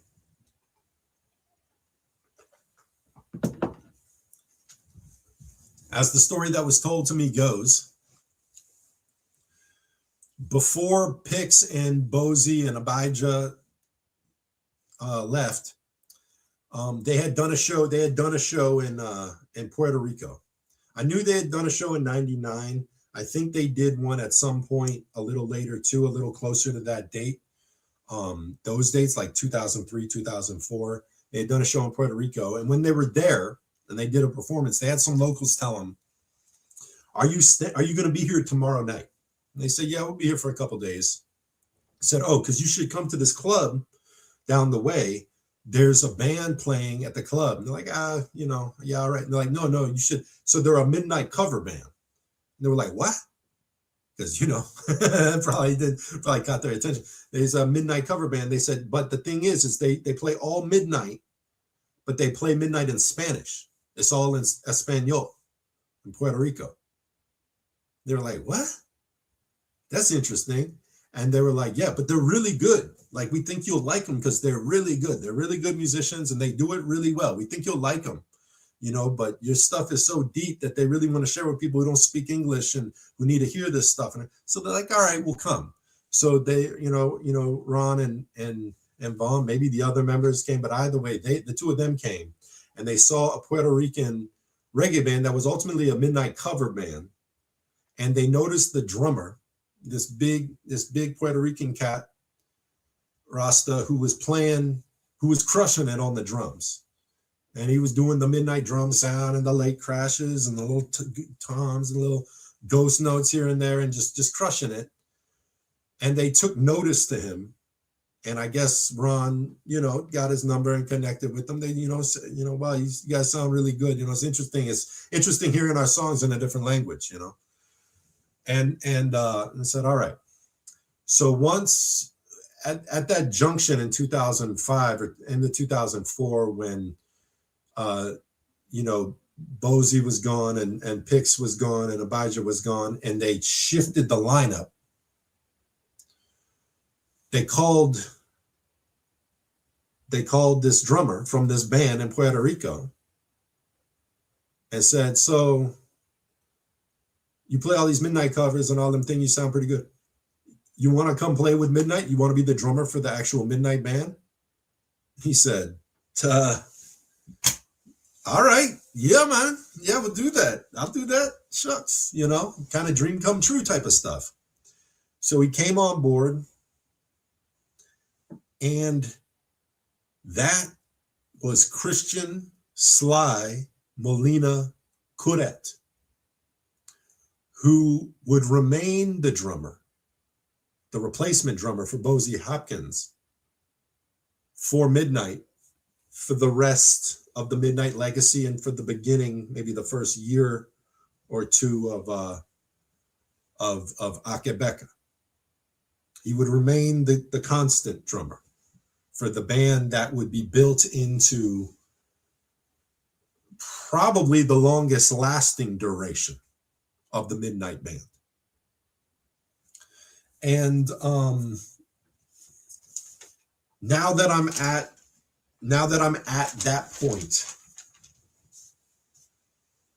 and the rest of the story from this point on, this is 2005 to 2007, they had some different players on there developing, the lineup, Ron kind of managing the players as they went to get the sound changed, what I'm trying to say. The sound, the energy, the frequency changed. And I'm not saying better, I'm not saying worse. I have a nostalgia for the lineup with Abijah and Phil and Dion. I have a nostalgia for the sound of Joe Straws on bass and Tuffy on guitar and Dion on drums. I have a nostalgia for the root sound of the early albums and the early shows that I was able to witness and be present for. And I probably have a bias because of that. But I also have a memory of the frequency that it radiated in the crowds, and particularly in the crowds in DC and Baltimore and New York at those early times that were predominantly grassroots, African crowds with a few white folk really interested, speckled in and scattered in. But there's something about what the songs that Midnight sang, the current that it would permeate through the crowds of these people who felt as though they were witnessing greatness and acting itself in their presence. They were witnessing magic happen. They were getting, they were hearing the ancestors being channeled through Vaughn as some form of a medium, and messages from the Akashic cosmic consciousness transmitted to them through the conduit of Vaughn Benjamin and through the sonic frequency of the Midnight band that did something to these crowds that I never saw again.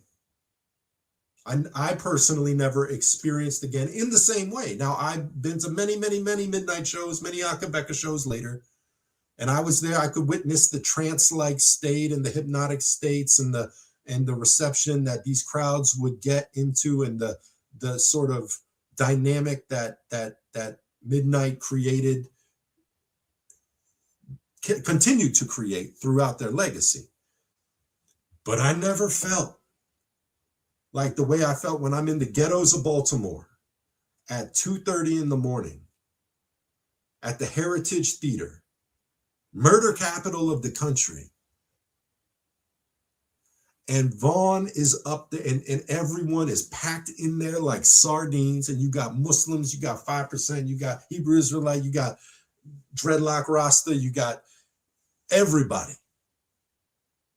all up in there, crammed in there, hot as July, with condensation sweating off the walls. And you're watching Von Benjamin sing Africa, I Belong. And you're looking around you, and everyone to your left and right is singing every word with him, with tears pouring down their face. It's some of the most spiritual experiences I've ever been present for in my life outside of my own individual meditations with the Creator. It's the most community experiences I've ever had in my life were at these midnight shows. And so I think that lends cause to why I have an affinity for these memories of the earlier midnight band frequencies of the late 90s and early 2000s, especially to me. I mean, I prefer those albums as well. I love I Grade. I love Zion High Productions. I love Luster King. I love Zion I Kings. I love, big up iShents, big up Trinity Farms Music, big up all these incredible producers. And I found greatness in every single production of the 73, 74 albums that have been released. I found value in all of them, unique value in all of them. But I have a special affinity for those early, especially those first 5 albums, and certainly those early live experiences in the late 90s, early 2000s of the live experiences with those 2 lineups that I ultimately had to cherish as a memory more than I could experience a replicate or a duplicate of in real time. And I cherish every single show I ever saw. I was grateful for every opportunity, every festival, every show, every single time I got to link Vaughn and link Ronnie and have a few words with Vaughn and just experience where they were at in that time and share the earth with them in that time. But I never found what I was looking for when I'm searching for a memory, you see. Because like there's a saying, you can never go back home. Because even if you go back home, home isn't home anymore. Home is different. Everything's changed. Even if you go back to the same place with some of the same people, it's not your memory of that place that you're returning to. You can only return to that in your heart and your mind. You can't ever return there physically and expect to find the exact same thing. And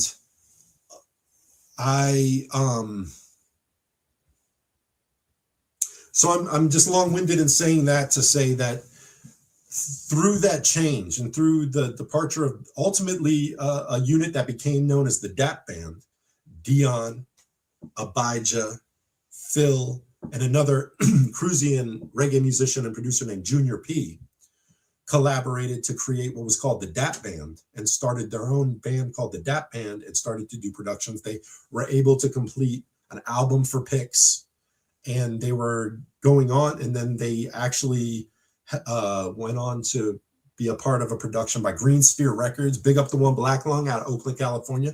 Enough respect IG, enough respect Black Lung and Green Sphere Records for all his works. He another American reggae don, unsung hero, American reggae don that a lot of people sleep on or don't know about. I wouldn't say he's part of the Cali reggae side. He's his own thing. He's his own entity. He's part of that conscious Rastafari, conscious black reggae music, unique type of creative energy that you got to hear to understand. But anyway, Black Lung, spelled Blaak, for those of you looking for it, did an album called Frontline, or On the Frontline. No, Frontline. It's called Frontline. And he had the DAP band as the supporting band on that album. The DAP band was a musical support on that album. And those were, I believe, the major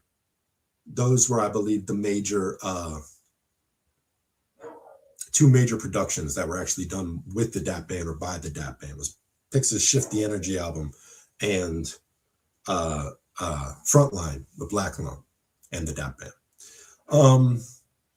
Baba, could you hold it now? I gotta check. My dog's freaking out on something. I just gotta get him to stop doing that. Could you, you know where we're at, and hold it down for me for just a second. I'll be right back.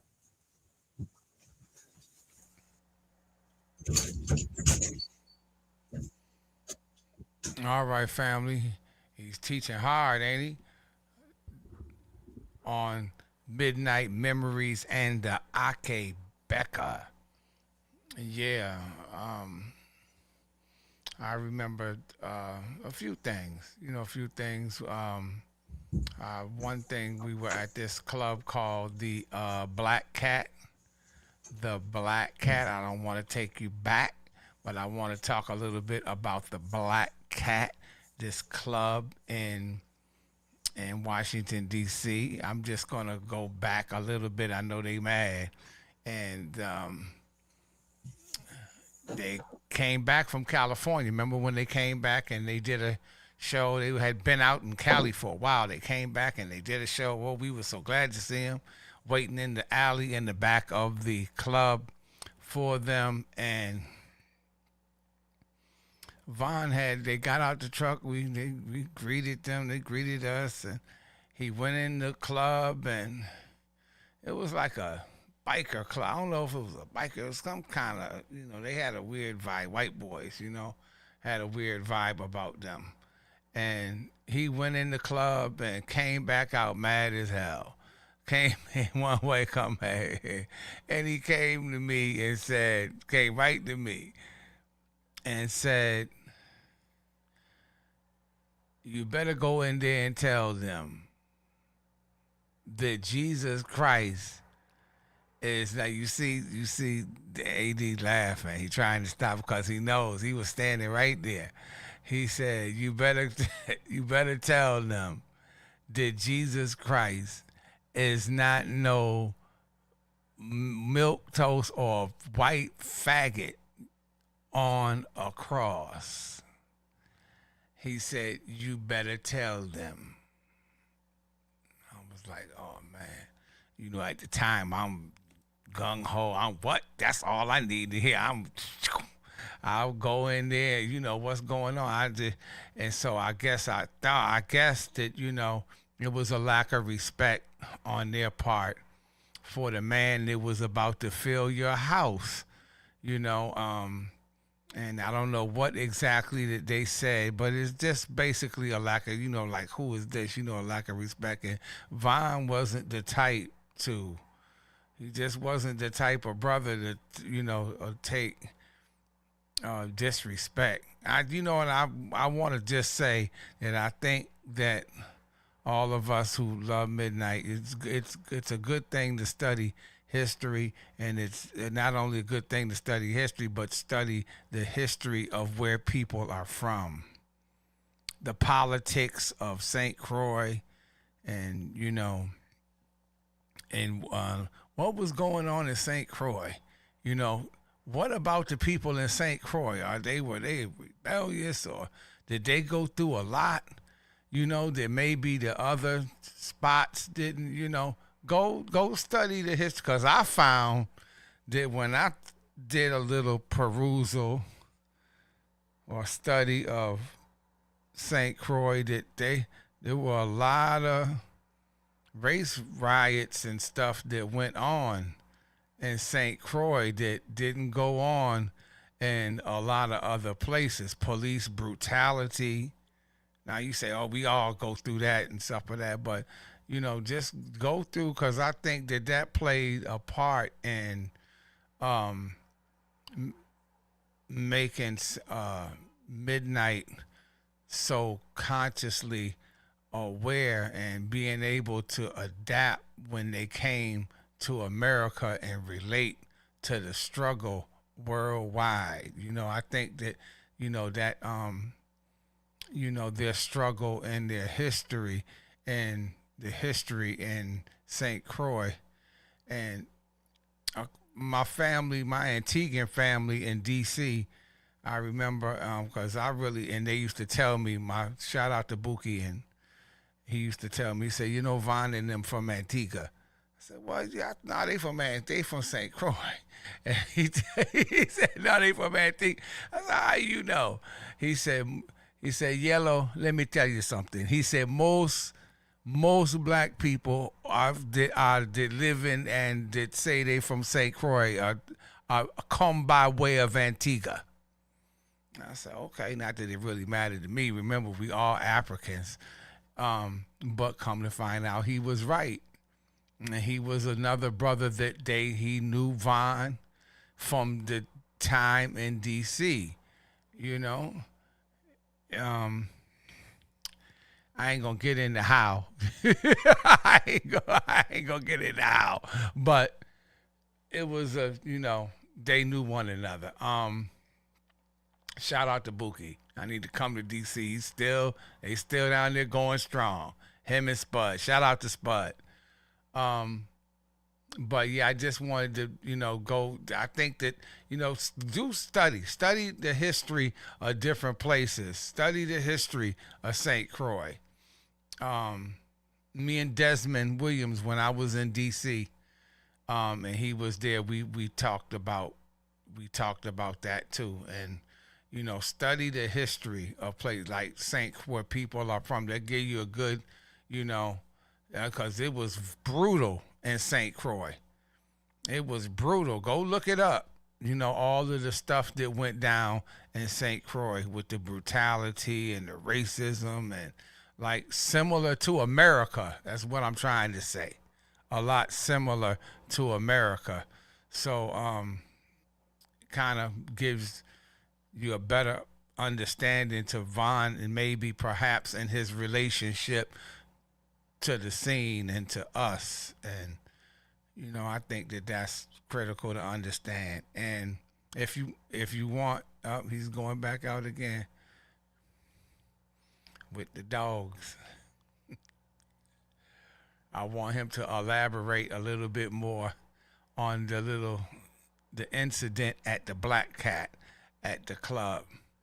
And I bring up all these things because that's, just how I'm not opposed to learning more about, because, I know Rasta, I know we deal with the fullness and the balance and all that. I've been taught by my elders for a long time. So I'm not ignorant to that, but I also know racism and white supremacy. And my methodology is somewhat unorthodox to some, but it gets its effect. If you go to if a snake bites you, you go to the doctor, and the doctor prescribes the medicine, which is the same poison that the snake bit you with, and that doctor gives you the medicine, and he gives it to you in the proper dosage until you reach balance in the system. A superior can't talk to somebody who thinks they superior, rather can't talk to somebody that they think is down there.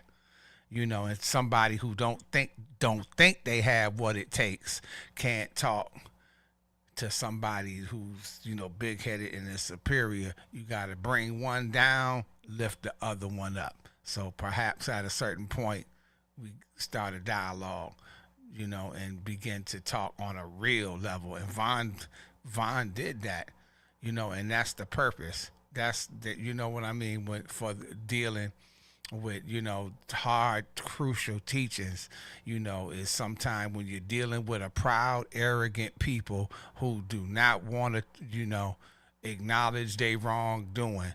Sometimes you have to, hurl truth at falsehood until you knock out falsehood's brains.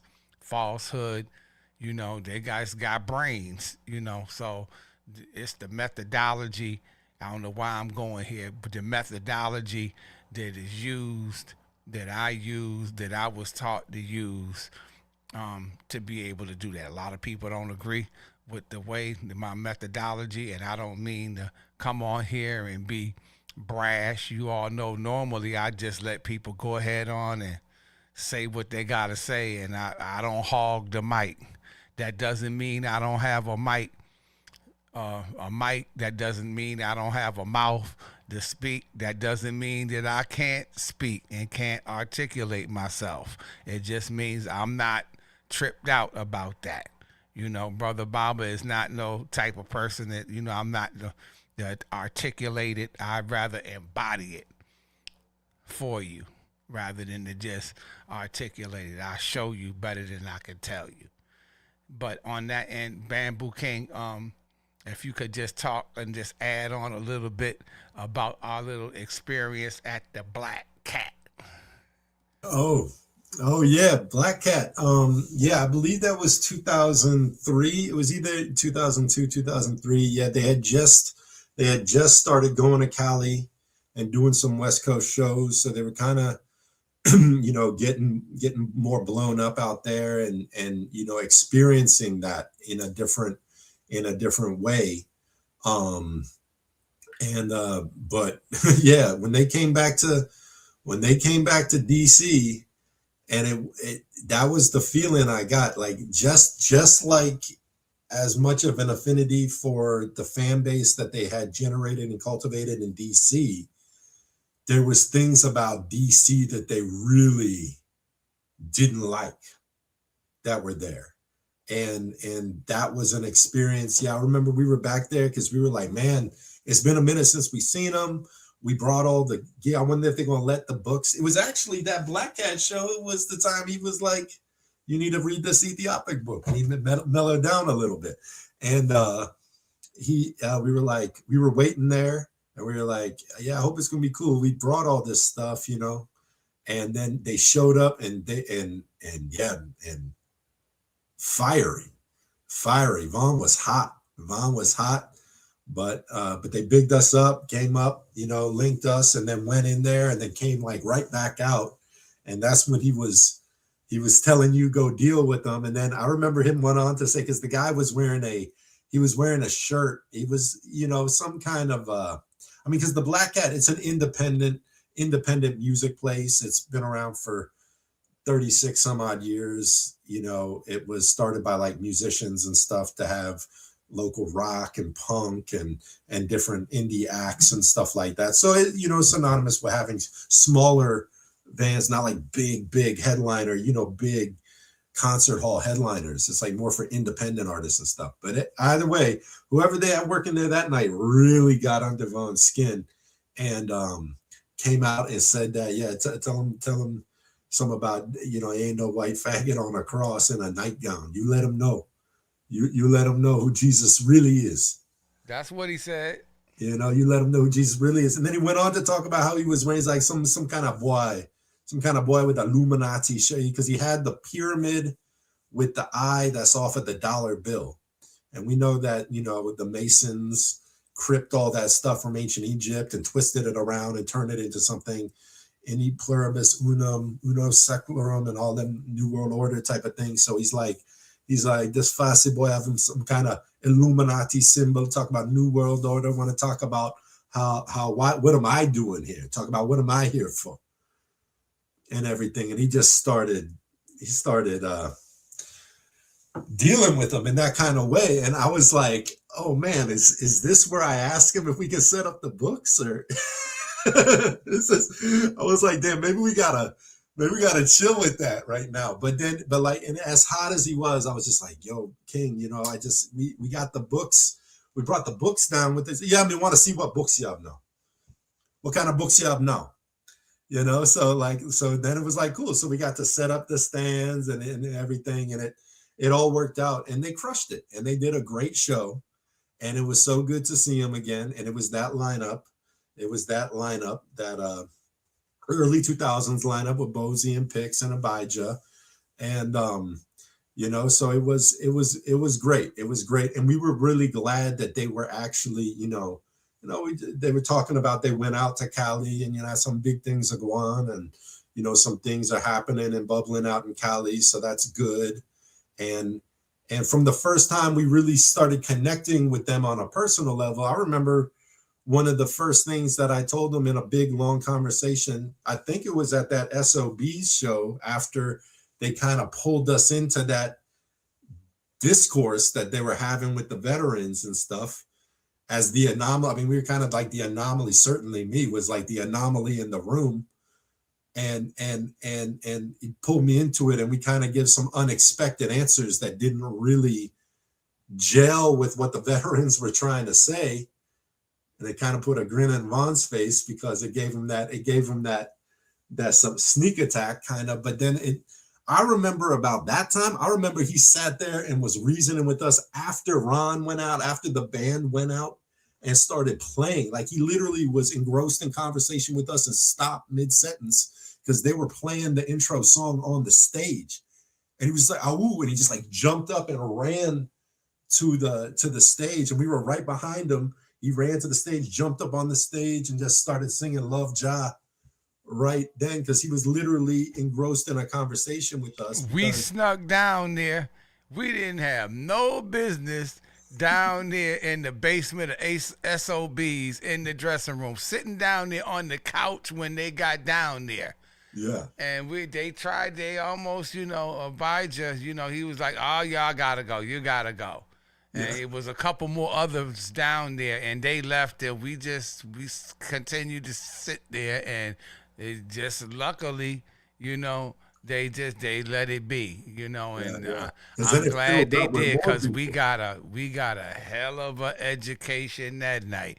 What did he was beating on the brother? Well, educating the brother. I say he's whooping the hell out of him, but educating the brother, and is at a certain point. They got to talking about Bob Marley, remember? And he was saying how, the youth gonna look at, I don't want to go. But I remember at a certain point, he said that, remember, Bob Marley told you, soon you will see who the true revolutionaries be. He said, Bob told you, soon I'm telling you now. Yeah. You remember when he said that? Soon you will find out who is the real revolutionary. He said, soon you will find out. Bob Marley said, soon you'll find out who the revolutionary. I'm telling you now. If I tell you soon, I tell you now, you're going to find out who the real revolutionary. Mm-hmm. So like, that was that energy. That was the momentum. That was that warrior spirit of Vaughn that he brought, not just in his personal conduct, not just in his musical presentation, not just in the reasoning and dialogue he would be building with ones and discourse that he would hold. And he didn't care if you were a youngster, a contemporary, another artist, a veteran artist, a Rastafari elder, what school or house of thought you came under, or just a regular Joe off the street. Like, he came with the same energy and presence and frequency.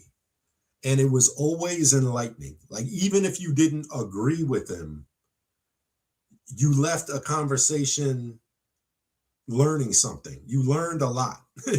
You were forced to learn a lot and look at things from a different way, even if you didn't want to agree with him about certain things, because it conflicted with the, belief system you hold, or the fragile confines of the belief system you're trying to subscribe to, or the belief system that you think you already have an understanding of, because you're like, I'm a Rasta, this man a Rasta, we should be able to see everything on the same level. And maybe not, because he was out the box. And I'm not trying to paint him as an unconventional Rasta, but because he was so devout to His Majesty, he was so in tune with that Bible.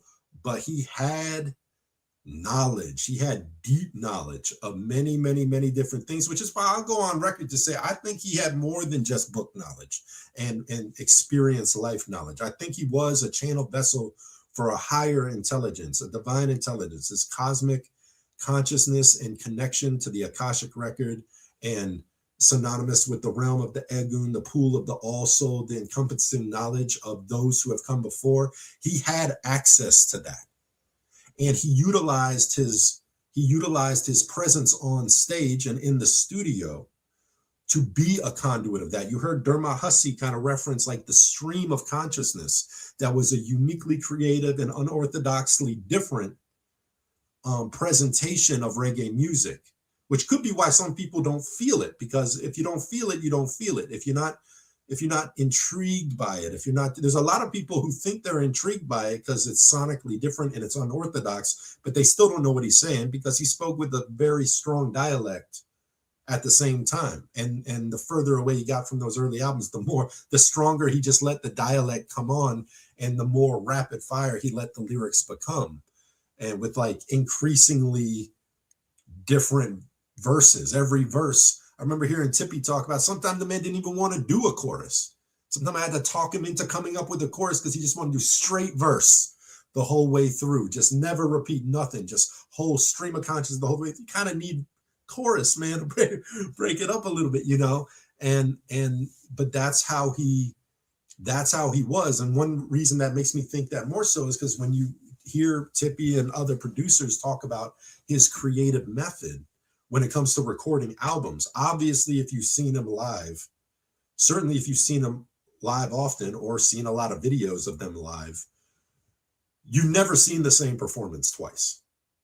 You've never seen the identical same performance twice, especially after this period that we've got to now, where they've it's kind of the end of that early 2000s period where they're doing a lot of these songs, name brand songs everyone knows. His catalog with different collaborations is increasing. He's starting to sew lyrics from other songs into the songs people recognize. And if you've seen the live presentation, you know that you've never seen the same thing twice. And he's obviously bringing this out from somewhere. And, you know, it's like and then the creative process I was describing about the studio stuff is what I heard Tippy speaking on, and a number of others who say, oh yeah, no, he doesn't even want to hear the music. Like, if you're like, I got an album, I really want to do, he said, and should I send you the album? No, I'll hear it when I get there. I hear it when I get to the studio. And they're like, yeah, no, but if you're going to write some songs to this stuff, you need to kind of get an idea of the pace or the frequency or whatever. He's like, no, I need to hear none. Like, I hear it when I get there, and then we're going to bring the music, the lyrics out when I get there. Like, he didn't even want to be, there was a chaos magic to what Akae Beka worked with. That chaos magic, the order in the chaos magic, is something that he was really comfortable with working with. He wasn't all about planning and organization. Like, he was about spur of the moment creation. He was about inspiration. He was about, all right, now that I'm in the studio, now that we at the microphone, now that I'm smoking herb, because he smoked plenty herb, big herb too. Big herb, big Bible, big salute to Selassie, big Rastaman. True and true, Rasta to the bone. But he would create almost on the spot, where he would listen to the music and then bring through what it is he was trying to do. He's also a poet. See, I kind of skipped over a lot of what he was also doing in DC in the midst of them getting Midnite going. He was also a big part of Vaughn's personal journey in DC was slam poetry, because the live poetry scene, like the Sal Williams type of live poetry, slam poetry, even like hip hop creativity that was going on with the lyricism there, he was a part of all of that. So when you hear like the fire chant style, that's really synonymous with him, and a number of other fire chanters, all from VI, You know, it's like a sub style within the VI. And you can obviously say, well, what about like the raga, like Capleton and Sizzla Kalonji and all that? Yeah, yeah. But like, there's a kind of fire chant style that I would say is more similar with DYCR out of Jamaica, Dicer or DYCR, who had sort of a hybrid spoken word, dub poetry, fire chant. You see what I'm saying? It's like very lyrics like a river, very few repeating lyrics, fire chant style that was really pioneered by Vaughn, according to those closest to him that share the style. You ask Ja Rubal, you ask Ancient King, you go talk to Messiah, go talk to Lava or Lava Volcano. You go talk to them and you ask them who inspired you with your style. They probably say, Von Benjamin that. Von Benjamin are the fire chant king. Maria real fire chant king that. You know, because he had this even before it started getting recorded.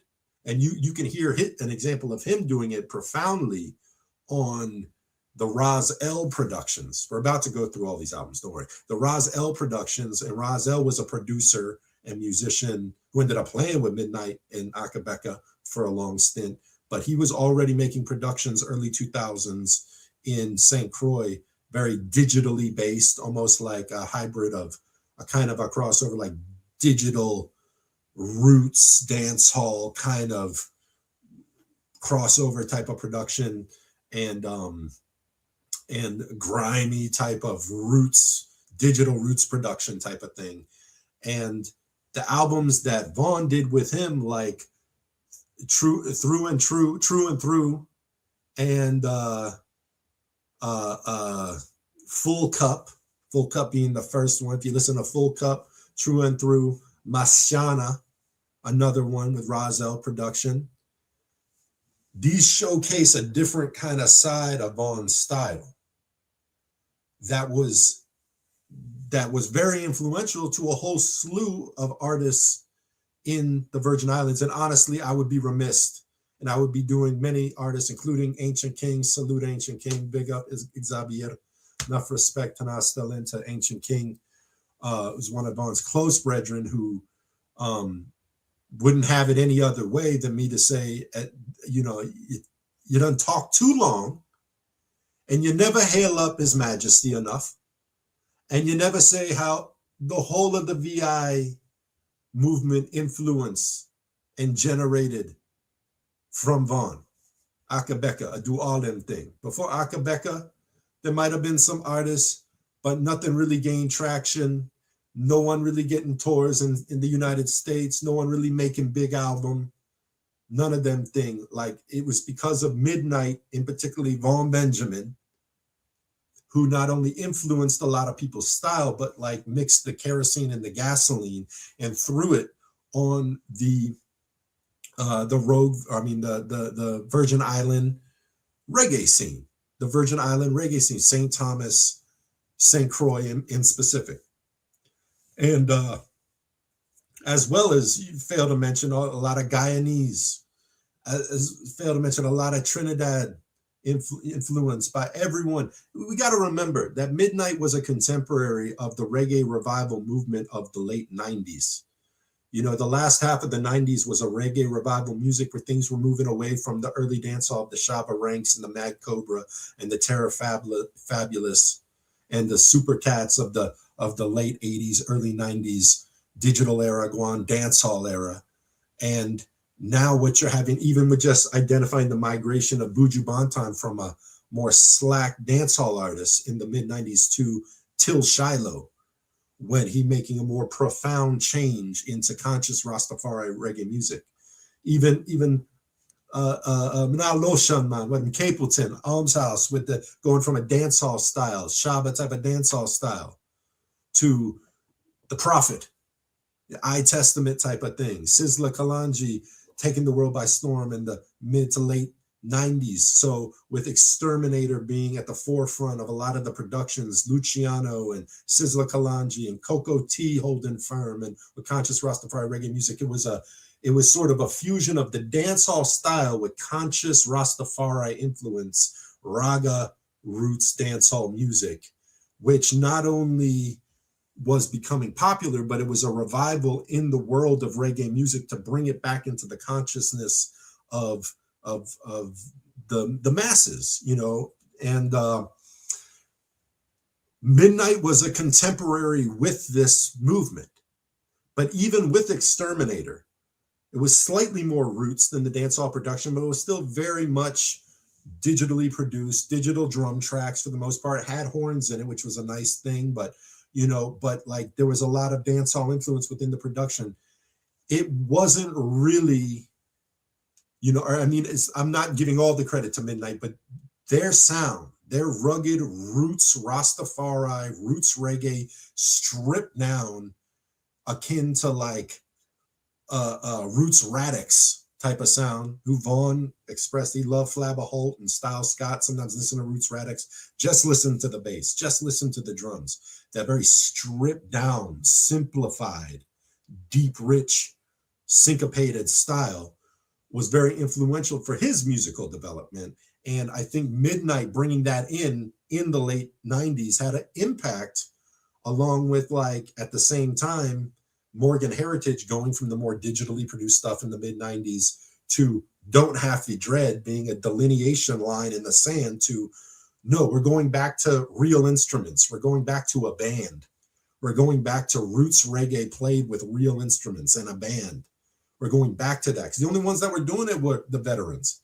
Izzy Vibe, Steel Pulse, Culture, Burning Spear, you know, Meditations, Itals. Those veterans were holding on to roots because that's what they do, while the younger generation was doing more dancehall and then raga dancehall type of roots crossover type of thing. And then right there at the late 90s, early 2000s, you even hear the difference between More Fire, which was what exploded Capleton on the scene, and Still Blazing, which was his follow-up album, which was majority roots, majority real instruments, majority roots. Don't, you know, early 90s, mid 90s Morgan Heritage, and then 1 bingy, 2 bingy, 3 bingy, all that, to Don't Have to Dread, all live instruments. You know, Luciano's stuff go from a more digital production because of the time, mid 90s, we're still kind of in the 80s sonically.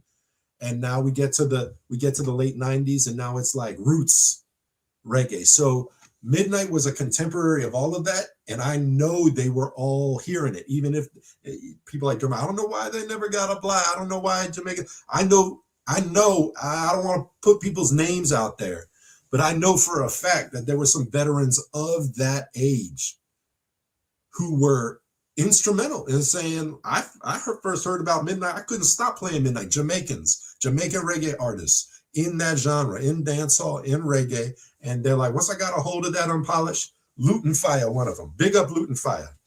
Nah, sleep on Al Pancho. Al Pancho, a big artist. Al Pancho said he one of the first Jamaicans to just run Unpolished and Raz Make Peace Red for Jamaica. He just played Midnite all the time, played it for everyone. So you have to hear this. You have to hear the next thing, this. You have to start doing reggae again now. Reggae big now. You know, Mark Wonder, another artist, say, Al Pancho told me Mark Wonder, the only other artist other than Mark Wonder he hear him listen to is Midnite. You know, and many more. Luton Fire, big up Luton Fire, big up David Hines, the veteran. Even veterans saluting this general, giving him awards for being so profound. You know? And probably, you know, Vaughn probably thought maybe at one point he might be able to ask to give David Hines an award. No, David Hines give Akae Beka an award. And I'm glad he did. And yeah, and then you hear, I mean, I haven't spoken to a young reggae revival artist that said that they weren't infatuated with those earlier Midnite albums, Unpolished on through. You know, Jubilee's Jesse Royal, Kabaka Pyramid, John 9, you know, all of them. I haven't talked to one that said that Midnite wasn't Whether they say it on TV or not, I don't know. But I know that when the name is brought up, they don't miss a beat to say, oh man, when that came out, or I remember when I first heard that, and it was exceptional, even to the people at In Yard, even to those in Yard who didn't have a bone to pick about what slave port, you know, these people's ancestors were dropped off at, which port of entry you came in on, you know, which your African people with an African art form, pushing African liberation theology in a creative way, and paying homage to the veterans and pioneers of it all too, because Vaughn did do that. He would talk about, you know, I mean, he said Bob Marley was a huge influence. He loved him some Bob Marley, loved Bunny Wailer, loved Peter Tosh, loved the Abyssinians, loved the harmony groups of old, Meditations, Abyssinians, Wailing Souls, Twinkle Brothers. You know, loved the Congos, loved the what I said, Roots Radix, love everything Roots Radix, anything like that. He loved that stuff, and he talked about it, and he always exalts Jamaica and the music that Jamaica That's correct. created. He didn't fight them while he was being fought against. He said, like Jesus, forgive your brother 70 times 7. He just realized with that liberated mind that it was talking about forgive your own black brother. See, and that's our problem. We forgive white folks, but we don't forgive each other. And I just want to give a shout out, because you know I be talking about my man Judah Ites and Ithaca, and I just want to play this, not to get us off course, but it's right on course. Our brother at the beginning, bringing him out, Judah Ites bringing him out, and Vaughn putting a trance on us in Ithaca, as only he could do. Listen to this brother put a trance. He came out and put a trance on us. Central New York's only roots reggae series, y'all. Bringing you live and direct from St. Croix, Virgin Islands, Midnite, Ithaca, show some love. Make sure you get on over to the merch table, pick up a CD or two, check out what they got. This is Midnite, y'all, the best roots music on the road today. Show some love, Ithaca.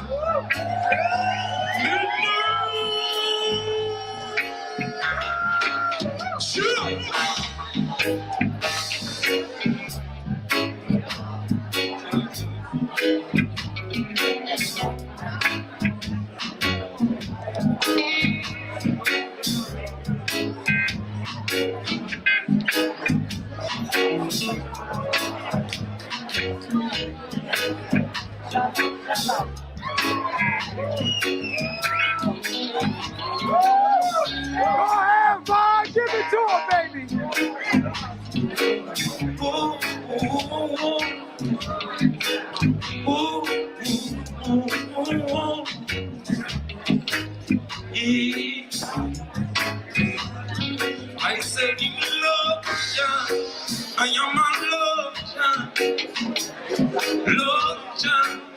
and love John forever.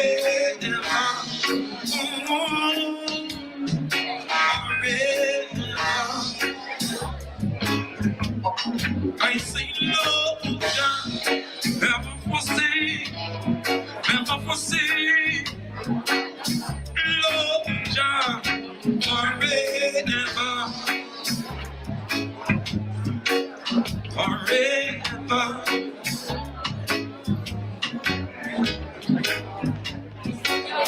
The wind, the gift of tongues and of angels, and still I have no charity. I am become as a lonesome in brass, and a lonesome in timber.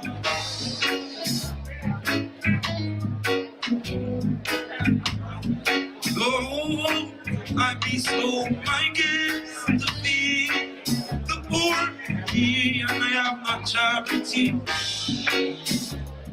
I am become as a lonesome in grass, And a loud sound let him brag.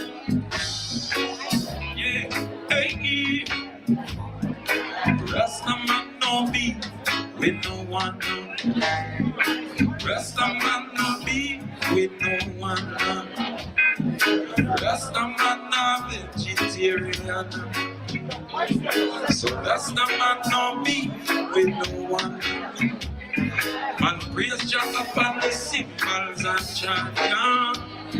Man praise Jah upon the harp and upon the wood with instruments. Love the Lord God Jah Rastafari with all your body, with all your heart, with all your mind, with all your soul. You did not have to your own misunderstanding. Love the Lord God Jah Rastafari with all your body, with all your heart, with all your mind, with all your soul. You did not have to your own misunderstanding. I say in love Jah, I am a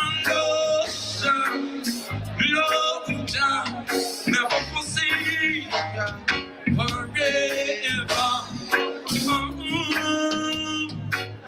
forever.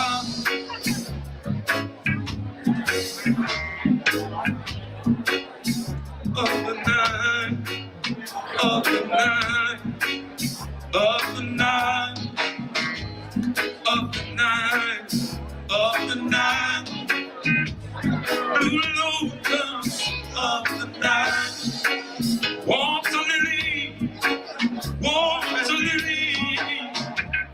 who was that Nazarite child? Speak you truthfully of the night,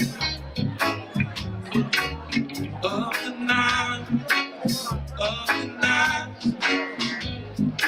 blue lotus of the night, water lily, yeah, Nazarite child, speak truthfully. It's of the night,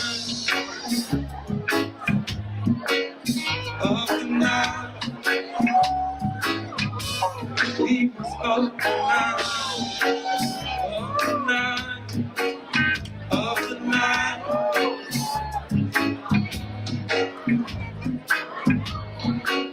Everything the human see, you see in pyramid form, cone to point. Yeah. Everything you see in pyramid form, from point to point. C-O-N-E, E-N-O-C, Enoch.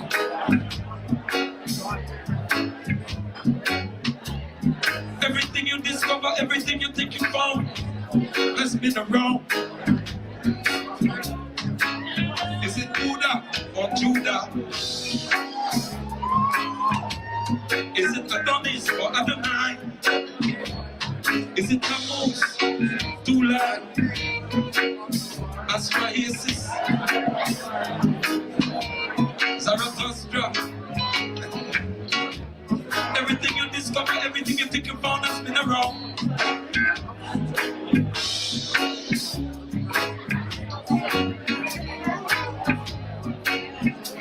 Nowhere, soon they will be singing out. Nowhere, born is the king. N-O-E-L-L-E-O-N, they are. Born is the king. They will be singing. Nowhere.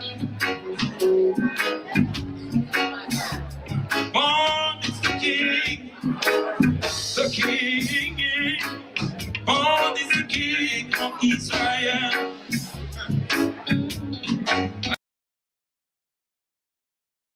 Yeah. I just wanted to give us a little bit of taste. You see how he just brought that hymn? The brother was chanting so much. You hear him talking about the pyramid, talking about Kemet, talking about and then he go right back in. Rasta man don't beef with no one. They go right back into the vibes. Yo, Von was a very, very spiritual, brilliant teacher. And he would put you in a trance before you even knew what hit you. And that's how he would start out. And then he would go into his teaching. He would just go into it. But shout out to Judahites for bringing. I was lost when I didn't think I was ever gonna until I went to Ithaca, and I said, "Oh man, they got fun." Then they kept right on bringing Midnight back. I was like, "What's going on here in Midnight?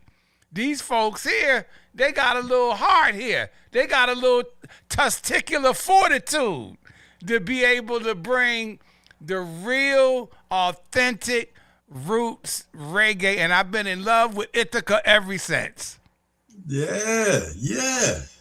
Oh man, well that's beautiful, and I don't want to, be mistaken for anything that I said previously about my personal affinity for the specific time of the Midnight era, as though that didn't continue in a way. It changed form, but it definitely continued. I've never been to a Midnight show that didn't have that hypnotic trance-like effect that literally is like the crowd is put under a spell, and then Vaughn is a medium transmitting information and inspiration from a higher plane into the hearts and minds of the ones that are present.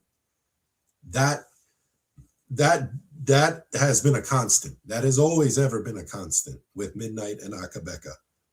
And in the same way, the albums as well.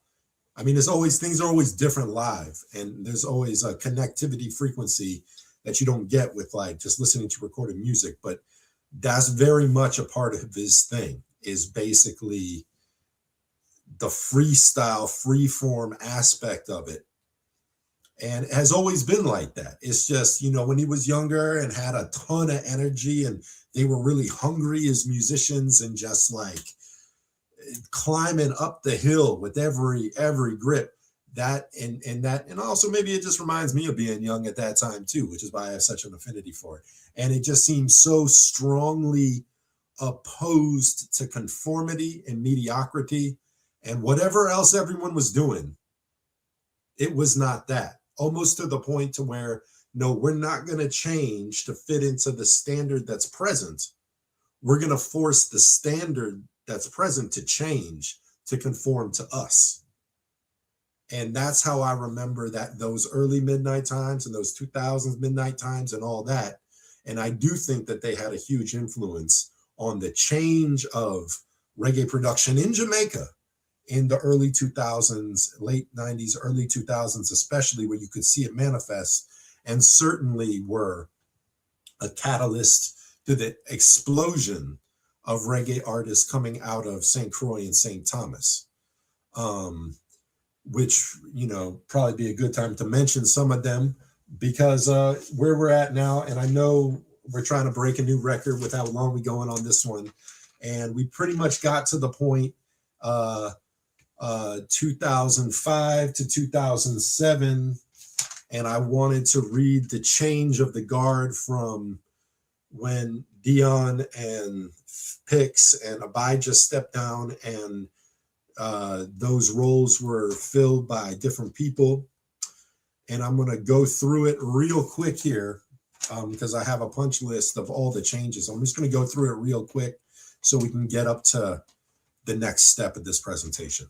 Okay, so from 1989 to 2000, basically, well, you had, before the solidification in 1989, you had Ron making productions for people in St. Croix. You had him playing with Corey Kent, Neil Simon, some different musicians, and then on bass, and different musicians. But then in 1989, they solidified the Midnight unit with Joseph Strauss Jr. on bass in St. Croix, Joseph Strauss Jr. on bass, Henry Junie Willock Jr. on drums, Dion Bosie Hopkins on percussion and congas, and then Ronnie Benjamin Jr. on keys and harmonies. Then you have Vaughn singing.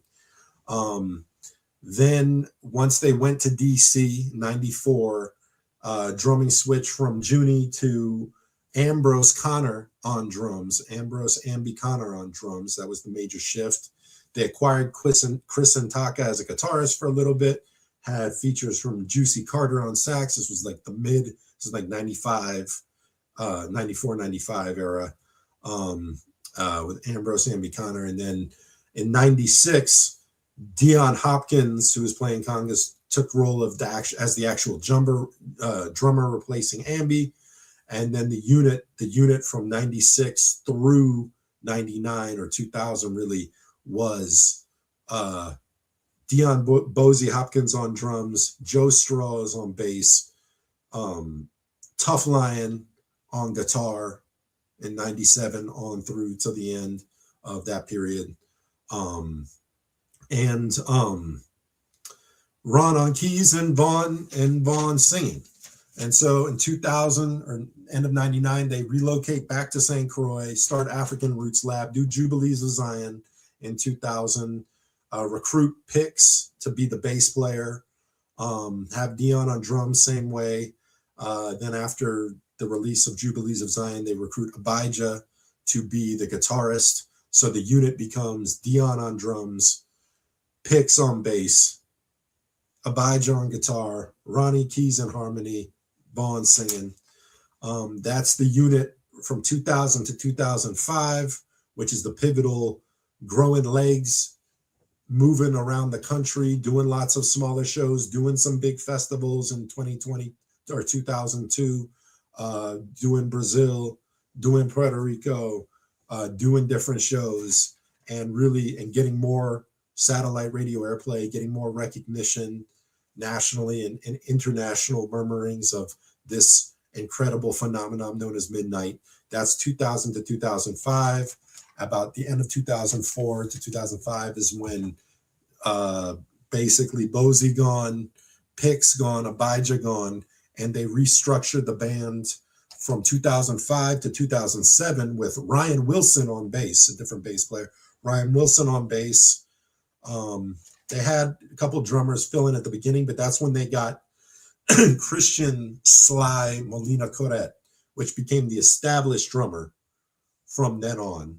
And Jerry Simon, who plays guitar, who became the guitarist. He was also the guitarist with Ron for Desiree in the last number of years, not recently, but played when Ron was backing Desiree. Jerry Simon played guitar. He's the lock you always saw with the left-handed guitar with his tam always on the side, like leaning to the side. That's Jerry Simon. And then Ronnie Benjamin Jr. on keys and harmonies, Vaughn singing. Once again, when Christian Sly Molina came in to replace Bosie, he was emulating the Bosie drum sound with the late crashes and the tom rolls and all that stuff that was signature Midnite drum sound from the albums and from the live performances that everyone was familiar with at that point. But big up to Sly, because he's a phenomenal drummer. And the amount of control, like that period, that 2005 to 2007 period, was a unique period of growth for Midnite, because they went from being very comfortable with the unit they had to changing the unit and Ron taking more real control over the nuances of how he wanted it to sound, as well as Vaughn taking the liberties to free form the lyrics instead of just doing these songs that were, I don't want to say cookie cutter, but to the blueprinted format from the albums that you have heard, whether it be Unpolished or Rosmic Peace or Jubilees or Seek Knowledge, or even like Ancient Maps and all these songs that people had in their heads of the songs. There was more. That's when the tracks started to get longer. They started to play the tracks for longer. They started playing everything even slower. They started making more, once again, not conforming to the industry standard of what the industry might tell them. Oh, it would sell better if you did faster songs, more love songs, didn't get so deep. That's how you make money. They weren't interested in any of that. They were interested in the creative control over their art as it was growing and developing and evolving at that point. So you heard the songs getting longer. You heard them doing Vaughn singing songs from the albums and then weaving in lyrics from other albums, other collaborations that he was doing with iGrade and with Higher Bound and with different, like you start hearing him doing different lyrics, freestyle lyrics, once again, channeling messaging that was unique to that very presentation in a way you probably never heard before and you probably never heard repeated. So that's when the creative aspect of Midnight changed in a different way than it was previously.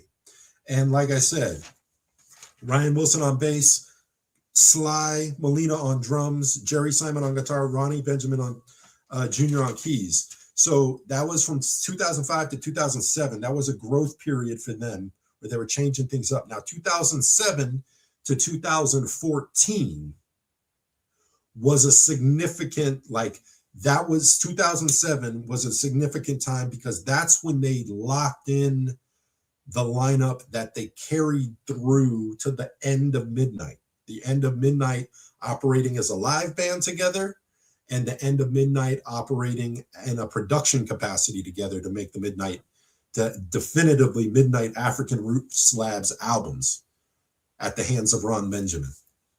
So, which the last one came out 2013.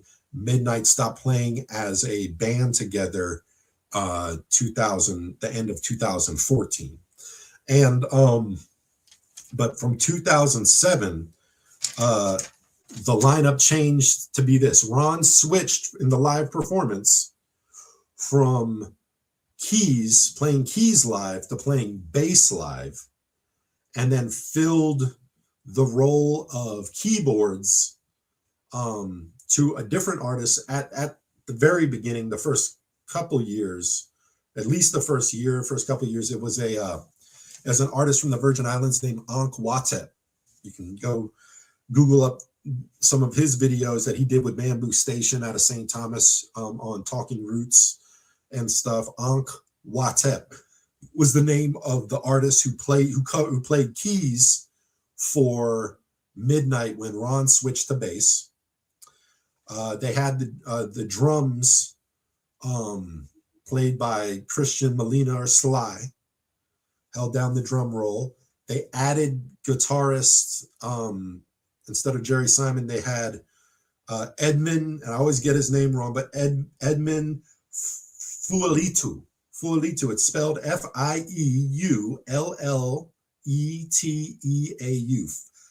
Fualitu. I probably butchering. I'm sorry, Edmund. But Fualitu. If you had a nickname, I would call you by your nickname so I don't have to say your last name every time. But Edmund became the rhythm guitarist. And this is the first time they had two guitarists. There's a unique change in Midnight. They went from barely ever having one guitarist to having one guitarist consistently to now having two, one doing rhythm and one handling the lead solos and the stuck line, or what's called the stuck line, or which is like the muted pluck that follows the bass line, like does a stutter mimic of the bass line and follows that. It kind of echoes the bass line as well as doing the lead solos and all that stuff. So you have the lead guitarist and you have the rhythm guitarist. And the rhythm guitarist was Edmund Fulalitu, and then Edwin Kenny Byron, nicknamed Kenny, Edwin Byron. He's the older brother, the older fella you see with the glasses who always played the lead guitar and the stuck line and all that. That's Edwin Byron, otherwise known as Kenny.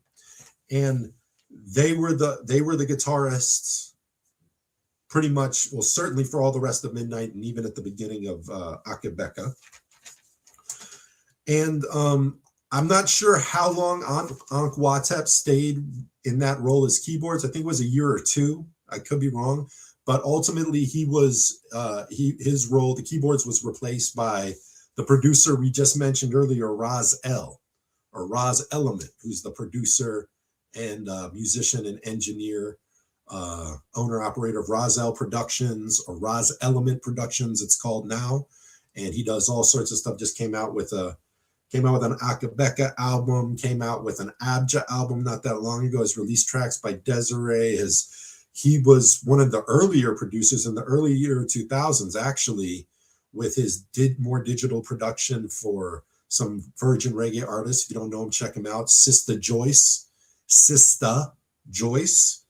a female artist out of St. Croix. Sista Joyce, also Lava Volcano. There's a artist named Volcano, and you can Mofaya Chant, I believe, is the name of his album, but you can just type in Volcano, Razel production. Mofaya Chant, I believe, is the name of the album. He another fire chanter, aka Lava, known as Volcano, and Razel did production for him. And anyway, in I believe 2008 or 9, he took over the role as keyboards while Ron played bass for the live performances. And for all the albums that come out in this period, up until the last one, Ron plays everything. Ron plays guitars, Ron plays bass, Ron programs the drums. In fact, for most of the Desiree albums that he was producing from that point on, he either programmed drums or played them live himself. Yeah, so it's like Ron was the one-man show for most of it, up until, I believe, the last Midnight release on African Roots Lab in 2013, which is called Lion Out of Zion. And he actually has Sly playing drums on it. I believe he has most of the Midnight musicians playing a lot of the instruments on that album. And that was the last African Roots Lab Midnight album. And we're going to cover all that in a minute. So if you're not tired yet, you will be by the time we get to that part. That was 2007 to 2014. Now, without going into any, controversial detail or anything, to the chagrin of some, maybe. Once again, we're here to honor the musical legacy of these people, in particular Vaughn Benjamin, and the vastness of his works. But in end of 2014 and beginning of 2015, Vaughn Benjamin went through some changes, had a bit of a health crisis, had a bit of a health scare, and him and Ron decided to part ways within the business endeavors of Midnight after the legacy that they had made up till that point. Decided to go their own ways, and Ron went on to keep producing albums with Desiree and backing Desiree with his live band. Once again with Jerry Simon and some other musicians, and as well as producing albums for her. And Vaughn continued with most of the members of this unit of Akae Beka, of Midnight, as the new name Akae Beka. And Akae Beka being synonymous with Vaughn's new artist moniker for self, as well as a term for the band itself and the delivery of Vaughn's artistry. And before we get into all of that, that was from 2015 to 2019. And Vaughn Benjamin, Akae Beka, transcended, outraced us to become an ancestor, joined the realm of the Egun, joined the pool of the All Soul, and restore and return to connectivity, complete connectivity to the essence and the prime source of the Creator. And that was on November 4th, 2019. That was 2019, November 4th. But from 2015 to 2019, he went under the moniker Akae Beka, and live performances were under the moniker Akae Beka, and the albums he produced were under the moniker Akae Beka. And the lineup shifted once again because Ron was no longer with the band, and Lyndon Raz-L Williams, Lyndon Williams is the paper name of Raz-L or Raz Element. Roselle Productions, Ros Element Productions, check for him. Switched from playing keys, as he was with Midnight, holding the keys down, to playing bass and filling the role of bass player. And he became the bass player for Akae Beka. Sly was the drummer for some time. I'm not sure exactly how many years he stayed with Akae Beka. I think maybe 2 or 3. I could be wrong. Maybe it was just 1 or 2. But he was with them at the beginning of the transition. Christian Sly Molina Curet. Once again, I'm sorry, bro, if I'm butchering your name. I'm just trying. I'm trying. Sly is how we know him. And big up to Sly, because he's a phenomenal artist, phenomenal drummer. And he really took control of that Midnight drum sound and made it, put his own touch to it, where he had such precision and such control, and he could bring it down and pick it up and really carried the movement of the songs in this ebb and flow way that was unique to the period that he played with Midnight and grew over that period. The precision of that band's delivery of a lot of the songs was spectacularly different than the more raw style of the previous ensembles, you see. According to me, you decide what you want, leave it in the comments. Can't wait to read them. But replacing, with the Akae Beka years, replacing Sly was Peter Willock. Peter Willock became the drummer for the last 2 or 3 years. I'm not sure exactly how many of Akae Beka's live performances. Peter Willock was the younger brother of Henry Willock Jr. or Junie, the original drummer, the very original drummer, before Ambi, before Bozy, the original drummer of Midnight. Peter Willock is the younger brother of Junie Willock, Henry Willock Jr. And so he was the one who finished Akae Beka's tour, so to speak. Now, as far as guitars go, Edmund played rhythm guitar. He stayed through till the very end. He held the rhythm down. Kenny was there, Edwin Byron. Kenny was with him for a while, but then I think the last year or 2, he wasn't playing with Akae Beka, and that role of lead with the solos and the stuck line and everything like that was filled by Ryan Ishentz Willard. Ryan Ishentz Willard, who is the producer behind Grass Valley's Higherbound Productions, Grass Valley, California, Higherbound Production, dear friend of Vaughn Benjamin, a close friend of Vaughn Benjamin. They linked when he was in Cali in those early times. We'll get to exactly when their first projects together were released and all that. But yeah, Ryan Ishentz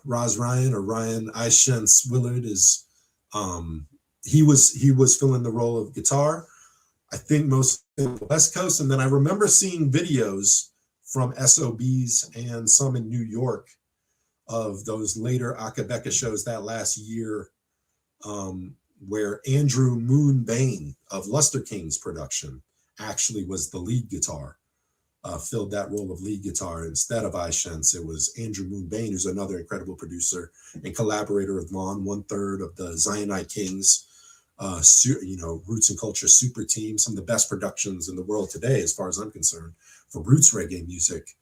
And Andrew Moon Bain of Luster King's production was playing with Akae Beka at SOBs and a number of other East Coast shows. Playing keys was Surin Solja Fenton. Surin Solja Fenton was the guy who filled in the key role instead of Roselle, and played for a while. And then that last year, it could have been longer than a year, but I remember that last year, Patrick Robinson, or Patrick Jr. P. Robinson, Jr. P., another musician, singer, artist, producer, from long time, from the early 2000s days in St. Croix. True Vibes Sound Lab, I believe, is the name of his production. He would produce his own albums, produced some for others. I think he did Messiah's Honorable Messiah's album before I believe Brethren passed. You know, big up bless to Messiah. He another fire chanter, strong, fiery fire chant style. And True Vibes, Truvibez, I believe is the name, the way it's spelled, or VYBZ. True Vibes Sound Lab is the name of Junior P's production team, and he was playing keys with Akae Beka right towards the end.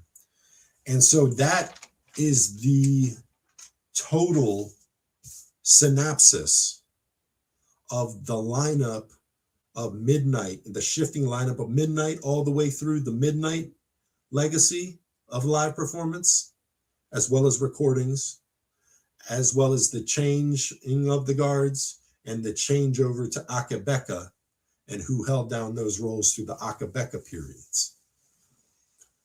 So that is the complete list of artists. And I hope I wanted to pay honor and homage once again to the artists, to the players of instruments, not just the singers, the singer of all of these incredible, phenomenal tunes, which is what we're gathered together to focus on, but also the players of instruments who will be blessed for their sacrifice and their commitment and their devotion to those projects over those times. Because I have an affinity, because like I say, it takes a teamwork to make a dream work. And there's a lot of people out there who deserve their flowers for the effort and energy it takes for all that creative output, not to just get produced and made and presented in the archive of music, but live performances especially, because that's a grueling life. That's a grueling liberty. It's not the glory of the traveling musician. That's the sacrifice that's usually not considered. When we go and we have fun 2, 3, sometimes 4 hours with a band like that, we feel all filled up and fueled up. Well, they just had to exert all that energy. And now they're probably climbing in a van, going to share 1 or 2 rooms at a hotel, maybe sleeping at someone's house at the couches or on the floors. A lot of sacrifice, a lot of missed meals, a lot of missed decent sleeps. There's a lot of sacrifice in being a live touring musician just to get that inspiration out there to the people. So that's why I name checked everyone. So, and I did my best to get everyone in there. There might have been 1 or 2 fill-in musicians of those certain periods, like the 2005 to 2007 period. Maybe there was a drummer, fill-in drummer for a period in there that I missed before Sly. I'm not sure, but I'm pretty sure I got everyone in there, including musicians that Ronnie was working in and crews earlier on before Midnight, like, you know, Corey Kent and Neil Simon, who played bass with him at certain points early on before Joe Strauss locked in the bass role through the 1989 through 2000 Midnight period. Okay. All right. Now I am going to take a break from the chronology for a moment to tap into the Akae Beka. What is Akae Beka? And I by no means think that I'm going to answer any of your questions of what Akae Beka means, and I certainly am not taking credit to answer it in the way Vaughn Benjamin would choose to answer it. Going to the source material, I'm presenting that. I'm providing a literary, scholarly literary analysis of what some of those things are in reference of to make it more intelligible to those who may not already have a deep perception of it. And then I'm going to elaborate on my interpretation of some of these things. Now, I would encourage you, and not just for this, but for everything Vaughn Benjamin, I would defer you to go watch the abundance of interviews that exist on YouTube that Vaughn Benjamin has done with people around the world. He's done, for a long period, they didn't do any interviews. But then he eventually, later in the Midnight period, and then later in Akae Beka, he started to do more interviews and video interviews, audible interviews. He started to do more. And I would defer to him. I would never dare speak for Vaughn. That's not what I'm doing here. I'm giving you my interpretation of what he presented to me that stuck with me. But to get Vaughn Benjamin's insight, you go listen to what Vaughn Benjamin said. That's what I would recommend. And as far as Vaughn Benjamin's interpretation of what Akae and Beka are in reference to, I would suggest you go type in Vaughn Benjamin, Akae Beka, and see what he has to say. Because I've heard him speak on it a few times, and we're gonna reference exactly what he spoke to, but we're gonna go in a couple of other different directions as well, and I'll let you know.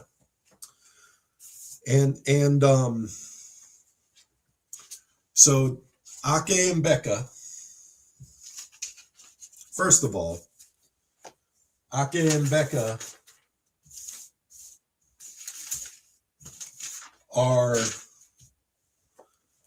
were mentioned in the book of Enoch, first book of Enoch, because there's three books of Enoch, three different books, which are three different collections out of Aramaic, some in Greek, some in Aramaic, some in Ethiopic. And some of them have more and some of them have less, some of them parts the other ones didn't have, and they've been compiled together. Oftentimes you get them in extractions. Sometimes you get collections of lost books of the Bible, like the Book of Jubilees, the Book of Giants, Book of Daniel, different ones, that the Maccabees books that are incorporated, the Apocrypha, all reconstituting the extracted and missing and subtracted versions out of the Bible, or the Torah, or the Tanakh, or the Septuagint, or whatever you're referencing, the Ethiopian Bible. Wherever you're pulling from, the Ethiopian Bible, probably the only one that you're going to find much about the Book of Enoch in, and many of the others, it's been extracted out. So you will probably have to go to acquire the Book of Enoch on its own, or the three books of Enoch, or complete lost books of the Bible, or versions, complete unabridged, complete versions of the Ethiopian Bible will probably be the place to find them. And now, from my research and diligence, this isn't the version I'm pulling out of, this is the one I had on hand in time to do this, but from my research, the one I would recommend if you want to get the most complete, scholarly, compiled, complete version of the Book of Enoch, it would be the Hermenia translation by George Nickelberg and James Vanderkamp. George Nickelberg and James Vanderkamp produced the Hermenia, spelled Hermeneia, the Hermenia translation, and it's published by Fortress Press. And it's mostly from like 4th century Aramaic, with a couple century later reiterations from in Ethiopic and Gaiese, but 4th century Aramaic and Ethiopic transcriptions from scrolls and documents found from those periods that make up the three books, complete books of the Book of Enoch, which are literally the first book of the Bible, and an adjunct to the book of Genesis, as Enoch was an Ethiopian, and Enoch was the great grandfather of Noah. Noah, you might remember, as of the flood. And You know, a lot of these stories, I'm not trying to diminish anyone's belief systems, but as you come into a deeper knowledge and understanding of the book's Bible, and whether it be Old Testament or especially New Testament, I'm not saying that the relevant lessons and teachings in there aren't real. I'm not saying everyone that's in there isn't real, but a lot of adulteration has taken place. A lot of powerful men with malevolent intentions for control of people and of kingdoms and of empires and subjugation. It's been used as a tool of subjugation on a lot of people to stifle the autonomy and sovereignty of nations and peoples. And it's been used as such a weapon that the more you go into the Bible, the more you realize you have to learn to get a complete picture of the Bible. And the more complete picture you get of the Bible, the more you understand a lot of these stories are transliterations from more ancient stories than they're being depicted in the book, particularly the New Testament. You know, whether you're dealing with Jesus and how the fable Jesus or Yehoshua, or how it relates to the other crucified saviors and the representations of Tammuz and Serapis and Haru or Abatala or Krishna, and how a lot of these same parables were superimposed over a historical Black Hebrew revolutionary king named Isus Manuel, or some referenced historically as Jesus of Gamala or the Jesus of Gamla. You see, so we have historical people that have more ancient stories than the books themselves imposed over them. And it doesn't mean that these stories don't have value or meaning, but when we're constantly looking specifically as an ancient people who used fable and parable and metaphor and simile as a way to teach the lessons of how to become a supernatural, righteous, divine, liberty individual, and how to conduct yourself at a higher caliber of level to raise your consciousness and spiritually and emotionally evolve into a higher minded, more responsible, more capable being, even species, than you are now. We use these parables to teach people lessons. Not necessarily, though, the character in the parable should be worshipped. And if the historical accuracy of the character in the parable is called into question through facts and literature and accurate history, it throws our whole belief system into a tizzy, and it crumbles the very foundation of the God that we believe in. That's what we're not trying to do with this. So some people might, in contemporary times, people are thinking, all right, yeah, I know about Noah and the ark and the flood, and he had the animals on the ark, and then sent out the dove, and then found the olive leaf, so we know that there's land, and then landed on Mount Sinai, and then we blah, blah, blah, blah, all this stuff. And that's great.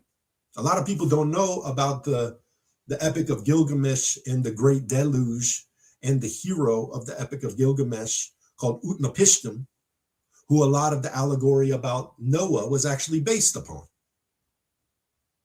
And then you go further into the allegory of Utnapishtim out of the Epic of Gilgamesh and the Epic of Atahish. And then you find out that that's based on even older fables. So that doesn't matter. What matters is the lessons in the teachings. That's just coming from me. That's not coming from Vaughn. That's not directed in ill spirit at anyone. That's just us out of a thirst for knowledge and understanding that which we think we believe. There's nothing new under the sun. Everything that has come before has already been done.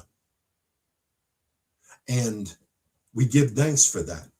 And we give thanks for a divine intelligence to bring forth reminders like Vaughn to come and remind us of the lessons of old that people have been told and told and told to the point of where they took for granted and forgot, and now need to be reminded again. And oftentimes they need to be reminded with reference in a way that that is approachable, that we can understand, that we can relate to. And these contemporary myths in the book Bible are some of the most contemporary that we can relate to, because most of us, if we've come up with religion at all, have come up under these systems of indoctrination through that book, Torah, Tanakh, Bible, originally.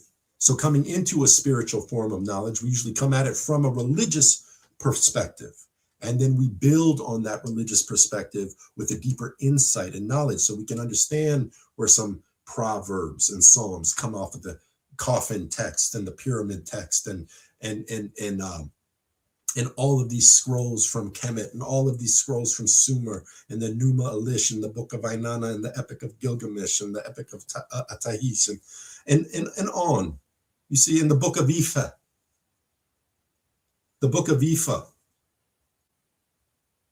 So we're going all the way back to come all the way back.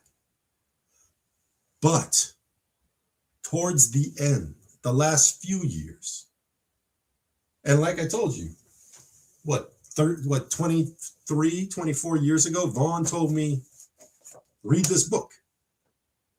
Read this book, Ethiopic. And what the part he didn't say is, read this book, Ethiopic, so you'll have some sort of comprehension of the languages that these books that were taken out of the Bible were written in, because there's important stuff in here that you need to understand about the world we're living in and the obstacles that we're navigating when it comes to the knowledge of man and what it is we think we know, and why it seems as though those with the most knowledge are getting it so wrong, and we're just following the leader and allowing it all to fall down.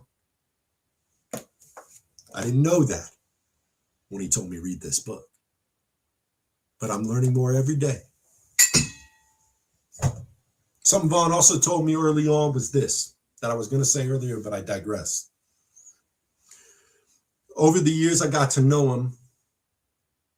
In the first 2 or 3 years that I really got to reason with him.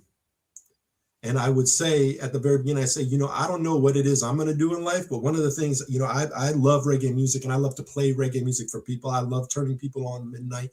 I just hope to be able to, in some way, help people to be able to hear more of your music, because I think the works that you're doing are so timely and so important and are going to change the world if more people can come into contact. And I would praise him, and I would talk about things he sang in his songs and glaze him up with compliments. And Vaughn would laugh and he'd say, I'm glad you caught that, and I'm glad you heard that, but I want to show you something. At one point in time, he said, I want to show you something. Never let a man think you think too much of them, because that could cause that man to think less of you.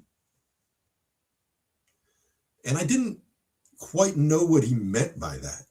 When he said that, I felt kind of like, I was just trying to big you up on your works, man. I'm not trying to I didn't think it was going to offend you, I didn't know. And I know now more than I did then. And I know that what he was trying to tell me is that, look, a man is just a man.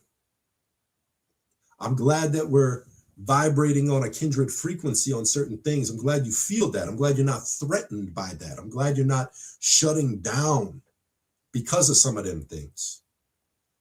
But just remember, a man is still a man. A man is just a man. And every man is imperfect, and every man is flawed, and every man has their character flaws. And if you are too candid about your praise for a next man, like the term, never meet your heroes. You've heard that. Never meet your heroes, because they're just going to let you down. Well, Vaughn never let me down, but he helped me incline my mind to see what he was saying, which was, these are just people. We're all just broken people trying to pick up the pieces and utilize the pieces to build a better self, to build a better version of ourselves. So before you get too eager, before you get too eager to praise ones and ones because you like their ideas, study their works, and don't become, a wagonist. Don't become a fanboy, a no man. because we're all in this together. And until we all come up together and have a better world, then we can start having those conversations where we praise man, because his idea of there's no man, well, in his interpretation, there was no man we're praising except Haile Selassie. You want to praise a man? You praise the king. Hail Jah. That's what I do. I mean, I praise no next man. Me, I look for the king. Me look for instruction from the king. Me derive inspiration from the king. Me see how the king lived. Me see how the king talked. King don't say just read Bible. He said read your Bible, study your Bible. But he said never stop learning. Never stop having the thirst to gain knowledge. Utilize all these trades. He sent Ethiopians abroad to learn technology, to learn medical, to learn things, to better the conditions of the planet in the modern era. He didn't want it to be kept in a cage. He wanted it to grow. He wanted it to utilize. So anyway, before I digress anymore, that was something that he told me a while ago, and it kind of stuck with me. And it took me years to understand why he said that in the way he did. And it humbled me, but it also humbled my idea of expectation in others. And he was a man who didn't have no whole bunch of expectation over things. He didn't have no whole bunch of expectations. He received what happened.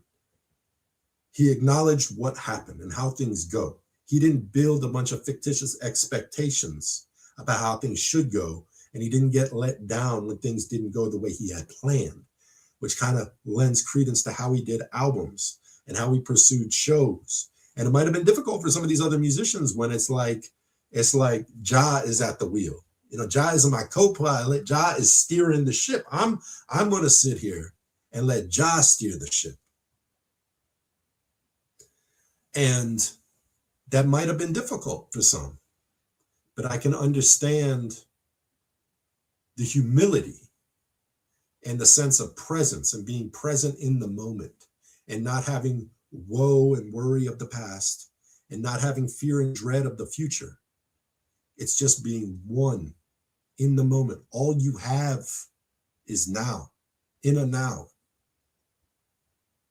Now was the same back in the days of Noah as it is today. Because back then, it was only now. In the days of Enoch, as we're going to discuss, it was now then. And that was the time that was important. So be present in and now. Okay. All right, we're going to start. So also, Akae Beka speaks to two parts of one oath. Some people, you know, I mean, it can be looked at as two separate oaths because it's directed at two specific things separately, but it is two halves to the one oath, according to the scholars that, you know, really study this text for their life, you know, their livelihood. They say it's two halves, two parts to one oath. And I'm going to start a bit ahead of the oath because it's Enoch book 1. It's Enoch 1, chapter 8, verse. It's different in different books of Enoch, but it's roughly chapter 68. Sometimes it's chapter 69. So we're just going to do them both, maybe even a little more, so we get the sum of it. And bear with me because the first little part that we're going into is the name of the 21 angels, or fallen angels, or watchers, or Grigori, that are, you know, some would say are called Enoch, or a Benai Elohim. The Benai Elohim are the rebellious angels that turned against the Most High El and Ashera, male and female duality of the whole Most High true and living God, not Yahweh, but El and Ashera. So anyway, these watchers, fallen angels, we'll get into it first. All right, chapter 60, chapter 8, 68. Okay. After this judgment, they shall be astonished and irritated, for it shall be exhibited to the inhabitants of the earth. Behold the names of those angels. These are their names. The first of them is Semyaza. Semyaza is the leader of these rebellious pack of angels, by the way. The first of them is Semyaza. The second, Arstakafa. The third, Armen. The fourth, Kukabayal. The fifth, Turel. The sixth, Rumiel. The seventh, Danyal. The eighth, Kael. The ninth, Barakel. The 10th, Azazel. The 11th, Armers. The 12th, Batarial. The 13th, Basazael. The 14th, Ananel. The 15th, Teryal. The 16th, Simapesil. The 17th, Yetarel. The 18th, Tumael. The 19th, Tarel. The 20th, Rumel. And the 21st, Azaziel. These are the chiefs of their angels and the names of the leaders of their hundreds and the leaders of their 50s and the leaders of their 10s. The name of the first is Yakun. He it was also who seduced all the sons of the holy angels, and causing them to descend on earth, led astray the offspring of men. The name of the second is Kazabel, who pointed out evil counsel to the sons of the holy angels and induced them to corrupt their bodies by generating mankind. The name of the third is Gadrel. He discovered every stroke of death to the children of men. He seduced Eve and discovered to the children of men the instruments of death. All right, so this is important. Who seduced Eve? The serpent. Who got Eve to get Adam to eat the apple off the tree of the knowledge of good and evil in the Garden of Eden, right? It was the serpent, right? Okay. The name of the third is Gadrel. He discovered every stroke of death to the children of men, every stroke of death, every way to kill somebody. See? He seduced Eve and discovered to the children of men the instruments of death, the coat of mail, the shield, and the sword for slaughter. Every instrument of death to the children of men. From his hand were these things, derived to them who dwell upon the earth from that period forever. The name of the fourth is Penemu. He discovered the children of men bitterness and sweetness, and pointed out to them every secret of their wisdom, the angel's wisdom, the Most High's wisdom. He taught men to understand writing and the use of ink on paper. Therefore, numerous have been those who have gone astray from every period of the world, even to this day. For men were not born for this, thus with pen and with ink to confirm their faiths. Since they were not created, except that, like the angels, they might remain righteous and pure, nor would death, which destroys everything, have affected them.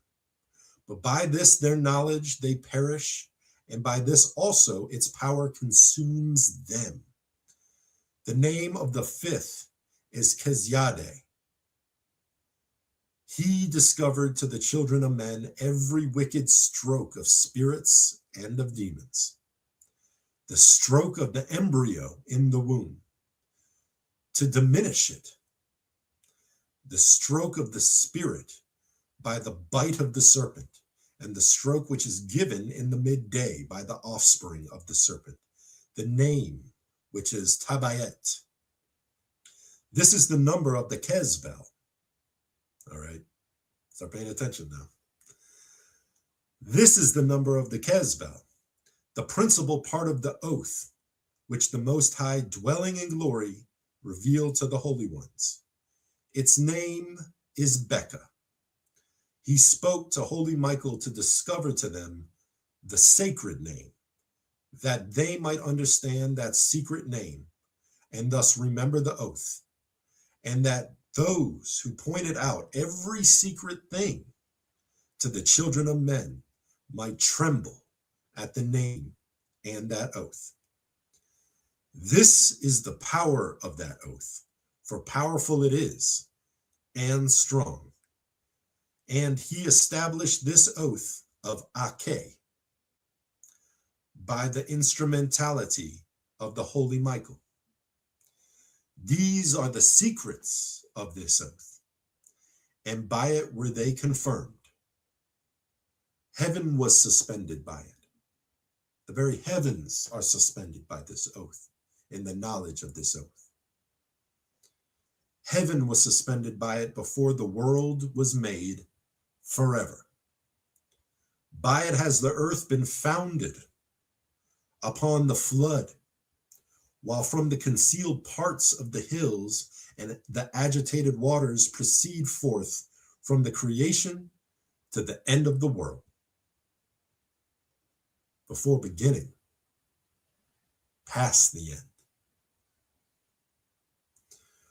By it has the earth been founded upon the flood, while from the concealed parts of the hills, the agitated waters proceed forth from the creation to the end of the world.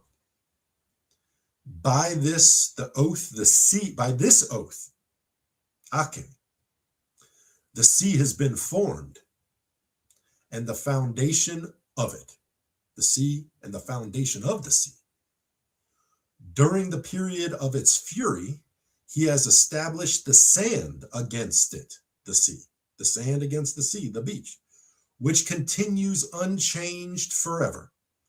And by this oath, the abyss has been made strong, nor is it removable from its station forever and ever. The sea will always meet the beach, and the beach will always meet the sea.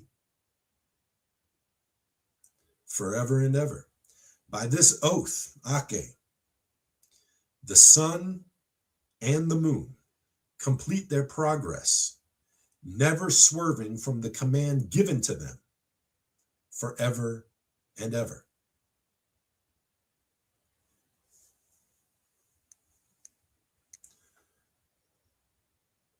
By this oath, Akae, the stars complete their progress, and when their names are called, they return an answer, forever and ever. Thus in the heavens take place the blowings of the winds. All of them have breathings and effect a complete combination of breathings. There the treasures of thunder are kept, and the splendor of the lightning. There are kept the treasures of hail and of frost, and the treasures of snow, the treasures of rain, and the treasures of dew.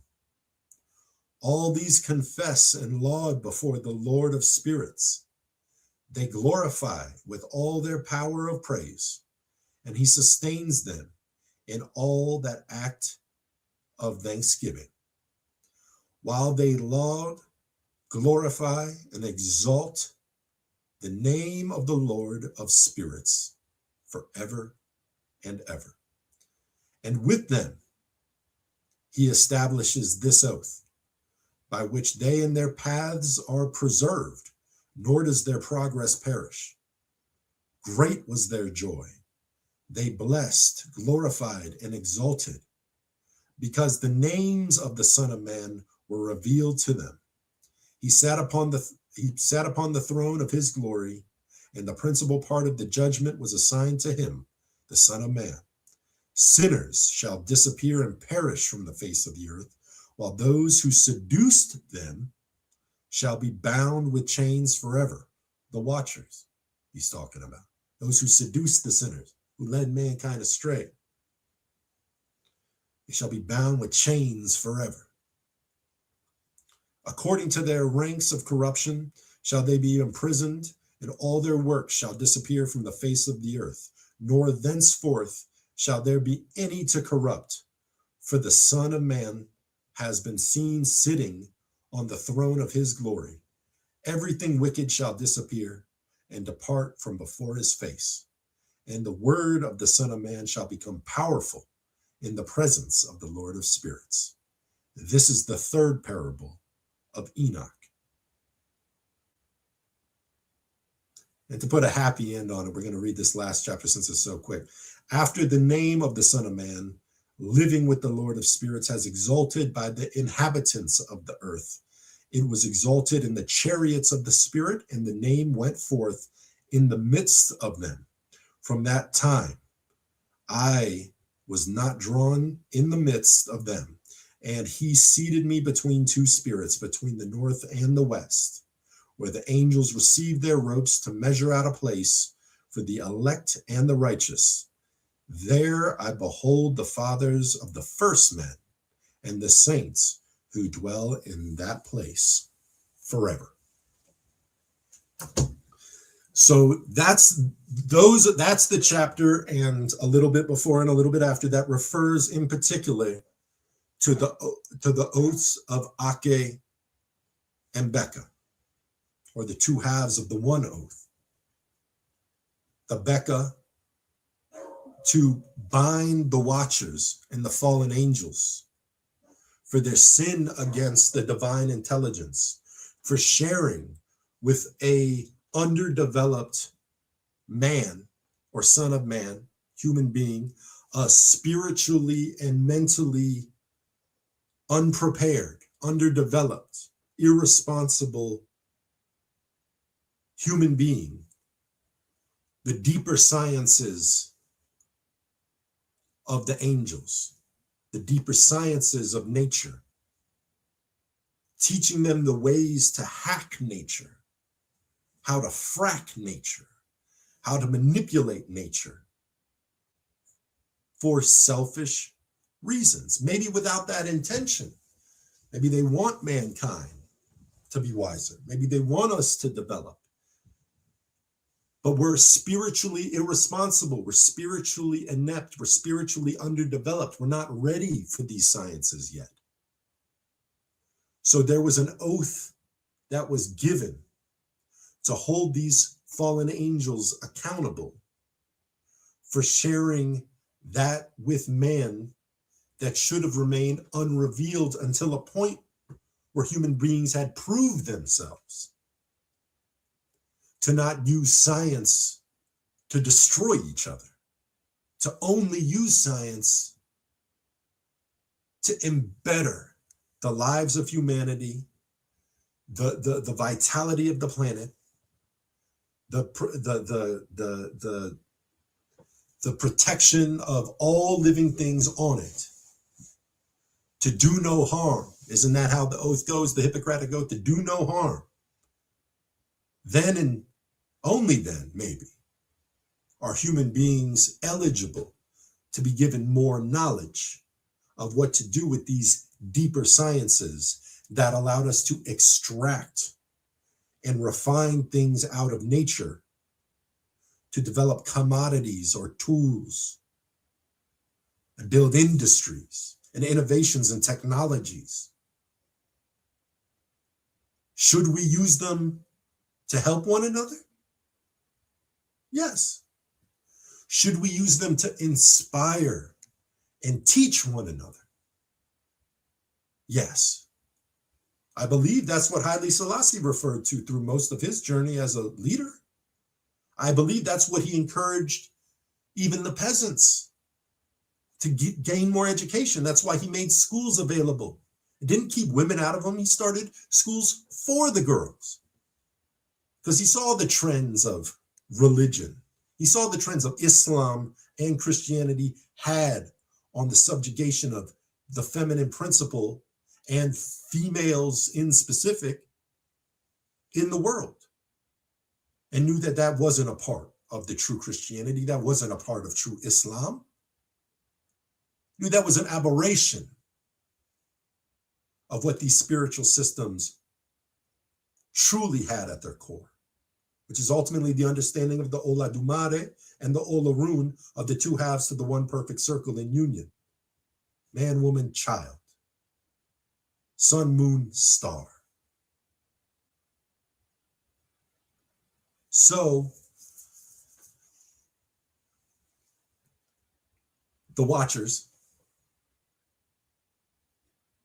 are being held to account, are being bound and held accountable for sharing the secret sciences of the divine with mankind, though it was at a provingly underprepared state to deal with the sciences responsibly. Now, I ask you, it's 2026. I mean, not really, but that's what we're pretending it is.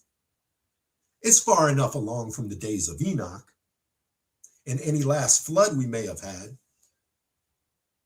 to think that, maybe we would have learned by now how to responsibly use technology for the embetterment of man. Now, I ask you, are we as a species responsible enough to not be led by selfishness?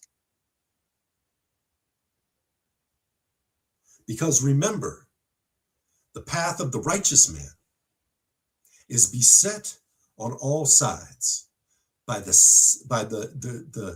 selfish, the path of the righteous man is beset by all sides by the greed of the selfish and the tyranny of evil men.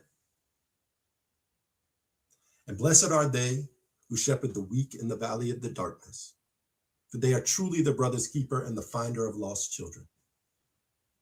And I will strike down upon thee with great vengeance and furious anger those who attempt to poison and destroy my brother.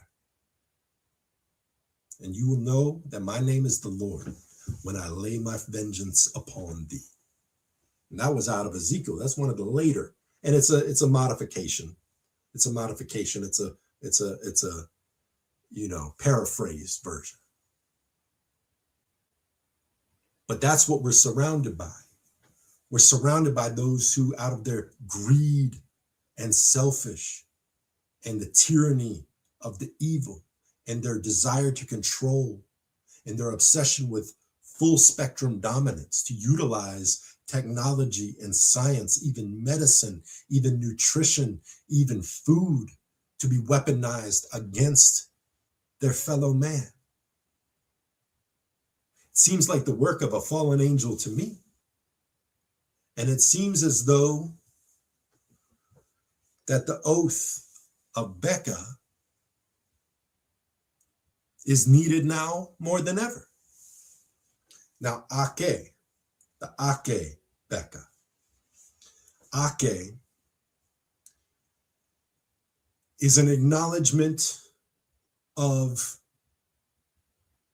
I want to read one more thing before we get in there. We're going to get this before I can just give you everything of mine, what's in the moment, what's coming through the vessel. We're going to try to clear up, because I tried to kind of ad lib a little bit of stuff to keep people in there, because I know scripture can get people, puts people to sleep and get people kind of lost and stuff. But what is the Kasbil? Kasbil, or whose name means oath of God, covering of God.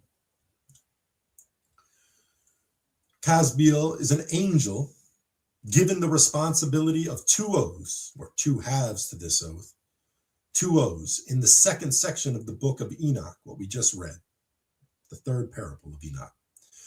Before the 200 watchers left, their future rebellion was known within the divine foreknowledge, and a mechanism was needed to formally enact this judgment and reveal it. Kasbil is given a task related to this knowledge. When he then approached Archangel Gabriel, the supreme archangel, the guardian of Israel, Kasbil states that to properly carry out his duty regarding the binding of the watchers, he argues that he must swear the most binding oath, which requires invoking the secret name of the supreme God. He asked assistance from Michael in the form of revealing to him the secret name or the secret pronunciation so that he may swear by it. With the secret name in his possession, Casbiel creates the formulation of the oath Beka, or Beka, but Beka. This oath legally and metaphysically binds them, the watchers, the fallen angels, to the rebellious path that was already in their hearts, compelling and leading them to their eventual fate. This ensures it happens. This ensures the fate of the turncoat angel, of the traitor angel, of the Judas angel. This ensures that their destined fate happens and that they are fully accountable for it. The oath revealed the angels within the collection of Grigori that were to fall. The Grigori are the fallen angel. That showed the Grigori that were to fall, that showed all the secrets of the heavens to man. Casbiel then uses a second related oath, or second half of this commitment and oath, known as Akae. Akae. He places this oath in the hand of Michael, granting Michael control over its enforcement. This oath revealed that all the secret things that were done in heaven to the sons of man. This is the act of the Watchers teaching humanity the secrets of the cycles of the earth, i.e. astrology, metallurgy, magic, sorcery, among others. And we're going to go over a little more concise list or comprehensive list a little bit. And you're going to have to use your imagination, because that's what we're doing here, to visualize what was being inferred with this stuff to what we can see in front of us today, and why the oath of Akae and the oath of Beka will be so relevant to reaffirm our oath and our discipline and our reverence of the supreme divine, the omnipotent power of the almighty creator, and power over all things. None but the divine intelligence will have power over us, not angels, good or bad, not fallen angels, not technologies given to us through or insight and enlightenment for us to develop technologies that tend to do more harm than good. So, according to 1 Enoch, chapter 7 through 8, the Watchers, led by Semyaza and Azazel, corrupted humanity by revealing forbidden knowledge that accelerated sin. They taught metallurgy, weapons, armor. They taught about cosmetics and vanity, sorcery, as well as astronomy and even astrology, herbal medicines and poisons. This knowledge led to widespread immorality, herbology, pharmacia. Pharmacia means sorcery. Remember that in Latin. Remember that? Pharmaceutical, pharmacia, pharmacy. This knowledge led to widespread immorality, violence, and the creation of hybrids. So now they talk about chimera now in this, and there's a lot of talk about the Nephilim and B'nai Elohim, fallen angels coming down and copulating with the sons of the women of men, and giving birth to the Nephilim, who were the titans or the giants of that day and started plundering men. And then the Nephilim ended up breeding with one another, creating a race of giants called the Rephaim. And they became a scourge on the earth that was massacring the men and the animals and drinking the blood. And I smell the blood of the Englishmen and everything and all them things. Why the flood came down? Why did the flood come down on Utnapishtim? Because these giants, this race of giants that were a menace to earth and all the creation on it, including men, needed to go. And these are some of the things that are alluded to in the rest of the books of Enoch. If you have time, this isn't a case history on the Book of Enoch. We're focusing on the oath of Akae Beka and why it's relevant. But if you want to go into the Book of Jubilees, you want to go into the Book of Giants, you want to go into Enoch 1, 2, and 3, the Apocrypha, you can start to glean more information and knowledge about what this world, a true past. And a lot of that isn't even necessary. I won't say a lot. I know I was talking about parables and metaphors and similes. This world is different than we've been led to accept. There's a deeper history. And to a certain extent, we are just living a simulation of what we perceive our limited scope in history. And those who are prescribing that matrix that we're living in, that simulacrum or simulation that we think is the limits of belief that we exist in normal reality, the people illustrating that reality for us and giving us those limitations, yeah, they believe in giants. They know all about the angels and demons. They know all about conjuring up entities and letting entities embody them to enact these works of the watchers and the whatnot. What do you think they're trying to conjure up more of right now? What do you think the Lucifer device is about? What do you think quantum computers are about? What do you think an aspect of HARP is trying to do? Kind of giants you think in stasis chambers they're trying to wake up and conjure up. And how it talks about in the book of Revelation that at the end of days, the things that men will perceive with their own eyes will be enough to stop the very hearts of men. That's where we're at. And we have the tools now to unloosen it. And we have children in charge fighting over who's going to get to unloosen it first and who's going to get to unloosen more of it before the other one. So I do think now is a wonderful time for Akae Beka in all of our lives. So, yeah, I wanted to give you a more comprehensive list. I mean, we're kind of doing it, but of interpreting what these ancient words and warnings could be perceived as the threat factors of today, what we're seeing. Warfare and metalwork, making swords, knives, shields, and breastplates. Every angel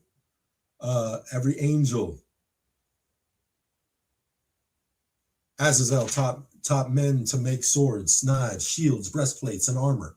Also introduced cosmetics, jewelry, and the use of antimony, eye makeup, rings, earrings, jewelry, adornments, vanity. Now, I'm not condemning jewelry. I'm not condemning clothing. I'm not condemning writing. These are wonderful tools in the hands of people spiritually and mentally responsible enough to not utilize them for their own detriment, to not entice people's lower frequencies and energies, to encourage us to devolve instead of evolve. You see, that's the conflict of all of this. That's why mankind was not ready for this yet. But we got it. And you see where it's gotten us today. Azazel taught men to make swords, knives, shields, breastplates, armor. Also introduced cosmetics, jewelry, and the use of antimony or eye makeup and dyes, hair dyes. Semyaza taught enchantments and root cuttings, sorcery and herbalism, medicine making. Amaros taught the resolving of enchantments, spells. Barakial taught astrology. Kokobial taught the constellation. Ezekiel taught the knowledge of the clouds. Arakil taught the signs of the earth. Shamsiel taught the signs of the sun. Suriel taught the course of the moon. Hanumu taught humanity the art of writing with ink and paper and the secrets of wisdom. Kasadya taught the children of men and all the wicked smitings of spirits and demons, including the destruction of the embryo in the womb, conception being correlated into all these things. And a couple more, we're just going to go with a couple more that I think elaborate a little more. Warfare, metalwork, swords, knives, shields, weaponry, warfare, beauty and vanity, cosmetics, jewelry, ornaments and adornments, use of antimony, occult and forbidden arts like sorcery, enchantment, witchcraft, spell casting, magic, divination and science, astrology, constellations, moon phases, signs, suns and earth, forbidden knowledge, root cutting, herbalism, root cutting and the resolving of enchantments, pharmacia. All right. So I know that's pissed everybody off right here, because we believe in earth science. We believe in magic. We even believe in technology. We believe that everything that's a tool can be used for good or it can be used for bad. And that's true. I was under the impression that Jehudi or Tehuti or the ibis-headed Netaru, counterpoint of Mayat and the scribe of Ra, was the one who created physical writing, or the Meju Neter, physical writing.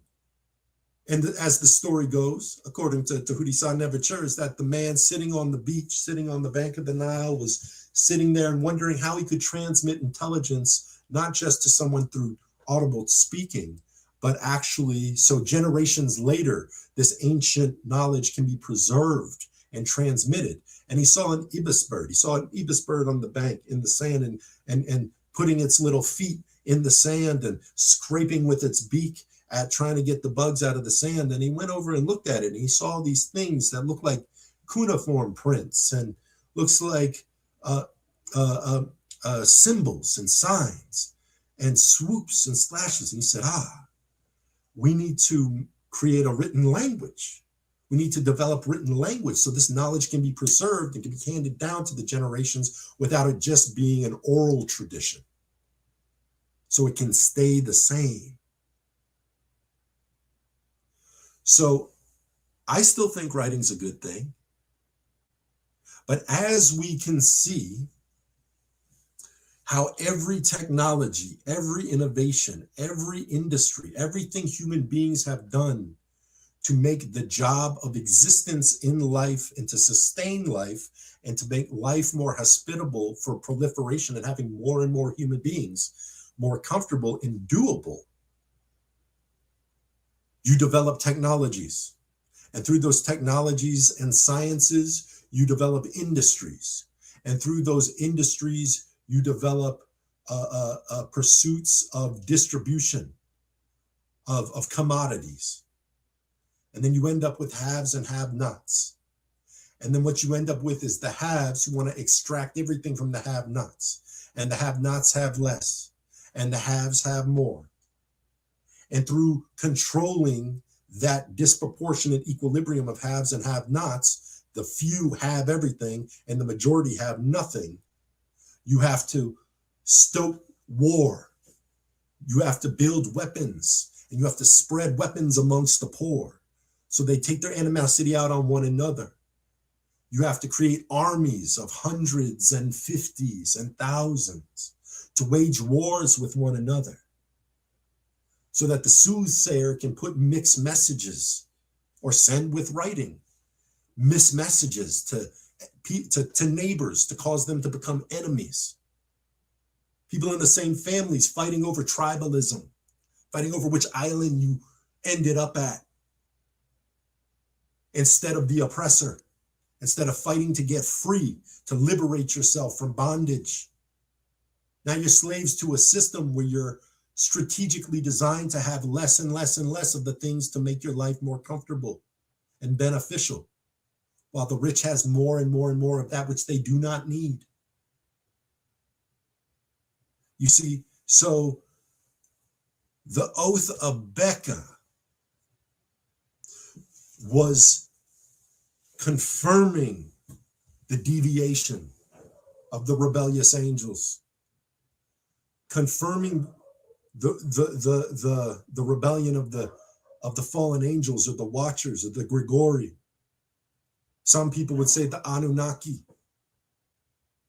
Some people would say the Nomo. Some people would say that was it the Chetiel. Some people would say the Netaru. Some people call it the Kagan, the trickster god, or the Eju, the trickster angel, the trickster devil, to mislead, to think he's doing humanity a favor by giving them knowledge of good and evil without them having the balance or the meiotic harmony of a knowledge between good or evil. So they let their desire pitch the scale in what they perceive good to be or what they perceive evil to be. If it's not good for their personal gain, it's evil. If it's not good for them if it's good for them personally, then it's good. That's how you end up in such a confused reality in which we exist today, where we're literally killing people with nothing and using justification for our own protection. Oh, we're defending democracy. We're doing it in the name of God. We're so lost because we weren't spiritually mature enough to harness these sciences responsibly. It doesn't mean that we should have never been allowed science. It's that at the time we received it, we weren't emotionally, morally, ethically, spiritually, consciously mature enough to become, instead of Homo habilis, to Homo erectus, to Cro-Magnon, to Homo sapien, to Homo sapien sapien. And what we spoke on before years ago at this point was the next step from Homo sapien sapien in a perfect world, in a New Jerusalem, in a world where we are ready to utilize those technologies for the benefit of all men and to preserve the safeguard, the legitimate liberty and holistic harmony of all beings and the earth and the animals, and not pollute and destroy our own mother, father, creator. Not to defile the spirit of the deity and use it to justify war and starvation and death, and then pretend it's out of a religious loyalty. These people wouldn't give baby Jesus a slice of Wonder Bread if he was in Palestine right now starving to death in the name of religion. And these are the type of people we take seriously. These are the sinners that are going to be abashed. These are the sinners that are going away. These are the sinners who only have one destiny, and it's not continuity.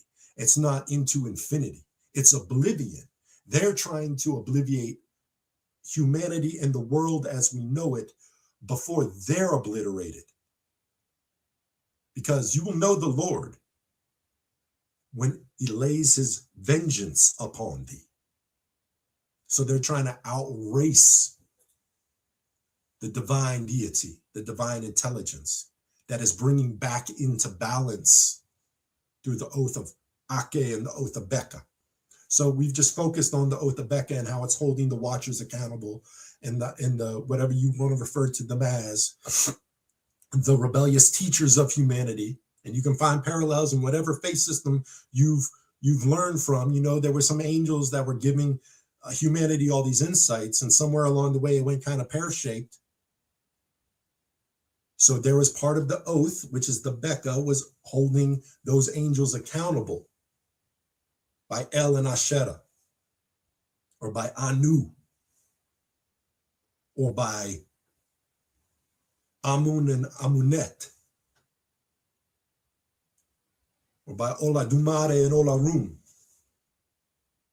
or by words you don't even have, but you don't even really need, because it's not a complex science. It's a circle cut in half with a male dominant aspect of the deity and a female dominant aspect of the deity, two halves that make one perfect circle. Balance, polarity, duality. All the lessons in the Kabbalion or the emerald tablets of Hermes Trismegistus, as the Greek interpretation of the scroll of Tahuti, or the scroll of Jehudi, wrote and prescribed these divine laws in an attempt to bring humanity into balance of Ma'at, so that maybe our heart could be weighed against the scale, against the feather of Ma'at, and weighed lighter than the feather. Truth, justice, righteousness, harmony, balance, order, and reciprocity. Governing and steering the trajectory of our heart through the actions, and prescribing through our heart and mind the actions of our hands, so that when we fashion tools, we fashion them for good. When we write for good. When we create herbs and medicine and smoothie and cook food and grow food, we grow good things, healthy things, not garbage that tastes good with enough salt and sugar that we can sell for money. That's how you know the watchers win. That's why you hear all the reggae songs about, they sit back and laugh. Down presser, man, where you gonna run to? Drink champagne and laugh and watch us. The watchers. They wind up humanity and pin them against one another and watch them destroy each other and sit back and watch. Well, Beka is the part of the oath that holds them accountable and makes them tremble at the thought of being held accountable for their misdeeds against the Most High, the King of the Lord of hosts, the King of spirits, the Lord of spirits, the Almighty Creator, the Jianyame, the omnipotent power of the Almighty Creator. So the part of Beka is actually for those angels, those fallen angels. The part of Akae is confirming or acknowledging the inner workings of the deep sciences that were given to man, and not just metallurgy, not just cosmetics, not just, that's all part of the acknowledgement of what the watchers gave to man, and the Beka is holding them accountable for doing it. The Akae is to encourage man to see that although he thinks he has these tools, although he thinks he doesn't need God, although he thinks he is now can be a God in front of gods or instead of God. They don't need no God now. I got the science, I got the trick. I don't need no God. He's revealing to you enough to understand what gave the earth its form, what gave the sea its very structure, what created the sea and the abyss, what created the mountains, what causes the earth to keep its rotation, what caused the core of the earth, what causes moons to circle emulate around the earth every day, the earth to circle emulate around the sun every year, and what causes our sun or our solar system to circle emulate around the center of our galaxy every 225 to 250 million years, called a galactic year. Well, what's the sun circling around? Well, according to the white man, it's a supermassive black hole called Sagittarius A, which is the center of our solar system. And we are just one of many solar systems, one of many galaxies in the universe, or the one word, the one verse, the one word. And many would say that one word is love. Because if there was no love in the heart of a creator, none of any of this would even exist. And that's ultimately what we're constantly trying to get back to. So,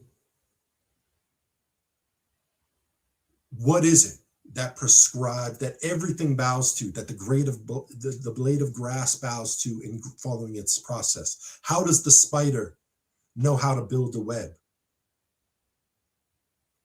How does a dog know how to do what it does? How does a fox know how to do what it does? How does nature inherently know programmed to know how to exist? How do our cells know how to perpetually build and destroy? How does our epithelial tissue repair itself without us consciously doing it? How do we remember to breathe at night when we're asleep? How is any of the omnipotent and omnipresent divine intelligence keeping all of these many faceted functionings of all things, the macrocosm and the microcosm, from the quarks and the atoms to the what was it that where is it?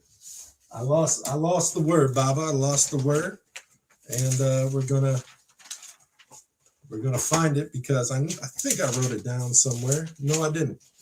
The smallest that with neutrophil. It's not the neutrophil. It's a neutrinos. From the neutrinos and the quarks that make up the atoms all the way to the largest, what's it called? Ton 16, the largest supermassive black hole that we've been able to identify with our limited capability of perceiving all that is.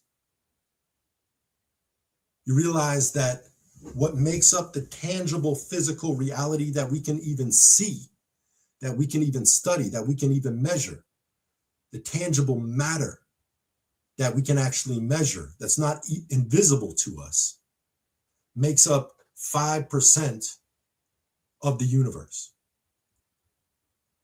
And 27% of the rest of it is dark matter. And I've heard Vaughn go in on dark matter and junk DNA and how little humanity actually knows about where and what we exist in, and I agree 100%. We know next to nothing. We know next to nothing. But supposedly, what those who think they know something say what they know about dark matter is that it's invisible to us. We can't see it. We can make it out with an infrared telescope, but it's invisible to us because the human eye can literally only perceive 0.0035% of the electromagnetic spectrum. So the visible color spectrum that we can see is 0.0035% of the electromagnetic spectrum, which is what makes up everything else in the universe and holds everything else in place and keeps everything functioning. And its magnetic resonance between the sun's radiation frequencies interacting with the core of the planet, as well as keeping it spinning on its axis, moving around the earth. And what does Vaughn say? He said, the faster that the earth keeps rotating upon its axis, the slower things appear to be moving. Hold on, you have to love right and live right. Everything is going to be all right. If I and I love right and I live right. See, if you love yourself, you understand how little you actually know. You don't try to boast. What does Vaughn always say? Help me with it, King Toby. What does Vaughn always say about out of the book of John? Is he who exalts himself is abashed, while he who is humble is exalted. So we need to learn to humble ourselves because there's so much out there that we don't have a grasp on. And all that we've learned or think we've learned through these sciences gifted to us by these rebellious and fallen angels has given us the promise that we probably never will know as much as we want. And we need to be okay with that. Being okay by being present. And 27% of the universe, you got 5% that's actually gas and matter and measurable substance. And then you have 27% that's dark matter that you can see with the infrared telescope. And then you have 68% that's dark energy. Dark energy.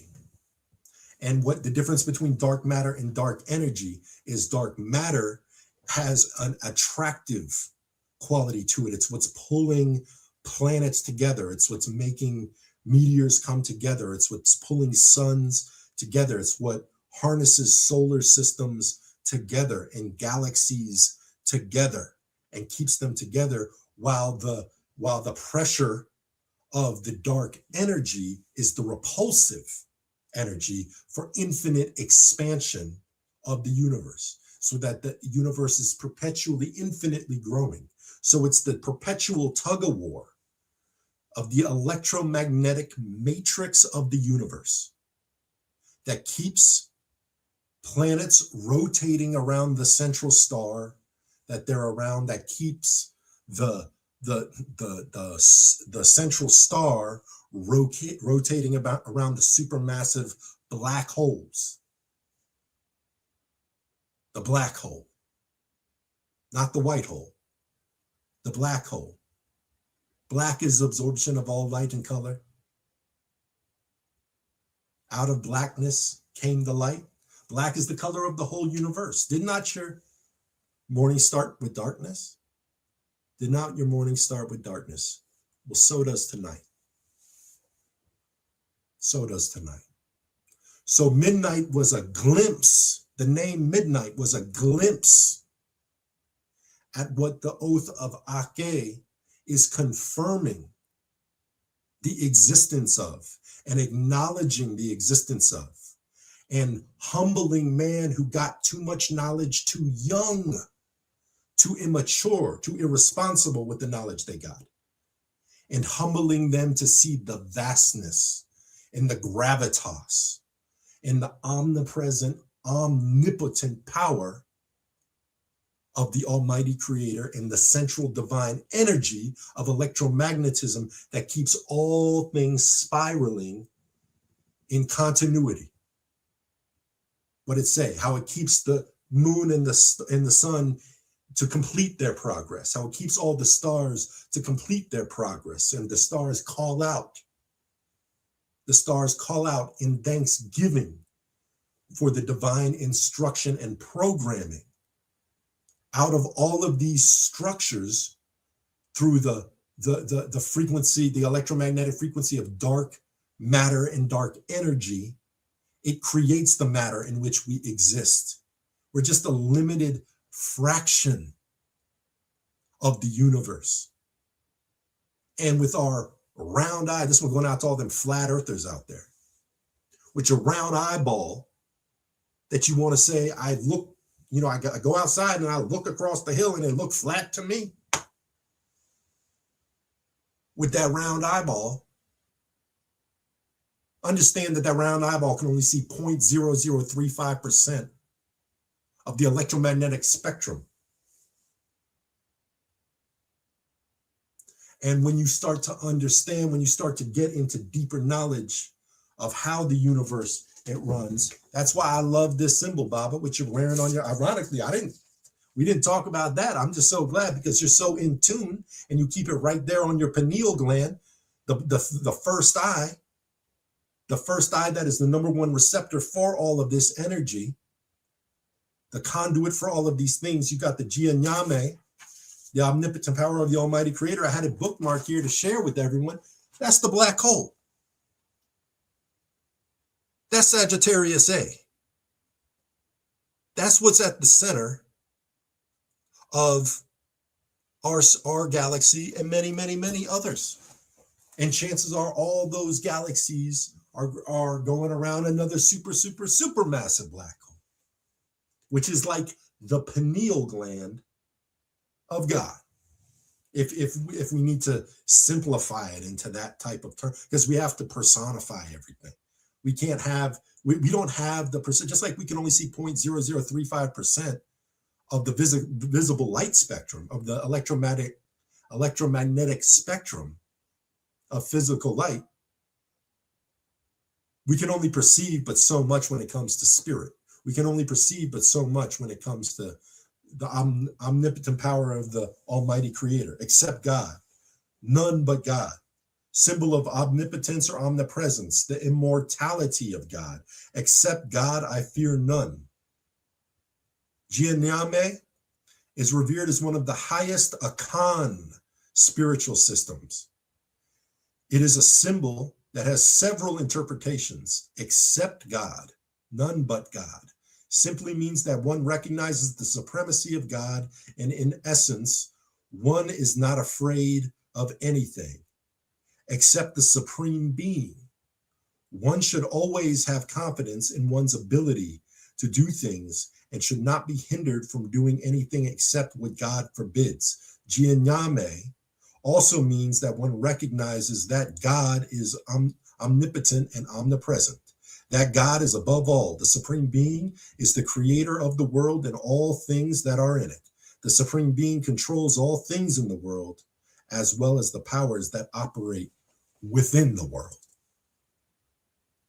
From the neutrino and smaller, all the way up to the ton 16, what's it called? Ton 16? I forget. I think M ton 16 supermassive black hole and beyond.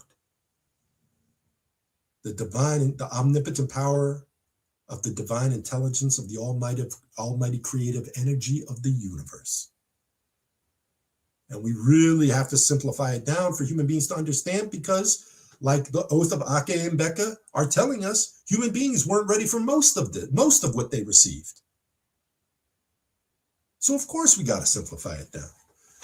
So I always saw the black hole in that. So a lot of people say that that was the root of the Tao and the Dharma, the wheel of Dharma, as well as the yin yang, the dark and white energy, or the dark energy and the dark matter, or the physical world and the world beyond, the little bit of the male and the female polarity, Oladumare and Olarun,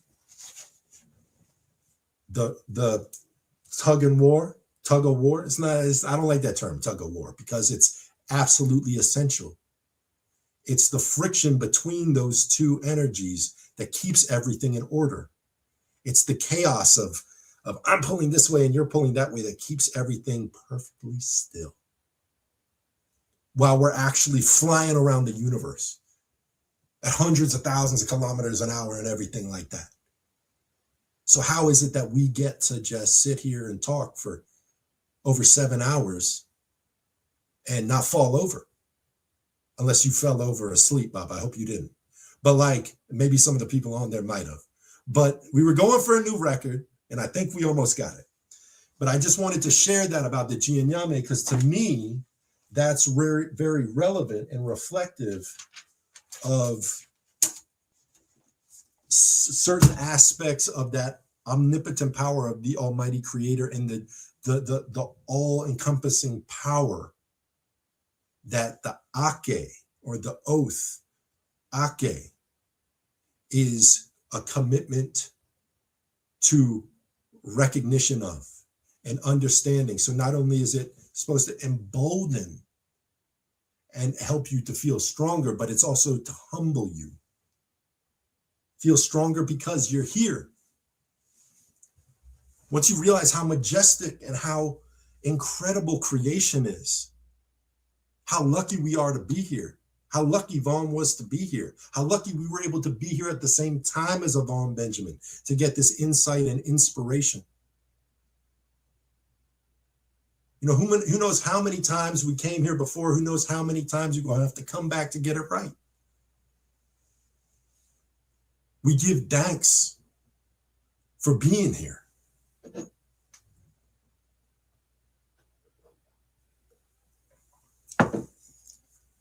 Because when you can humble yourself to see how tremendously great this animation that we exist in is, and how complex it is, and how everything in it is bowing and submitting to the law and will of a divine intelligence. Everything except for us, it would seem. Everything except for us, because we bit the apple, we got shown a little bit of light from some rebellious angel, and now we think we can do better.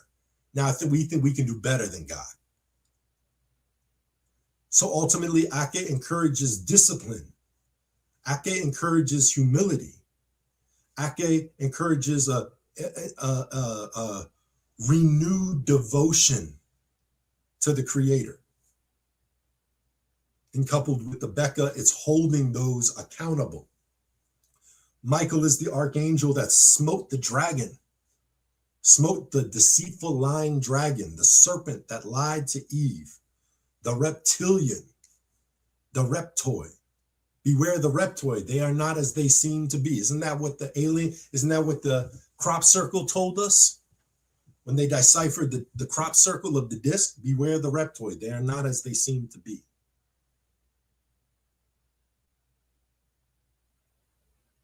So that being the case, we're grateful. We're grateful for being able to be here in humility and love and strength. These principles ultimately are what a reaffirmed oath of Akae and Beka symbolize to me. Now, maybe I got it all wrong. Maybe I'm reading into things. Maybe I'm in business for myself. That's what it means to me. That's what it has revealed to me. And just like Amen or Amun, Amunet, the polar dualities that make up the whole of the hidden one, or the prime mover, as it's dialect, the king of kings. You know, in Greece, they took Amun, the god of gods, the king of kings, and they turned that into Zeus. And then Rome came and took the Greek, the Kemetic mythology away from the Greek, and they turned Zeus into Jupiter. And then the Christians came and they developed Christianity. Constantine and the boys developed the Christianity, and they took Jupiter and Zeus and they made it Jesus. And they imposed that over Tammuz and Serapis and the hero story, which are reinterpretations of Haru, the son of Asar and Aset, doing battle with Set, Asar's brother, evil brother Aset. Evil brother Set, evil brother of Asar. And Aset or Isis, and Haru, her son, who was named Mary, by the way, when she gave birth to baby Haru, the divine beloved Mary. Sound familiar? These stories are as old as time. These stories didn't happen 2,026 years ago. These stories are as old as time because they're lessons to encourage us to renew that humility and that discipline and that commitment to an oath of being the best version of yourself. Doesn't mean I make the most money. Doesn't mean I get over on the most people. Doesn't mean I scam more people than everyone else. That way I'm the best. No. Being the best version of yourself is being of service with yourself to those in need. And I remember listening to Tippy when he was asked, what are some of the things that being around Von Benjamin so much taught you? And he said that one of the things that really sticks out was how to be of service to others, how to take time to be present for others. Something Von prioritized in his life. And he definitely did it back in the day when he was younger. He had a lot more to say when he was young. He always had a lot to say. Had a lot to say. But as he got older,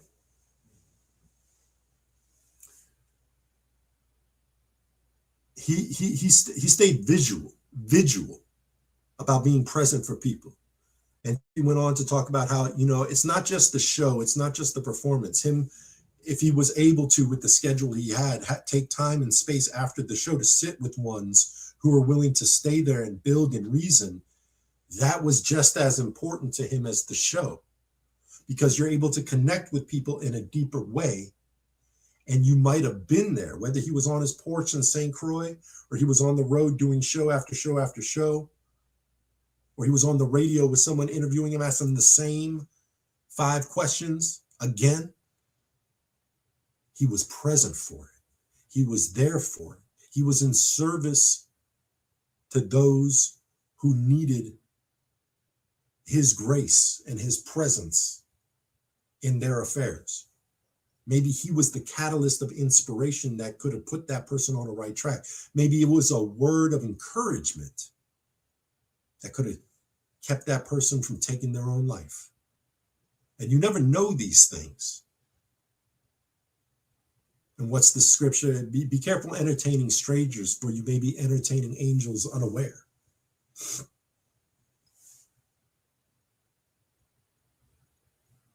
And he was very much like that. And as he got older, he was more and more like that. He took time for people, all people. It wasn't just black people. Most of the time it wasn't, but it was black people when he was in St. Croix, when he was in Jamaica, when he was in the Caribbean. Wherever he went, he was present. Because he went through some stuff. He went through some stuff with life for years, where he learned that he couldn't take life for granted. And I think he knew this a long time ago. I think he knew this before he ever had any health complications or anything. Because, you know, sometimes the comets, the stars that burn the brightest are the ones that burn out quick. And Vaughn was a star, a bright star, one of the best. And he burnt hot. Not just white hot, like black hot. So that life wasn't exceptionally long. But in that not exceptionally long life, he created more albums than any other artist that I can think of. Certainly substantive albums. I mean, and this man is the type of guy who would make in one song on those many, many albums, would make more profound insights and revelations and teachings and inspiring lessons in one song on one album than most artists do in their whole career. And that's the God about Vaughn Benjamin, the Akae Beka. And I think Akae Beka is, although it was an awkward moniker change and a lot of people didn't understand it, there was a time that came when he needed to leave Midnite as Midnite's legacy. Once, like I said before in the very beginning, maybe in retrospect, utilizing a different name or his own Vaughn Benjamin name for all of his solo projects and creating a delineation between Midnite, maybe rolling with the Midnite moniker because everyone just called him Midnite because he was the lead singer of the Midnite band. So he just kind of rolled with it. Maybe that was a misstep. Never tell a man you think too much of them or might make them think less of you. We're all imperfect. We all make mistakes. Maybe Vaughn made a mistake in just rolling with the Midnite moniker through all of his solo projects. And that's why the delineation needed to be named and a new name needed to come. And the name that spoke to him out of the book of Enoch, which is the book he left for many, especially the people close to him, to study. He said, hey, you need to study what's in this book, not just that one chapter. The things that are in this book are important. You need to study them. This is where we are right now. This is relative. You got to just open that third eye and read this book, and you'll see exactly what all this is. So Vaughn chose Akae Beka, as well as that chapter. So Vaughn was born in August in 69 or 68. Either way, the parallel August 8th, the date in his birth date is parallel with, that's basically that very chapter in the book of Enoch, speaks to the Akae and Beka, to his very birthday too, on top of all that. So, and a lot of people say he's kind of a reincarnation, a revisitation on this plane of, maybe a revisitation or embodied spirit of Michael, slewing the serpent, slewing the forked tongue of the serpent that misleads and leads the people astray. He's that candle in the darkness to illuminate the light of the mind so that people can find their way in a time of great darkness, when otherwise we would be lost. And he's one of those bright lights, shining bright, emanating out of the darkness of night. Midnight. The Akae.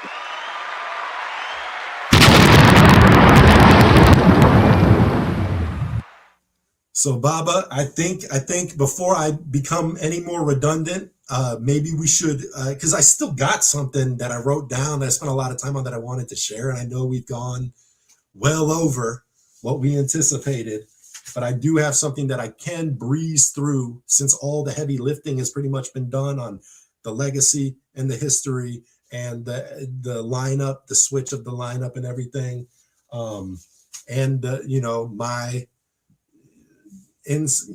perspective of Akae and Beka, and at least where to go and study for yourself what it means and what it means to you and how you choose to interpret it. I choose a lot of those industries and innovations and technologies as being the very innovations that are being utilized by the technocrats and the oligarchs and the machinations of the wicked and the selfish of the greedy and the tyranny of evil men that are using all this technology to destroy our planet and make it irreparable for the rest of us to exist, and using it to harm human life and control human life because they utilize this knowledge against humans and against the planet and against the life and against God and against the mathematics of Akae, to try to deviate from the path in the way the moon never would, in the way the sun never would, in the way the solar system never would. The stars and the trees and the birds and the bees never would deviate from the path. But here we go with our leadership deviating from the path, and us following like stubborn sheep with no knowledge of self nor our origins in the world, or stubborn sheep or gullible goyim as lamb and goyim to the slaughter. And we're just the only thing we're doing is following the behind of the sheep or goy in front of us, and we're being lined up for slaughter. And we take whatever jab they got to give us that the rebellious angel told them to give us. We eat whatever nasty garbage the rebellious angel told them to give us. We use whatever weapon on one another the different rebellious angel told them to give us. And so the plan is going not according to God's plan. The plan is going to the Watchers' plan, but not for long. The B'nai Elohim, who have fallen from grace, who are being held accountable by the Beka, and our reverence and acknowledgement of the Akae, so that we can let Jah take control. Let Jah take control. And so yeah, Baba, is there anything you want to say? Even if it's I don't want to do that. I gotta go to bed. This is what I was just gonna. I think that we might need to do a part 2 on this, because we kind of gone over the time limit, and I do have some things that I have to do. I gotta get up out of here. Okay. And so Respect, I think brother. we probably need to shut it off. 7 hours, brother, I think the people got enough to chew on, enough things to chew on for now. Family, this is a matter of historical record. It's not going anywhere. We would like to thank the Bambu King for giving us his time. And I know he has 72 albums there that he wants to show, that he wants to break down. 72. Look at all them albums that he got, that Akae Beka got. But you know what, family? As much knowledge as he has given our lazy asses, the least you can do is go do your due diligence and research what them 73 or 74 albums are for yourself. Give him a break. He doesn't charge for this. A lot of people charge. I don't charge. I keep reiterating that for those of you who want to say, oh, he got a monetized channel. You a lie. You a lie. The hell I do. Show me where you find any commercial on Baba TV every time fire. This is not what motivates us. It's not what motivates us.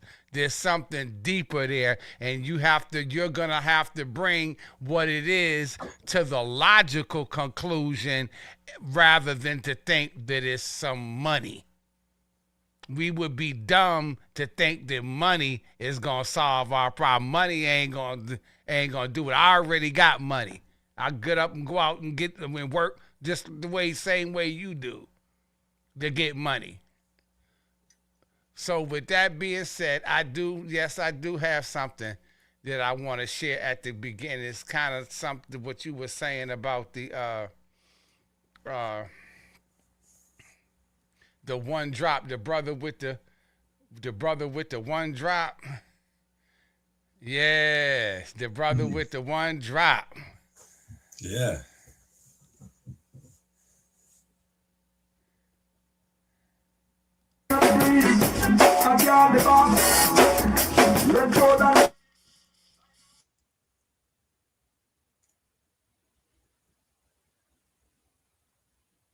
That's some behind the scenes footage there. Yeah. I want to say that's from the Black Cat. I'm not sure, but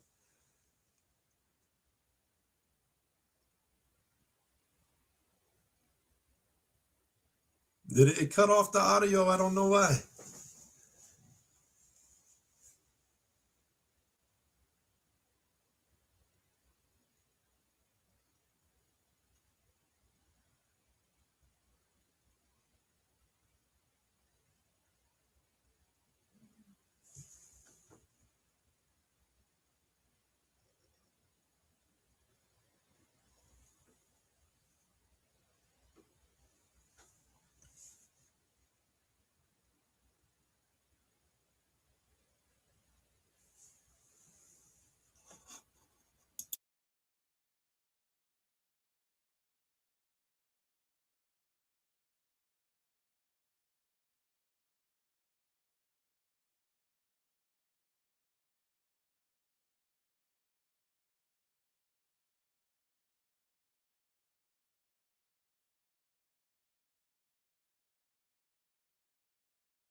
I lost on my audio, Baba. I don't know why. I don't know why I'm not getting any audio. It cut off for some reason. Oh, your mic is off. Your mic is off. I can hear you. Oh, okay. You can hear me. Could you hear the drum? I couldn't hear the drumming. I couldn't hear Bozy on the drums. So couldn't? And then I couldn't hear you. So I thought maybe all my audio cut off for some reason. Oh no, I muted it so that it wouldn't be a problem. I think it should be all right. But okay. I just want to do this last one. This is the last time that I saw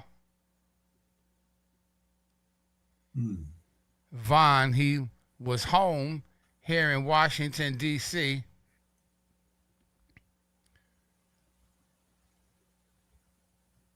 And they gave him, you could tell he was real happy. I mean, they was like, welcome home. That was down at, what is it, Tropical? What was that spot in the basement? Yeah, Tropicali, I think, Tropicali. Yes. Yeah. All right.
We're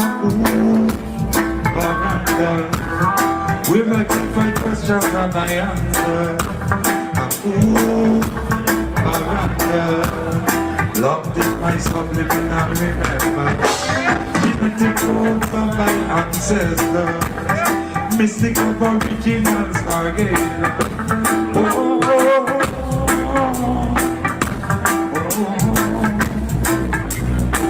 I've got to use my connector. Put the vibrations in my slumber. Navigate from one night something to me. I think you take some notes again, but something just sing.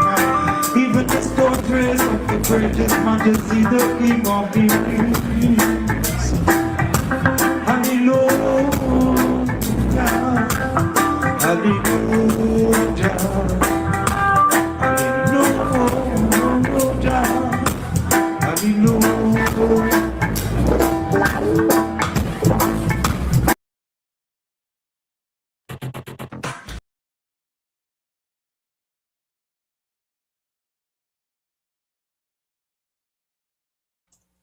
That's beautiful, bro. That's beautiful. Man. I didn't. I'm gonna be honest with y'all. I never really liked to look at Von towards the end because I could tell that he was sick. But he chose to educate and travel until the very end. But I never really liked to see him at the end, towards the end of his, the end of his journey and stuff. I never really liked to see him, but he continued. So, but that was the last time when I was in about 8 years ago, when I was in Washington D.C. when I saw him the last time, and he looked right up in my face and gave me the brightest smile. His eyes was glowing, and I want to remember him the way we remember him. I don't want to remember him, like that.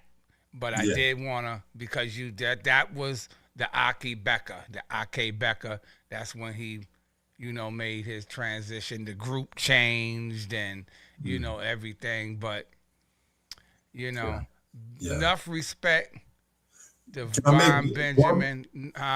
Can I make one point, Baba, before we go, just so I can put a pin on it all? Make it very quick. Very quick.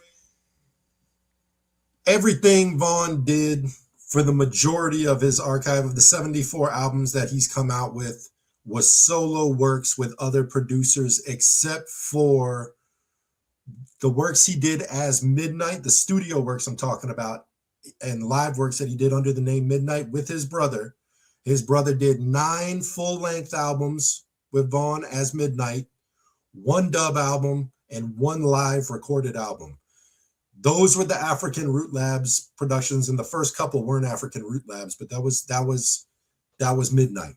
So 9, 10, 11, that's 11 albums that Ron Benjamin made with Vaughn Benjamin. And the rest of the 74 albums on this list is other producers. And we don't have to go into detail because we don't have the time. And I want to thank you, Baba, because that was one of the reasons why I did this, was just to show that the vast body of work for Vaughn Benjamin was solo and independent work with other producers, and the Midnite body of work, as significant and impactful and important as it was, it was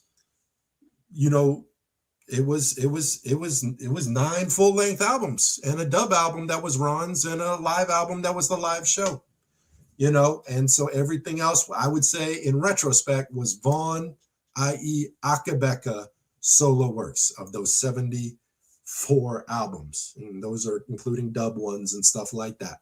So thank you, Baba, for giving me that moment to just express that. Yeah.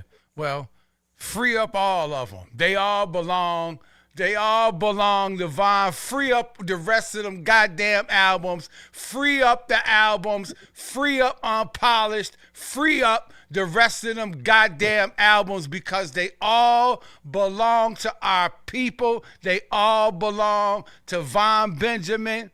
You understand what I'm saying? And we need to be a family, and in the family you always got Cain and Abel. Unfortunately, you have that in the family, but we need to learn how to be a family and stop being so goddamn envious and jealous of each other and possessive, because it belongs to all of us. All of us. And if it's one thing that we can give the free Von spirit up, is to, tell the truth. And the truth hasn't come out yet, but it's on the way. Baba and AD are not going to be the ones. We're not really qualified to do that, but the family is on the way.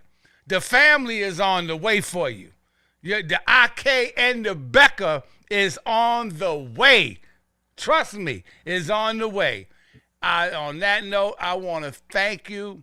Thank you, everybody, for listening as long as you have. We teach just as hard for one as we would for a million. And as the title says, Midnight Memories and the Akae Beka. And on that note, we want to say peace. Yo, this is Mr. AT, otherwise known as Rastafari, or you could say the international reggae ambassador. 8 hours, baby. Alright, it's a Windy from Steel Pulse. You better know. Oh, you are tuning into Baba TV. that's right. Every time fire, every time, Street consciousness, Rastafari vibes. That's right. Whole heap of interviews, whole heap of things to learn from. Archives. Right, yes, sir. Alright, Baba check it TV. out. You don't know. Yeah? You know, see. Alright. Big up. Greetings all massive, this is Glenn Washington. I want you to check out Baba TV every time fire. Pure niceness every time. Keep the dial locked to the station. I hit a rule the nation. Baba TV every time fire. Lightning, earthquake and thunder. I won't say Baba TV every time fire. This is Rashilo representing for Baba TV every time a fire. Holy Emmanuel I King Selassie I Jah Rastafari to the world. Man as my brother Selassie I live in. Jake from Soja. Big up Baba. Keep it strong, keep it locked. Peace. Yeah man, Mr. Most definitely Jerry represent for Baba every time fire. Mr. Yo, Baba TV, keep it locked. Boom. Yo, Wagwan world. This is Jordan Blackamore right here coming at you. And it's all about Baba TV, every time fire. Big up my brethren, Baba salute. Log on and check the fire every time. Boom. I do this not for fame, so that girls can scream my name. I do this for you. Yes, Baba TV, we do this for you. Every time fire show, keep the fire blazing. Baba, big up yourself. Divinity, messenger seed, the first. Baba TV I'll punch us, Baba T, every time fire, respect. Bless all of this is Kabaka Pyramid, representing for Baba TV every time. Fire. You know, says more fire, more upliftment, more consciousness. Kabaka Pyramid, Selassie. Blessed love. The one and name Baba TV. Them say that them bodies are the Bada TV. Tell them this are the Dada and the Mother TV. Alright then, and a boss and a brother TV. Alright, tell them say you're Baba TV. You're the king of fire, they're not keeping it locked. You know, Baba TV can't quote. Good over evil, life over death, money over war. Righteousness is out the nation. Sin is a reproach to anyone. Baba TV, that we are praying. More fire.